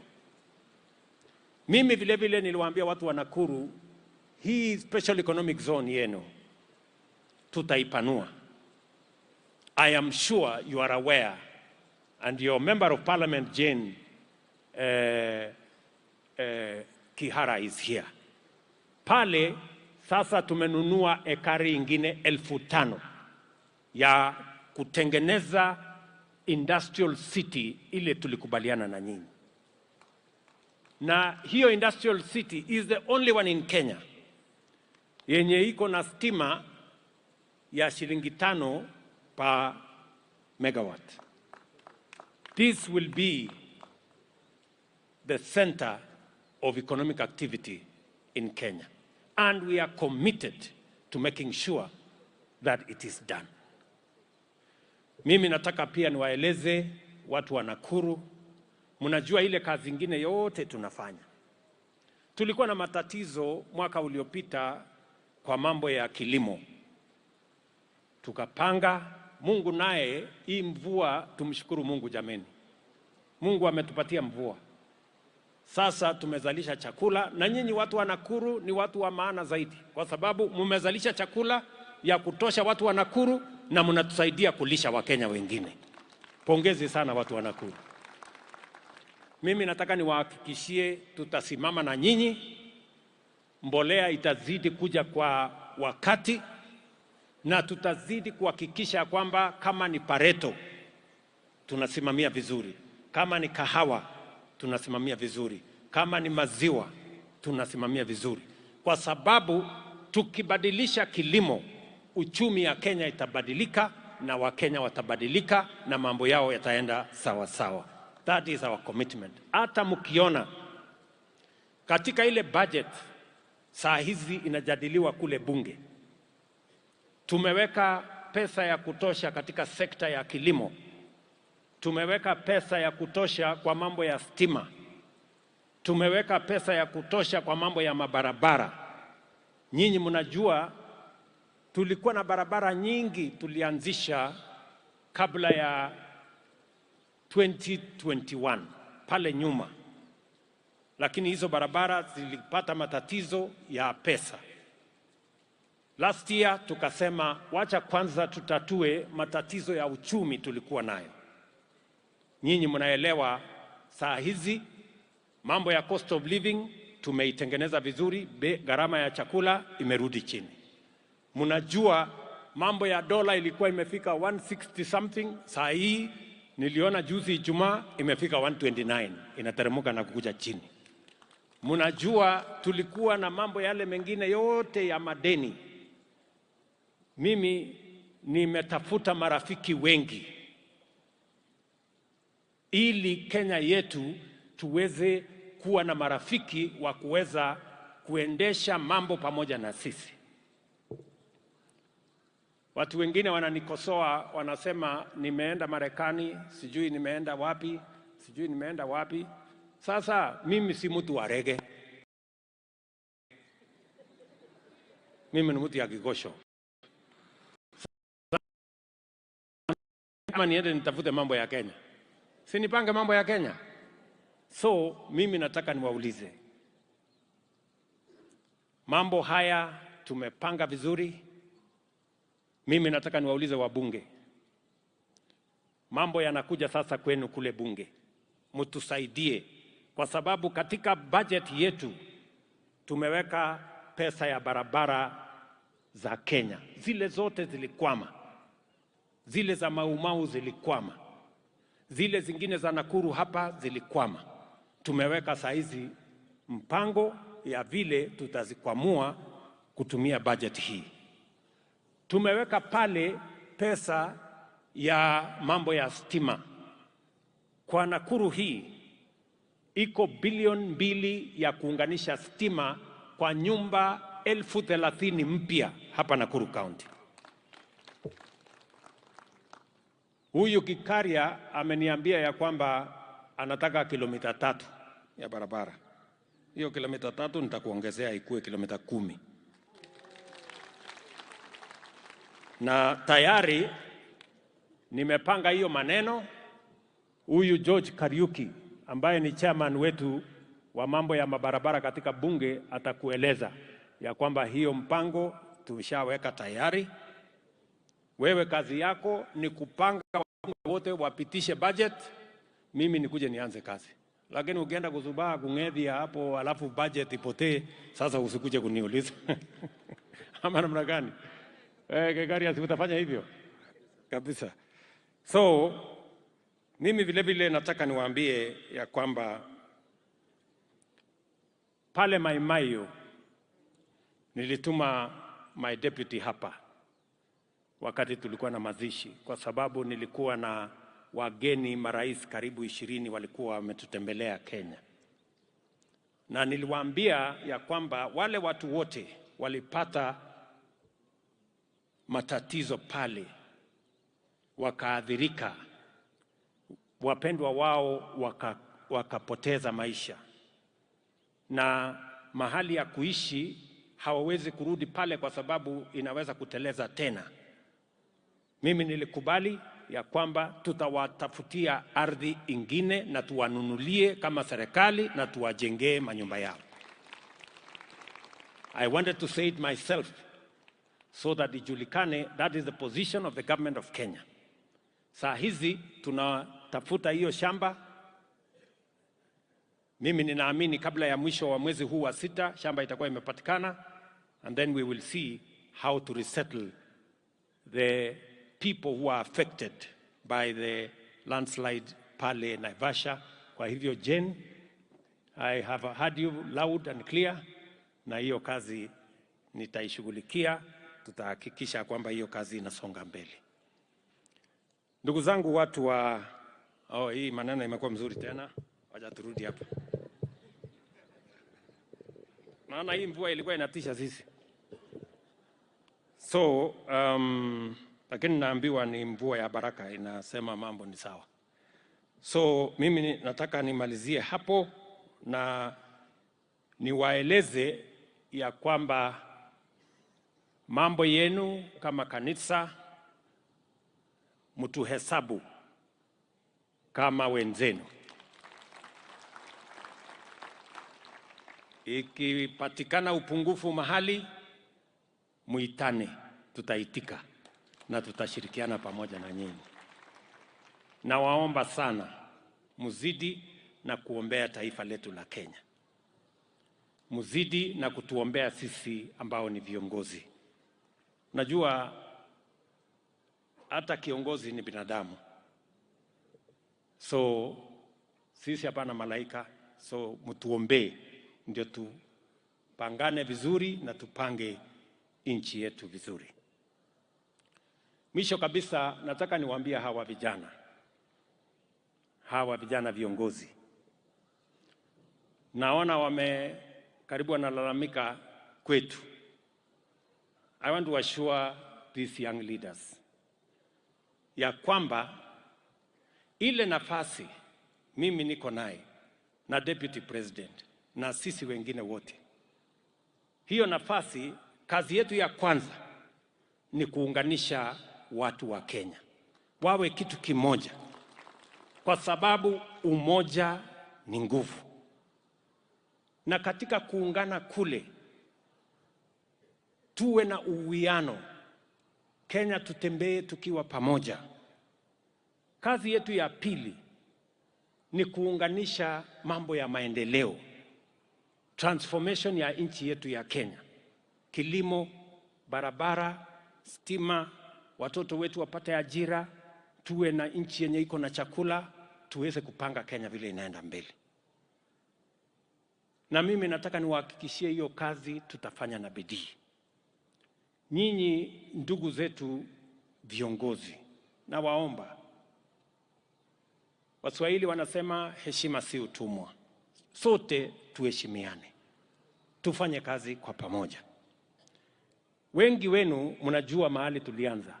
Hawa viongozi wote hawa, kina Jane hapo, kina Martha, hawa watu wote walikuwa pamoja. Hawa wote, kina KJ, all these people, we were together.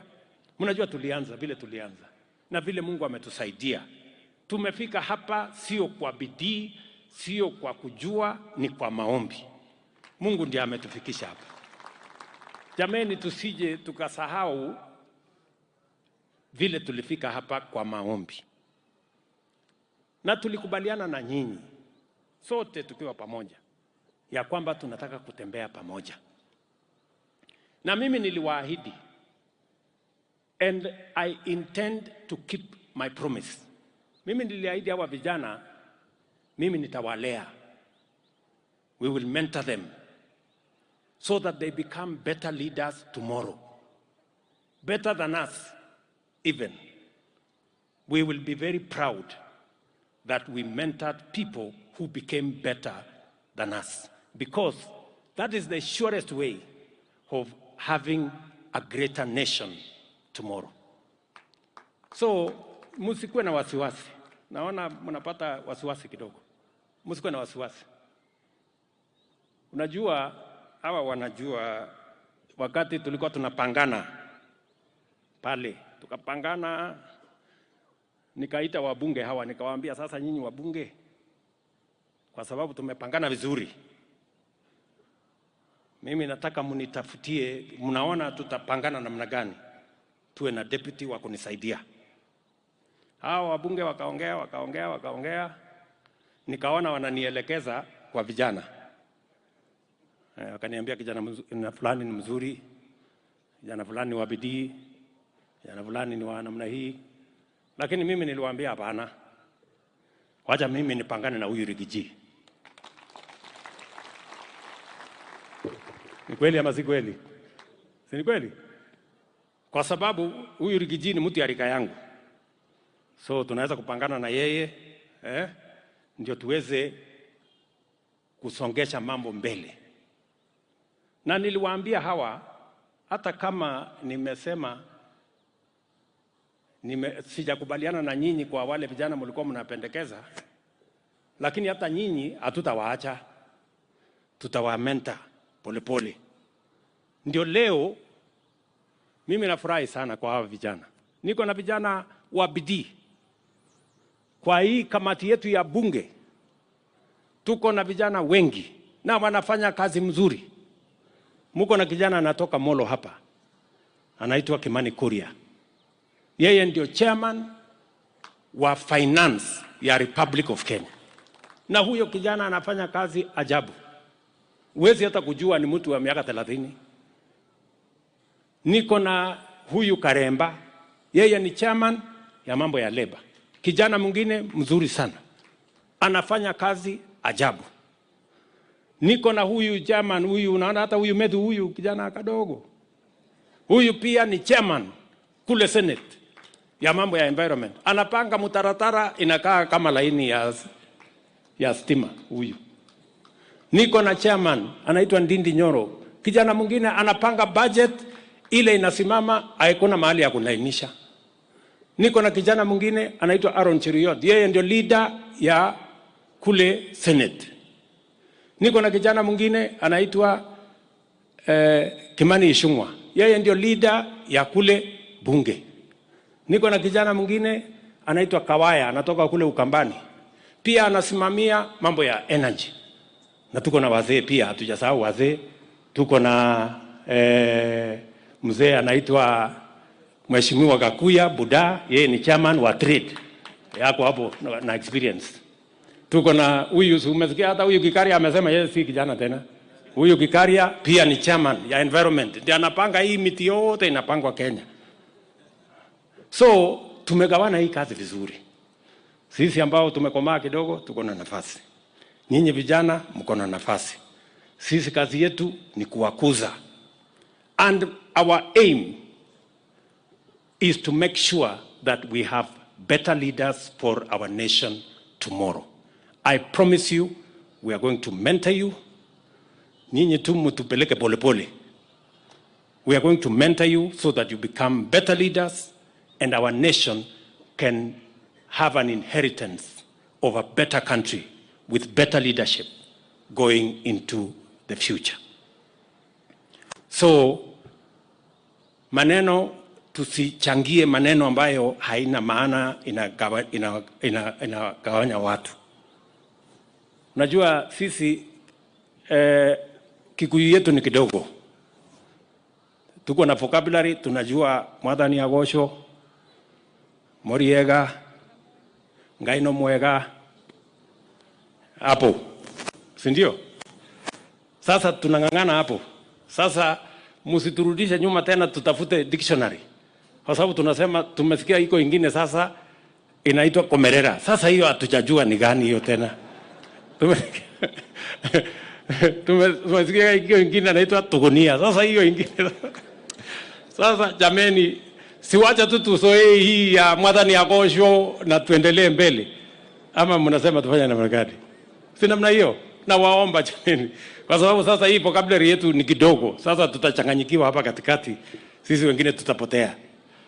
Lakini mimi naamini vile naibu wa rais amesema, tuungane, tushirikiane, tuweke amani, sisi wote tuchangie katika kuhakikisha Kenya yetu ni Kenya moja. Kenya ambayo Wakenya wote wanajivunia kama wananchi wa taifa letu la Kenya. Na tusikubali wale walikuwa wanajaribu kutugawanya hapa Nakuru. Juzi nikiwa na huyu Rigiji, kuna watu walikuwa wanatugawanya hapa, wanatuambia kwamba mkichagua huyu Ruto na Rigiji kutakuwa na matatizo hapa. Si Nakuru iko na amani jameni? Si ndio? Si saa hii tunaongea kujenga barabara, kuunganisha stima, kuweka maji, ndio ile special economic zone inakuwa kule, nafasi ya kazi inapatikana. Mimi nitarudi hapa hivi karibuni, hapa Lanet tunajenga nyumba ingine 5,000 na mimi nahitaji vijana karibu 10,000 ya kufanya hiyo kazi. Kuna ile kazi inaendelea hapa Bahati, nilikuwa na mrembo na kazi hapa huko kwake Bahati inaendelea. Kuna kazi inaendelea kule Gilgil, kuna kazi inaendelea in different parts of this county, because we want the best for this county and for our country. So zangu, najua tumesema maneno mingi, nyinyi mnaanza kufikiria na ile sako bado iko hii sako ama ilipotelea hapa kwa hii maneno mingi. So maneno ya sako bado iko. So kwa sababu mlituuliza, na sisi tunaamini kabisa katika mambo ya empowerment ya wananchi. Na sako ni kati ya vitega uchumi ambaye itatusaidia katika kueneza vile wananchi wanaweza kupata mapato zaidi. Tukipanga mambo ya ajira, tunapanga mambo ya biashara. Tukipanga ya biashara, tunapanga kilimo. Na kilimo tunachanganya na biashara. Ndio mnaona tuko na special economic zone, mnaona tuko na county aggregation and industrial park hapa Njoro ambaye tunajenga, ndio mazao yetu ya kilimo ipate mahali ya kupitia kwenda sokoni. So tunapambana hivyo. Na vile vile mnaelewa hapa Nakuru tunajenga soko 14 mpya in this Nakuru County. 18. Hakuna county ingine iko na 18 markets. Ni hii Nakuru na Nairobi. Nairobi ndio tunajenga soko 20 kwa sababu watu ni wengi. So nyinyi na mimi nataka niwahakikishie hizo masoko zote by the end of this year nataka ziwe zimekamilika. Tukuje tuzianzishe, wananchi wafanye kazi mahali mzuri. Nimesikia kina mama wanasema wanataka ipangwe vizuri. Tumepanga vizuri. Hiyo masoko tunajenga sio soko ile ya kienyeji ya kawaida, ni soko iko juu kiasi. Hata huko ndani, kama wewe ni mama uko na mtoto, tumekujengea mahali ya kunyonyesha mtoto wakati biashara inaendelea. Unarudi hapo nyuma, unanyonyesha mtoto, alafu unamwacha hapo, unakuja kuuza mboga yako, unasonga mbele. Hiyo tumepanga kila mahali. So tutapangana namna hiyo, na mimi nataka niseme nawapenda sana, nawatakia baraka ya Mungu. Nataka nishukuru hawa viongozi wote ambao wamekuja, na vile tumeongea kwa kutafuta na kuweka umoja na kupanga vile tunaenda mbele pamoja. Asanteni sana. Sasa maneno ya sako. Mimi niliambia hawa watu wa Nakuru, huyo Isaac, wewe Isaac nilikwambia mpange vizuri, na niliwapatia watu ya cooperative wakuja wafundishe nyinyi, na nimeshukuru ya kwamba mko na mtu hapa ambaye si Mkorino huyo nasikia anasaidiana na nyinyi. So vile tutafanya, mimi nitawasaidia na milioni 10 ya kwanza. Musukume. Baada ya mwaka moja mkuje mchukue milioni 10 ingine. Lakini hiyo milioni 10 ingine itategemea vile mmepanga vizuri. Mkiweka mtaratara mzuri, pengine hata isikue milioni 10 iongezeke, lakini mkifanya maneno nitakuja kuwachuna masikio. Ama namna gani? Si ndio? Si hata Biblia inasema ukiwa mwaminifu kwa chache unafanya nini? Unaongezewa. So mmesikia? Na mimi nataka sasa nyinyi mtaandamana na mtu yangu hapa, tuwapange ili mkuwe na hiyo pesa, muanzishe sako. Alafu hapo mbele na nitakuwa nachunguza, msione ati nimeenda kuenda. Mimi naenda nikiangalia nyuma kusema wale watu niliwaachia kitu wanafanya kazi mzuri ama wanafanya maneno ambayo sio sawa. So tutapambana na nyinyi kiasi hiyo. Na mimi nataka niulize sisi wote kwa heshima kubwa. Najua tukitoka hapa tutarudi nyumbani. Jameni, mkirudi nyumbani, mrudi na baraka ya Mungu, mrudi na amani. Mungu awajalie mambo mazuri yote, maombi yenu yote ijibiwe, watoto wenu mbarikiwe, mashamba yenu yabarikiwe, na biashara zenu pia zibarikiwe, ndio tuwe na baraka katika taifa letu la Kenya. Asanteni sana watu wa Nakuru, asanteni sana kanisa letu la Korino. Tunawapenda. Mungu awabariki kila siku. Thank you very much. God bless you. Asante sana Mheshimiwa Rais, na kwa sababu ya mambo ya sako tunaomba Mheshimiwa Rais kwa kubonyeza kile kidude. Tutakuwa na Korino Savings and Credit Cooperative Society Limited officially launched the Nakuru chapter, and Your Excellency, if yes, the Governor, the Deputy President can also join you so that we can have the official launch of the Korino Savings and Credit Cooperative Society Limited Nakuru chapter. Your Excellency, I'll count you down in 5, 4, 3, 2. Hebu tupige makofi.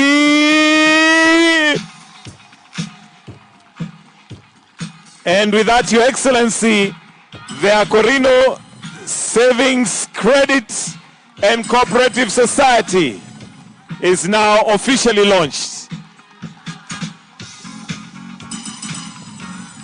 Asante. Asante sana. Asante.